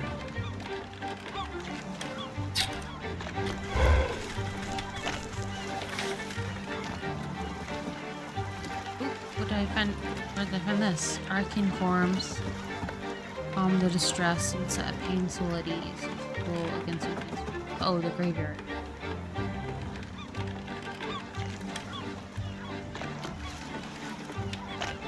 Craft.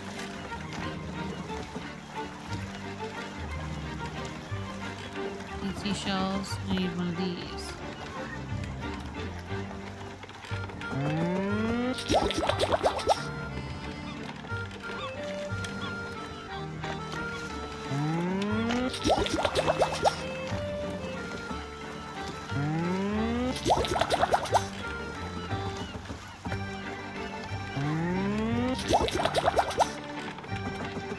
Just need 2 shells.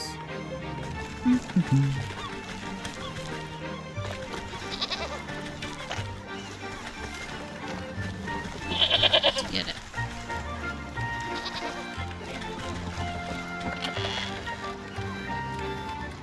Ooh, fishing line.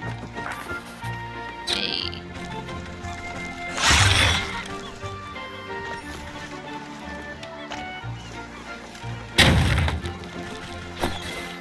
Barnacle. Cool.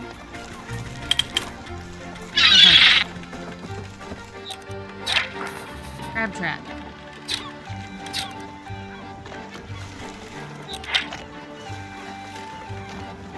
Cool. Oh, I just make them.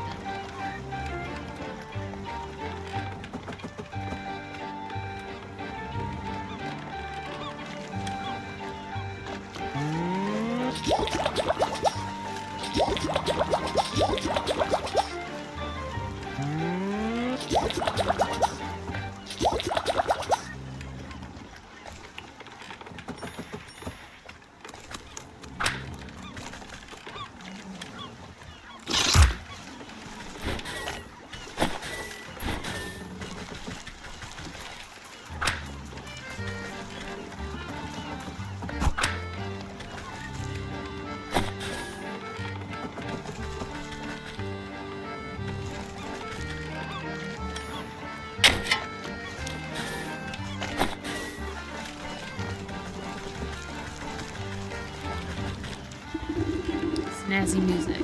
Yes. There's so many passers-by, this seems yet another collection of crusty barnacles beneath the surface of the stone until the tide next surges. It's about the inconsistencies, irregularities within the scattered arrangement. With a single exacting touch, the illusion falls away.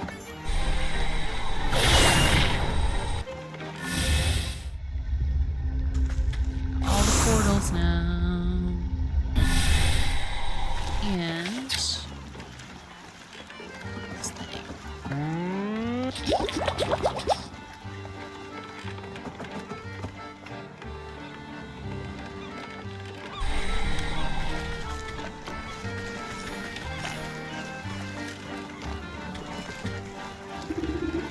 Excuse me, can you spare any seashells? I tried all along the beach, but everyone else always gets to them before I can. Winds along the shoreline where you see scores of fishermen digging in the sand. Every so often, one of them discovers the seashells and rejoices as if it were a golden. Seashells? What's the big deal with seashells? The little girl looks down the docks to a particularly large ship at anchor. See that big boat over there? My dad's the captain.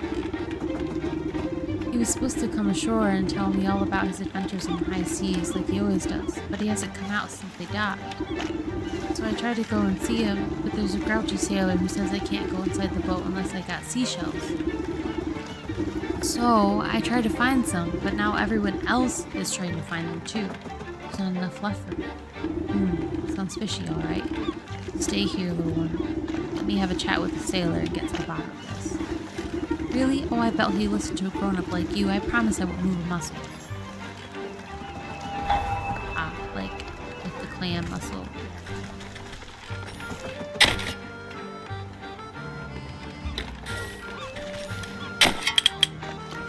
Oh, touch me.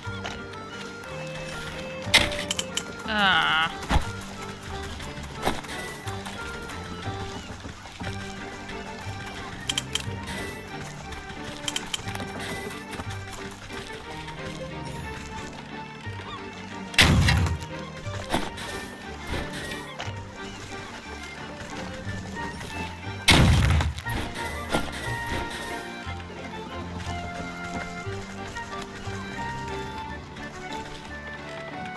Dingy.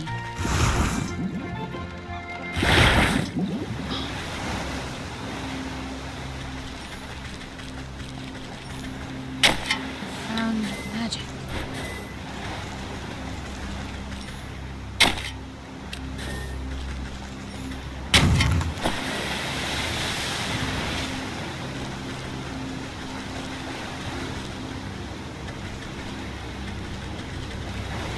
Definitely have to here for something.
Cool.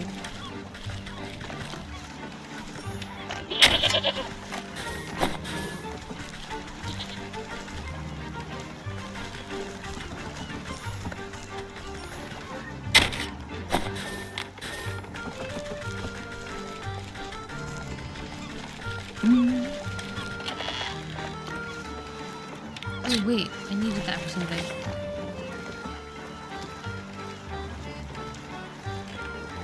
Yes.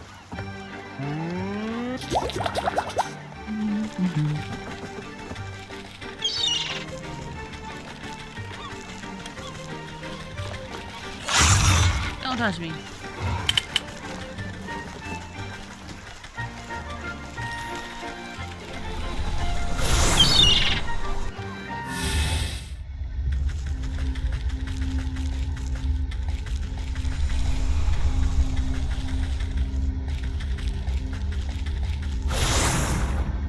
Go get the gnome hat.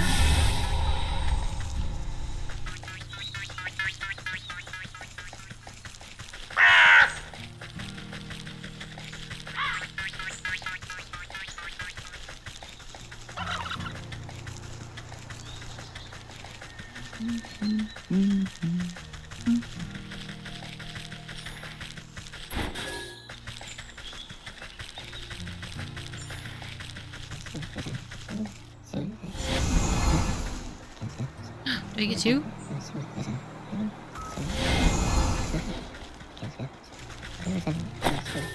Fine.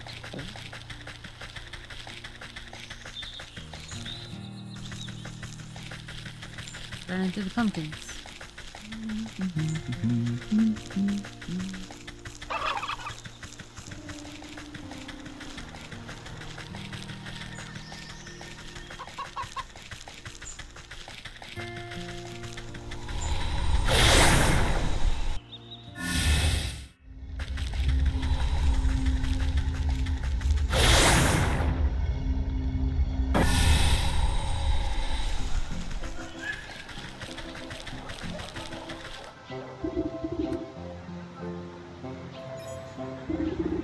set the tiny footwear aside.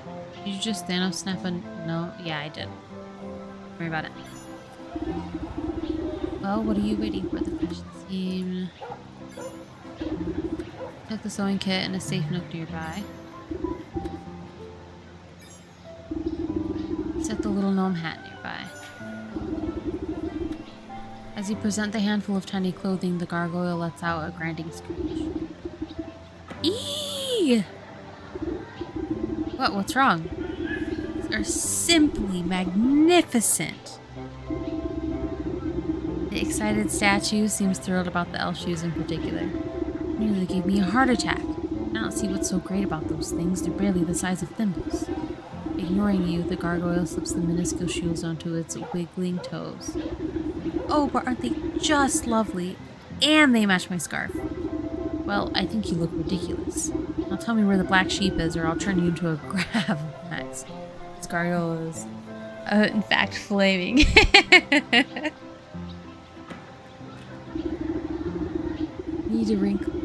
No need to wrinkle up your rags. I carried her out to the secret grove in the woods to hide from the ram, even managing to say some of her stock as well.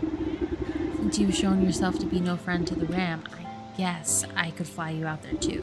The gargoyle flexes the heavy stone wings on his back. Is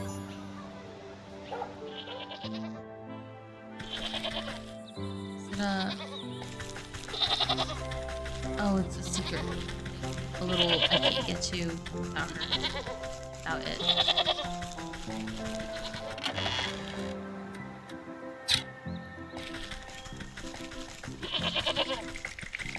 Aw, she's scared. Stay back! The ram sent you to finish me off, didn't he? Oh, crackers, I knew I couldn't trust that gargoyle to keep a secret. Calm down, I didn't come to fleece you. In fact, I came to see why that miserable tyrant tried to run you out of town. Glance around at the rescued rolls of patterned fabrics and balls of colored yarn. All because of this lovely textile work? I never meant to cause trouble, I just wanted to make beautiful clothing. But the ram saw my work as some affront to his great vision. He wants all his sheep to dress the same, think the same, be the same. But I don't understand. Why can't we be different? The loudest voice is seldom the wisest. Tears well up in the sheep's wide-set eyes. They burned down my wool shop and tried to kidnap me. I only barely got away. It's giving I was born today.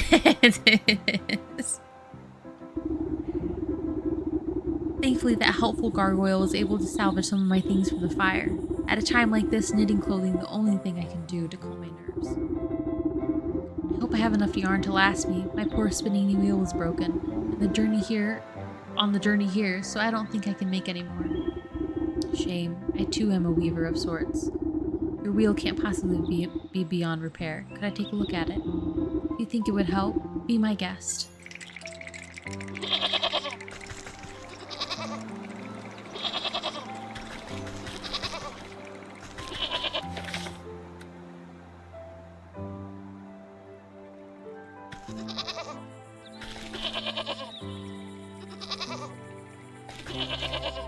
I have to already know one then.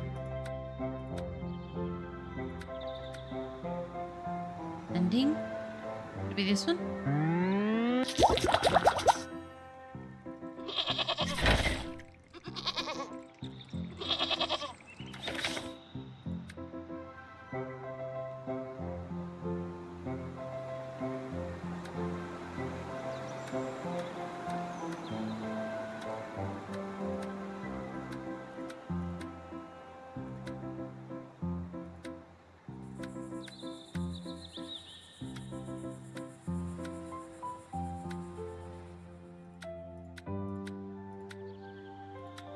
No, these are ingredients.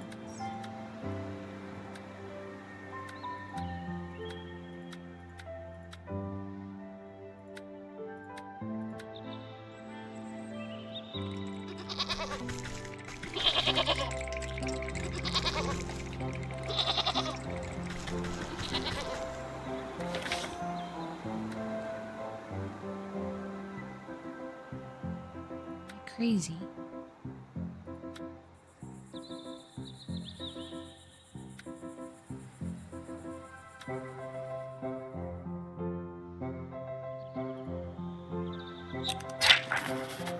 What?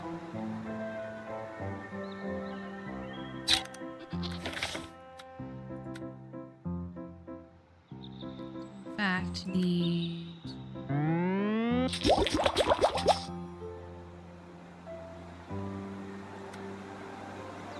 romantic.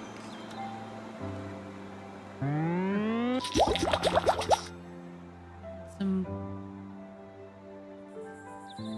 Ugh. Mandrake root.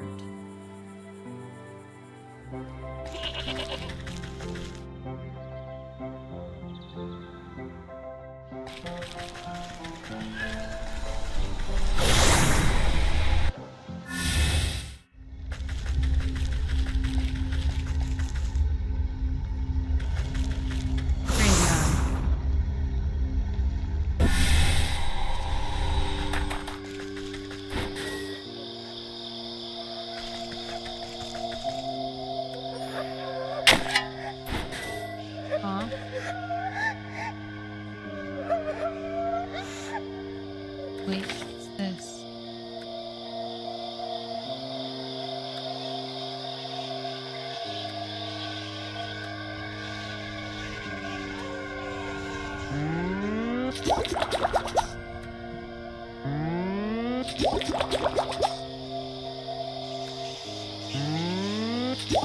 I think we'll get a bunch of things of water. Did I not make it? I did make it.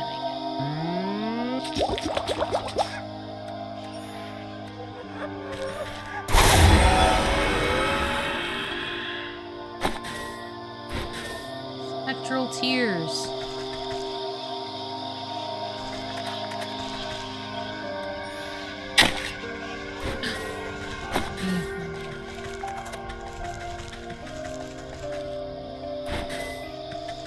Ew.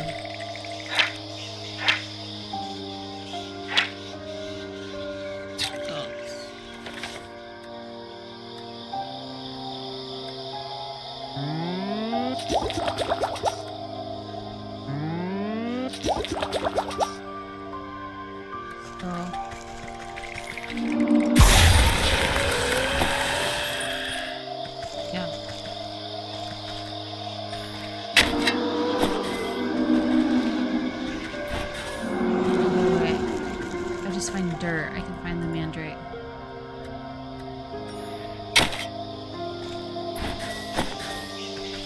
He's definitely got to do something.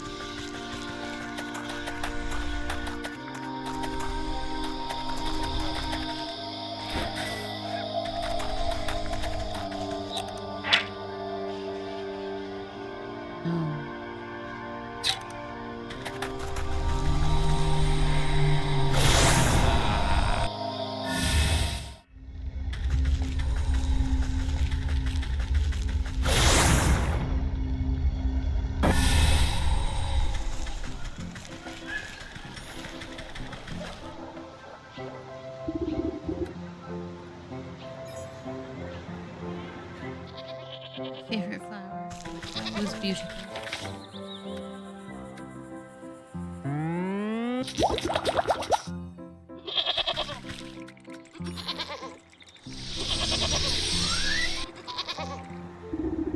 It's good as new. A few splints and some elbow grease, and she's all ready to go. Wow, really? Thank you so much. What can I ever do to repay you? I think together we should repay that stinking ram for causing this mess in the first place. I have an idea to knit him a cardigan he won't soon forget. Buy a special gift? That's a lovely idea. It'll need a personal touch. Some wool collected from those dim-witted followers of his should do the trick. The ram guards his flock like an ogre. He won't be able to get a single hair off them when he's watching. There's a problem. Oh, unless you find his missionaries. Sometimes the ram sends out loyal sheep to spread the word. Why, I bet if anyone could find them, it's you. You found me, after all. Spouts his gibberish to the corners of the world. Where are these missionaries? Nearer than you think. They usually travel to the docks, the graveyard, and the market. I've already seen them all. Shame they won't have the rams' protection. I've got plenty of fleece here, but if you have something special in mind, just put it by the spinning wheel. Crypt crawler silk. Ugh.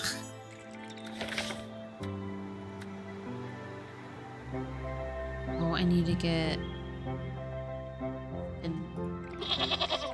Man, I'm gonna have to do a bunch of running around.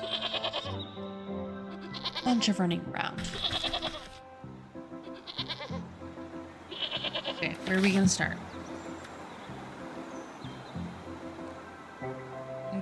Let's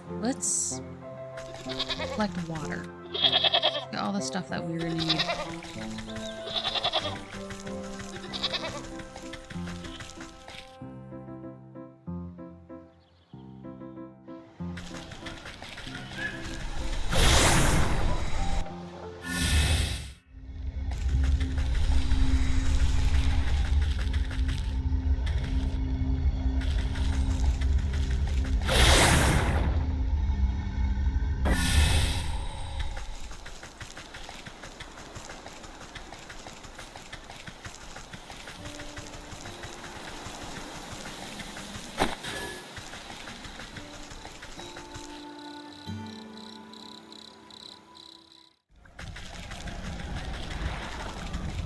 And they're all messed up still.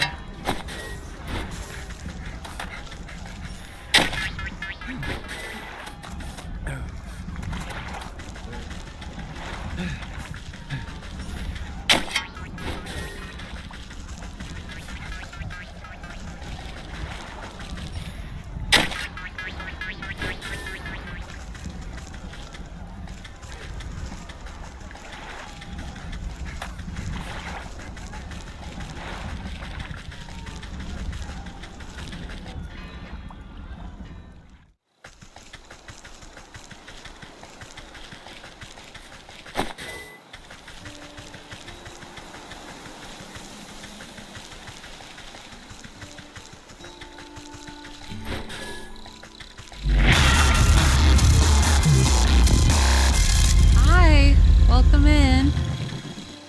Welcome back, I should say. Thank you for the raid. Hi. How are you guys?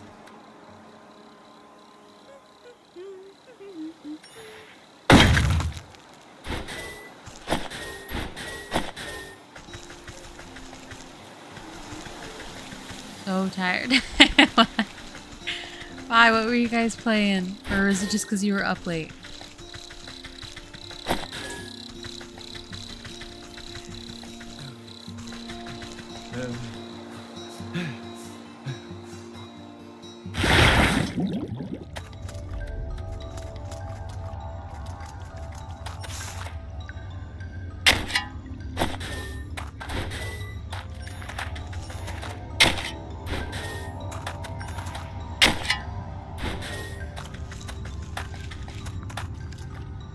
They tiny fade again, but for 6 hours.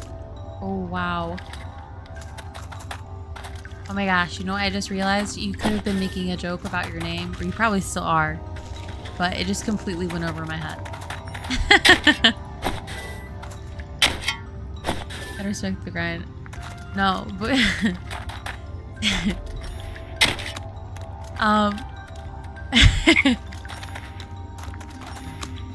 what were you still working on the island? I should know better. Got you. You were working on the island last time, right?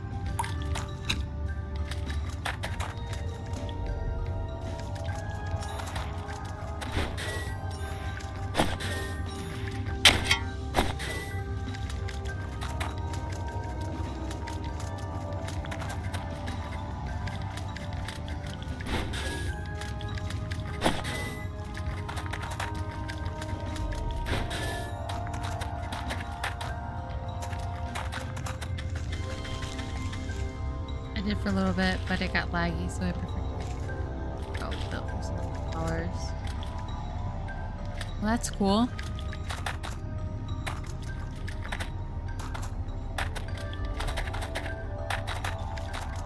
Sorry, it got laggy though.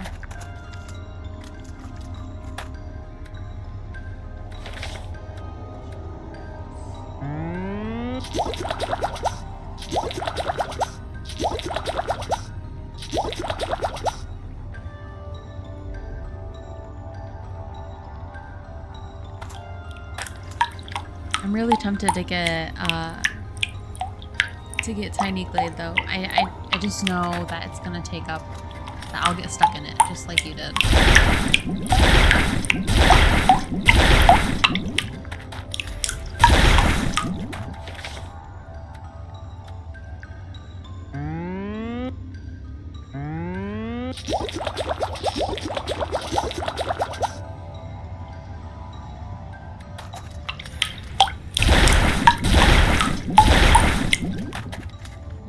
I still feel like I should collect more.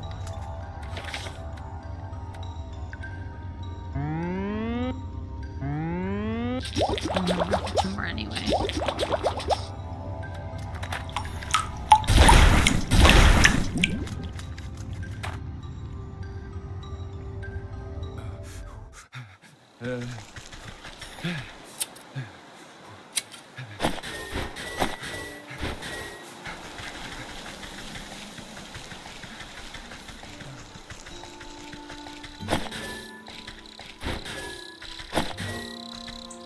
And rest and learn. Hope you have fun.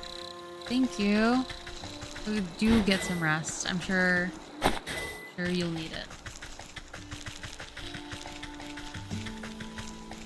Especially if you're in the same time zone as I am.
Wait. Got more water. I gotta remember why I decided I needed to get more water. This? Because I need it for this. This. More of these.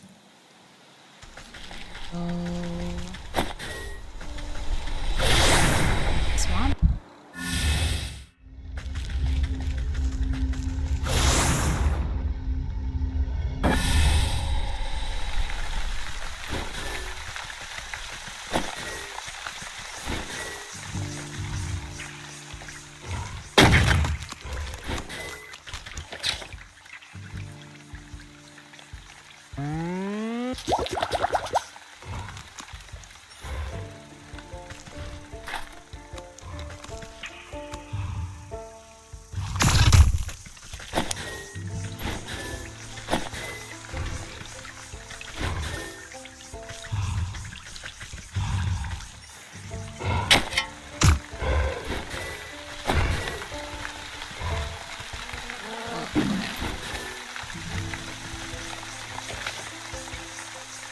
What was the stick thing?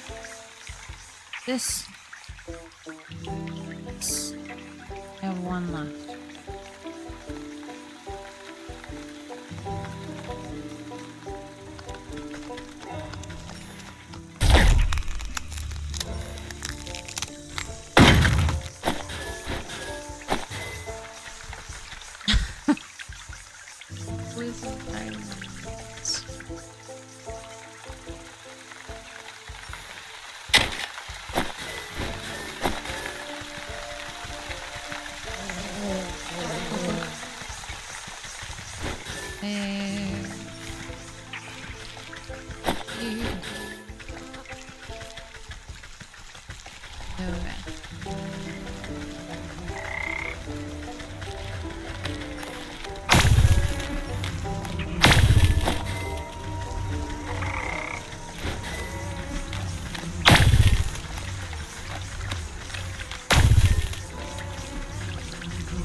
a few more.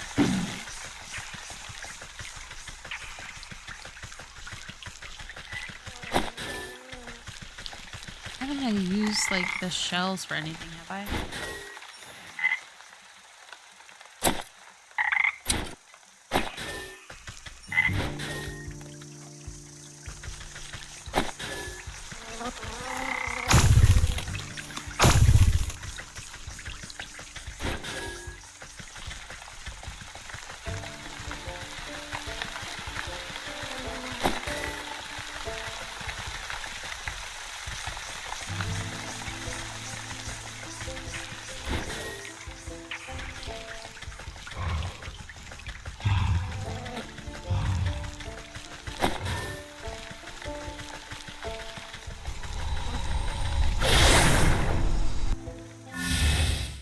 Decent amount.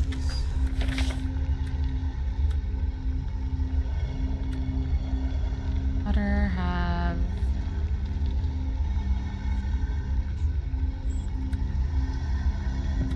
cobblestones. Okay, let's go collect mushrooms and get more cobblestones. Then to the graveyard. No, yeah, that's what I was just saying. They really have you going back everywhere.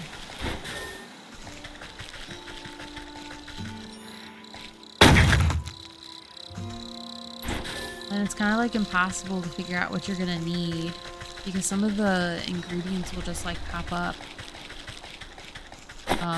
And you'll be like, okay, what's this for? Like, I haven't figured out what I'm gonna be using the snail shells for.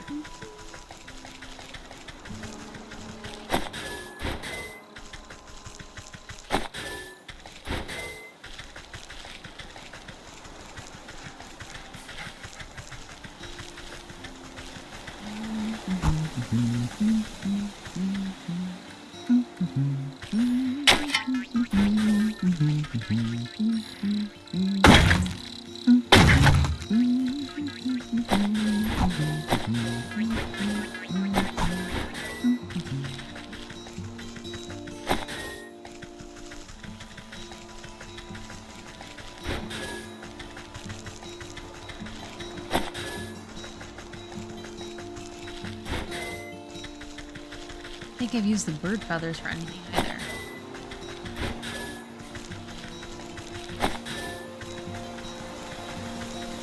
In here?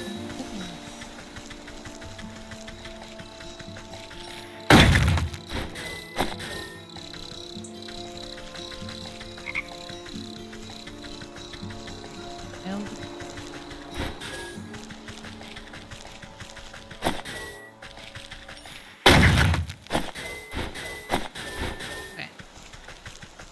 Those, and then what else did I say I was going to do?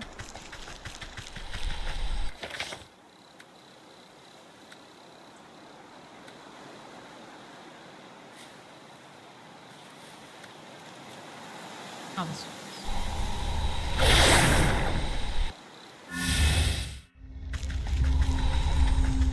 I should probably collect that,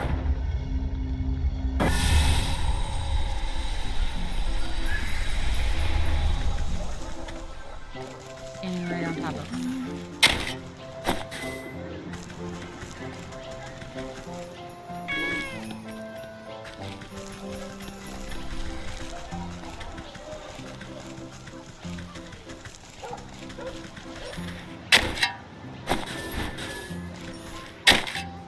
The nail is crazy.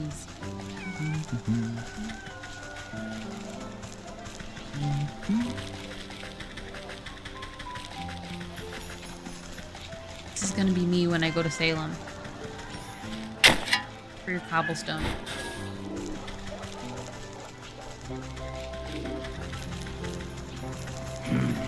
Hold on,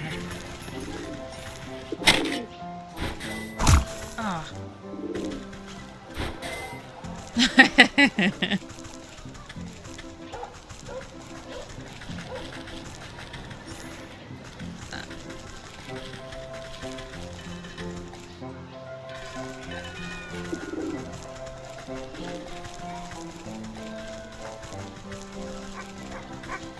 Please don't bring back a rusty nail. Why not? I thought you'd appreciate all my gifts.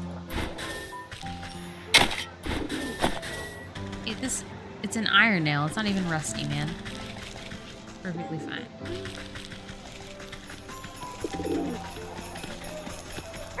Angry dog. Mushroom child. Fish child. Everything was trying to kill me there.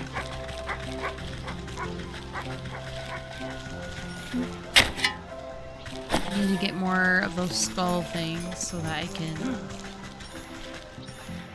Don't hurt me. Darn it. Oh.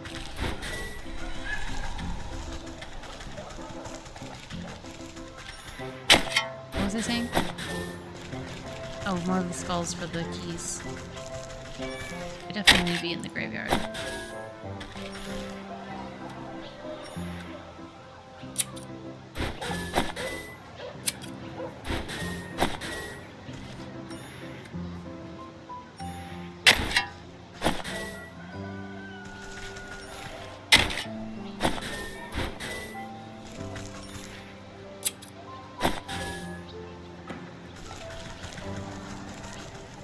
We'll get a tetanus shot just in case.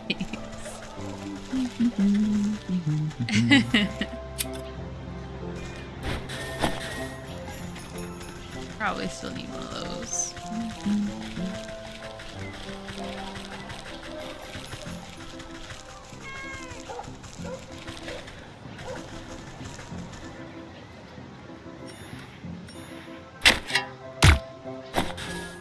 For snail, perhaps?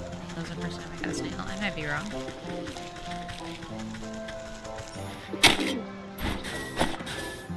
Run!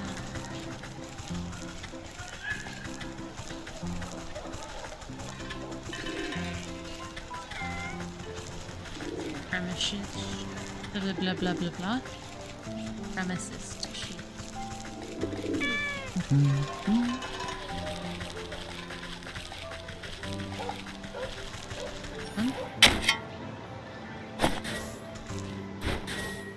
What have I got now? I feel like I don't have a lot. And it's 3 per whatever. I should collect it.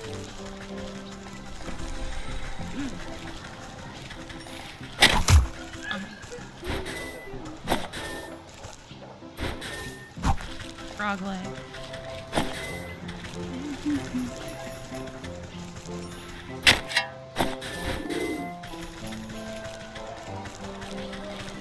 Sorry, lady.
Sure, this is super exciting for you to watch.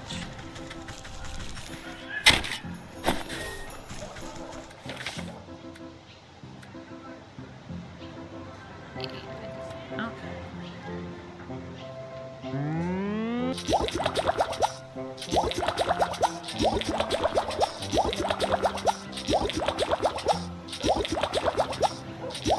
Good shine.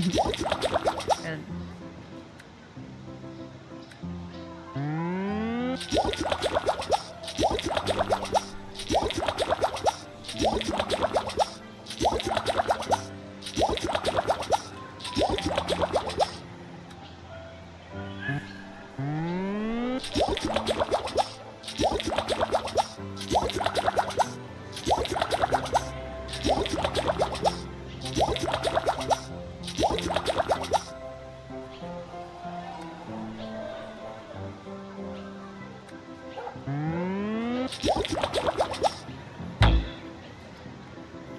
Oh, I don't have the salts. Frick.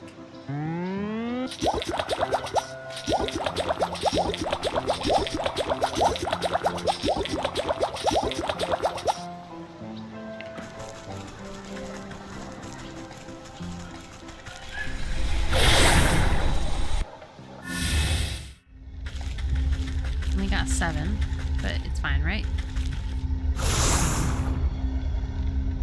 How much do I need for the other ones? Some of the other ones need this one. I need.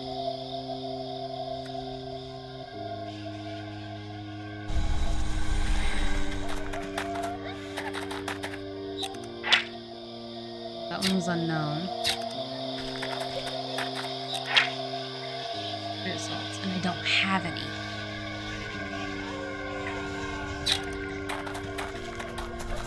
The swamp.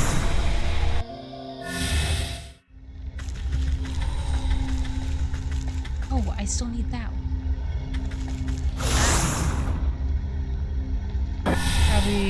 Probably where the troll is.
Love life. He's good as new.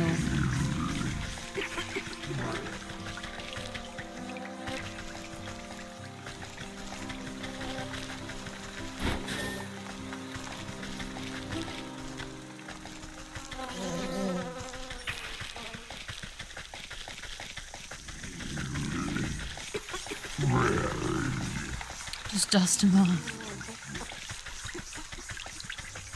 Just blow on the cartridge, it'll be fine.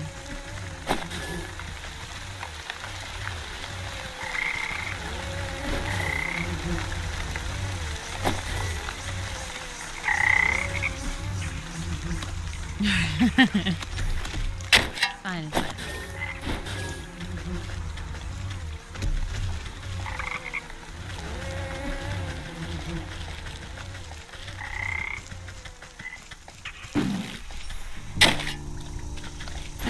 judge me. I'm doing great without your help. I appreciate the offer.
What do I need the tears for?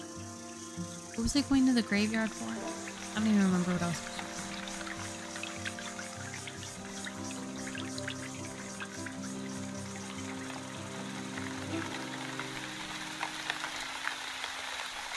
Give it to me.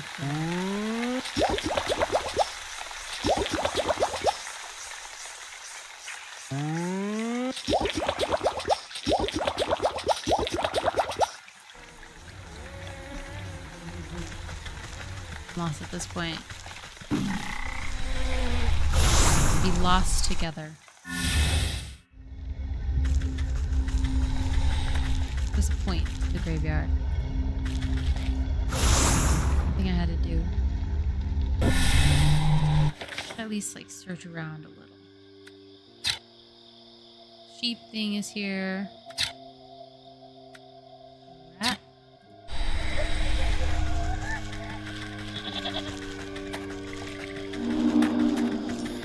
Hi. Who's there? Show yourself in the name of the ram. Or the name of Ram. No need to be jumpy, my friend. I'm just a lonely old woman coming to grieve. Oh, I thought you were one of those nasty ghosts. Usually this place is pretty dull, but lately there's been nothing but angry spirits. Glanced over his shoulder in a near panic. Oh, why'd the ram send me here? This place gives me the creeps. Scratch your cauldron and thought. You scratch your cauldron and thought as the sheep jumps at the nearby patch of rest. Looks like all I need to do is give this chap a good fright, and this pool will be mine for the picking. Haunted mannequin or something.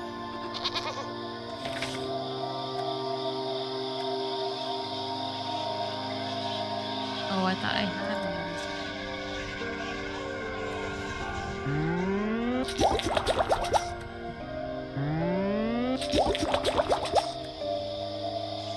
What's this?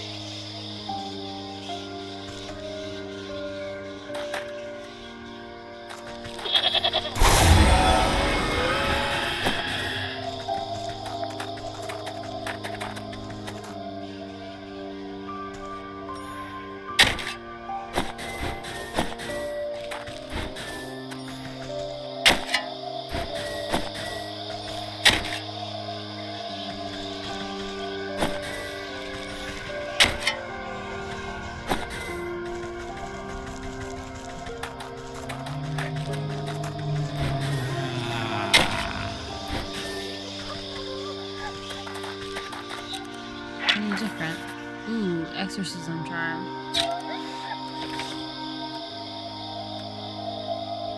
Bat wings? Where am I supposed to get that? Might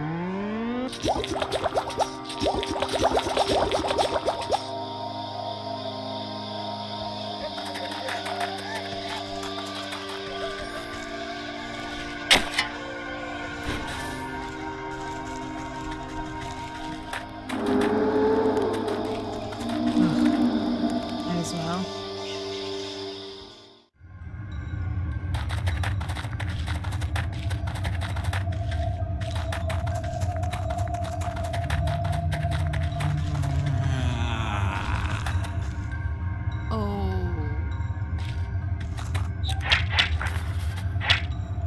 Arachnicide.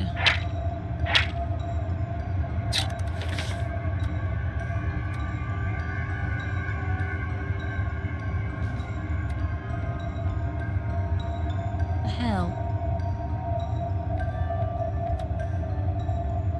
Might as well, eh?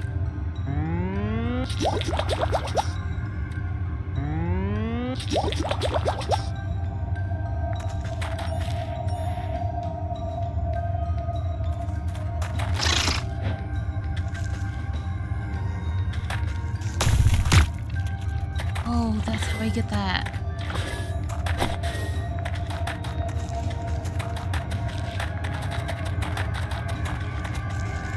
Have any more arachnicide?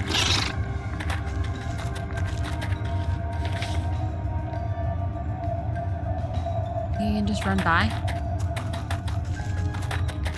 Don't touch me, don't touch me, don't touch me.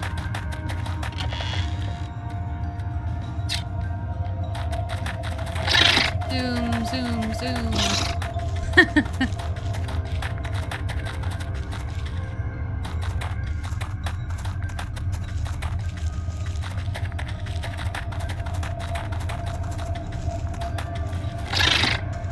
What else here?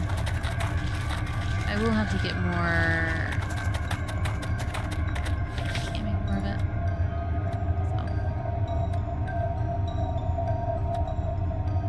Mushrooms.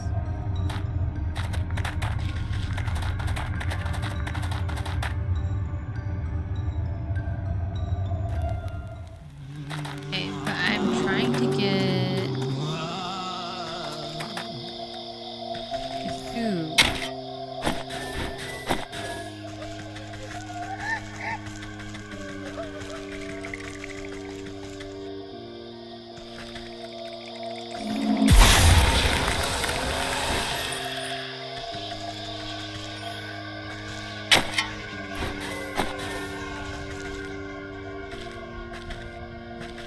Wall. Down. Dummy.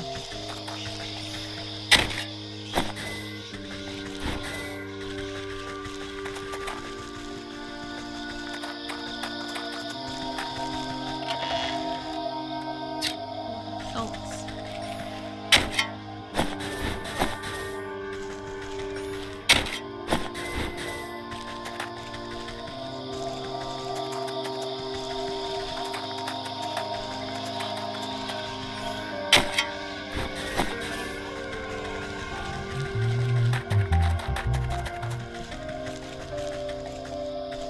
The mansion.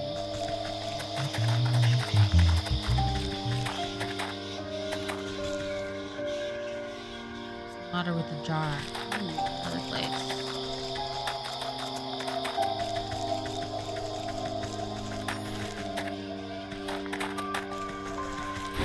Too many of these and I just eat.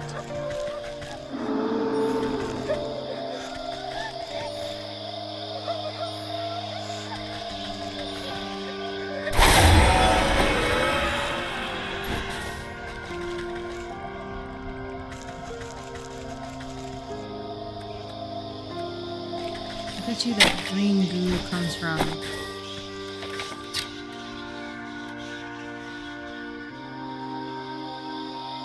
mostly ectoplasm. Comes from those thingamajigs. That way.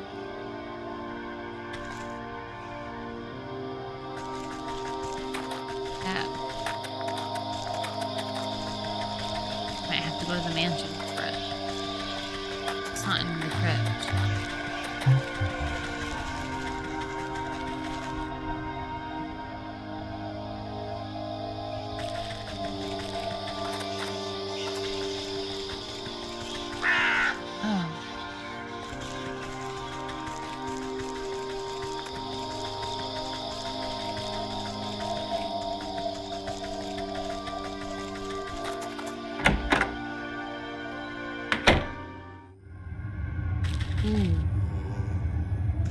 GG.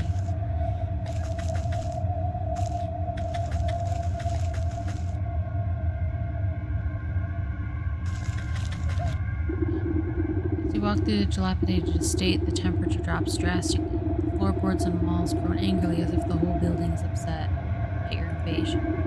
A gust of wind suddenly rushes up the staircase as if the house itself is drawing breath. Ear-splitting scream stirs dust from the rafters and makes your knees weak.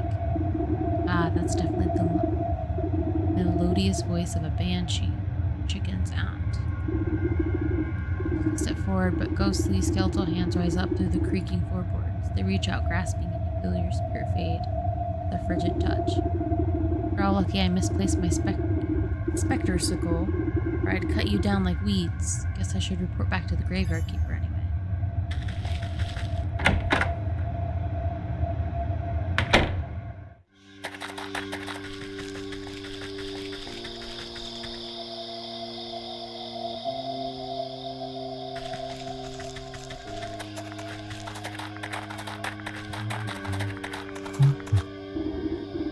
Back! It's a demon from the underworld, isn't it? Oh, or maybe a lich come to summon up an army of darkness. Relax, it's just your run-of-the-mill banshee. Banshee, I knew it. No wonder the dead have been so... no wonder the dead have been so angry lately. How are they supposed to get any rest with all this racket? The spirit only becomes a banshee when it's been terribly wronged. Who used to live in that house? I don't rightly know. It's been abandoned since before my time. Always was pretty creepy, though. The place was so haunted that I couldn't get in for a better look. Good exorcism ought to clean it right up. That sort of stuff happen often. Har. Why, just last year I had to deal with a ghoul that wouldn't stop breaking into the crypts. Darn feller was trying to find his long-lost love or something. The old man turns to rummage through his cluttered shack? Oh. Cluttered shack looking for something.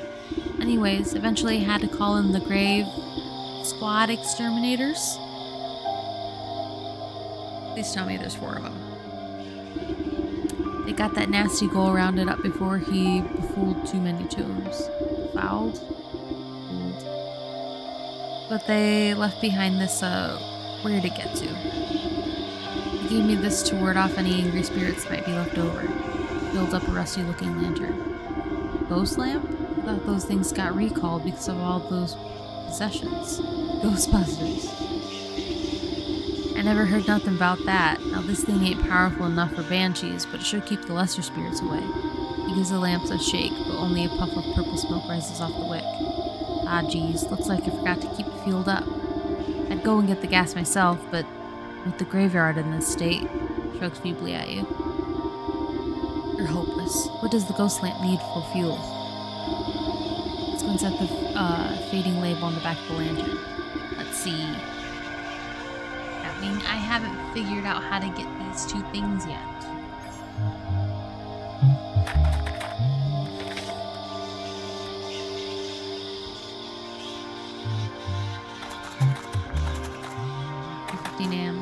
Yeah.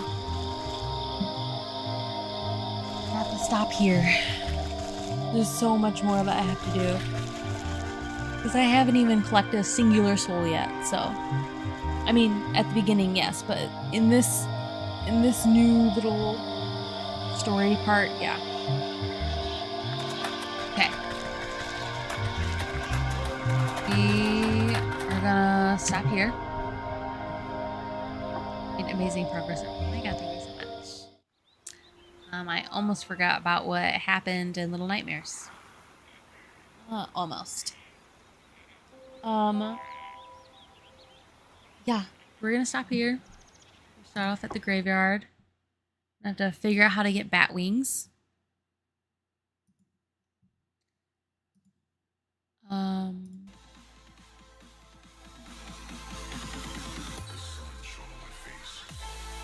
Figure out how to get bat wings and ectoplasm. Well, mostly bat wings, because I'm sure the ectoplasm will come from the other things. Make a little bit more progress in Little Nightmares. and see if I can stomach the rest of it, because if she's going to be eating the gnomes, I don't think I'm going to be able to keep playing it, to be honest. Those other things are like really making me uncomfortable. I'll find a new horror game if that happens. But yeah.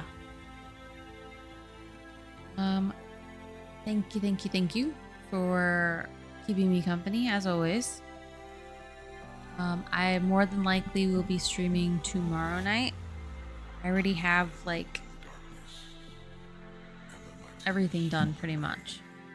Like the last of my schoolwork is due this Thursday, and I only have one assignment left, and that's only maybe a couple hours. So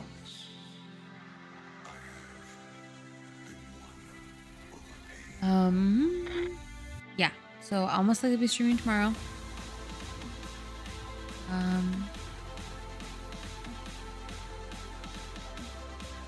Yeah. Good night. Goodbye.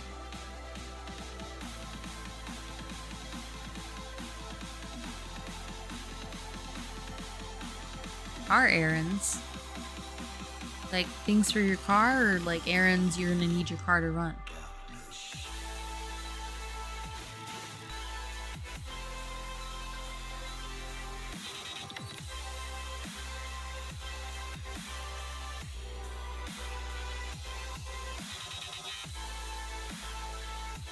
Oil change, air and tires, car wash, vacuum. Honestly, I should probably get my...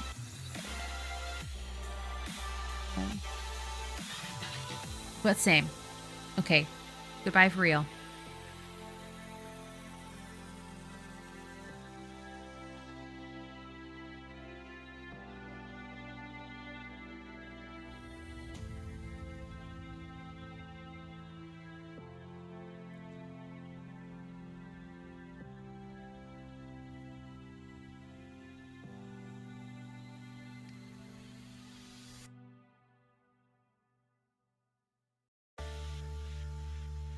Let's suppose that you were able every night to dream any dream you wanted to dream.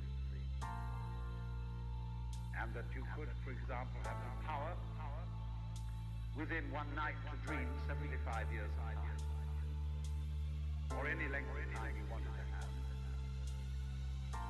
And you would, naturally, as you began on this adventure of dreams, you would fulfill all your wishes.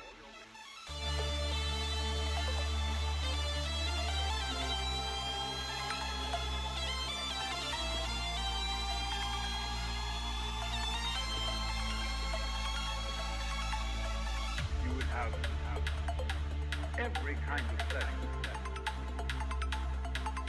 And after several nights, 75 years of pleasure, you would say, well, it's pretty great.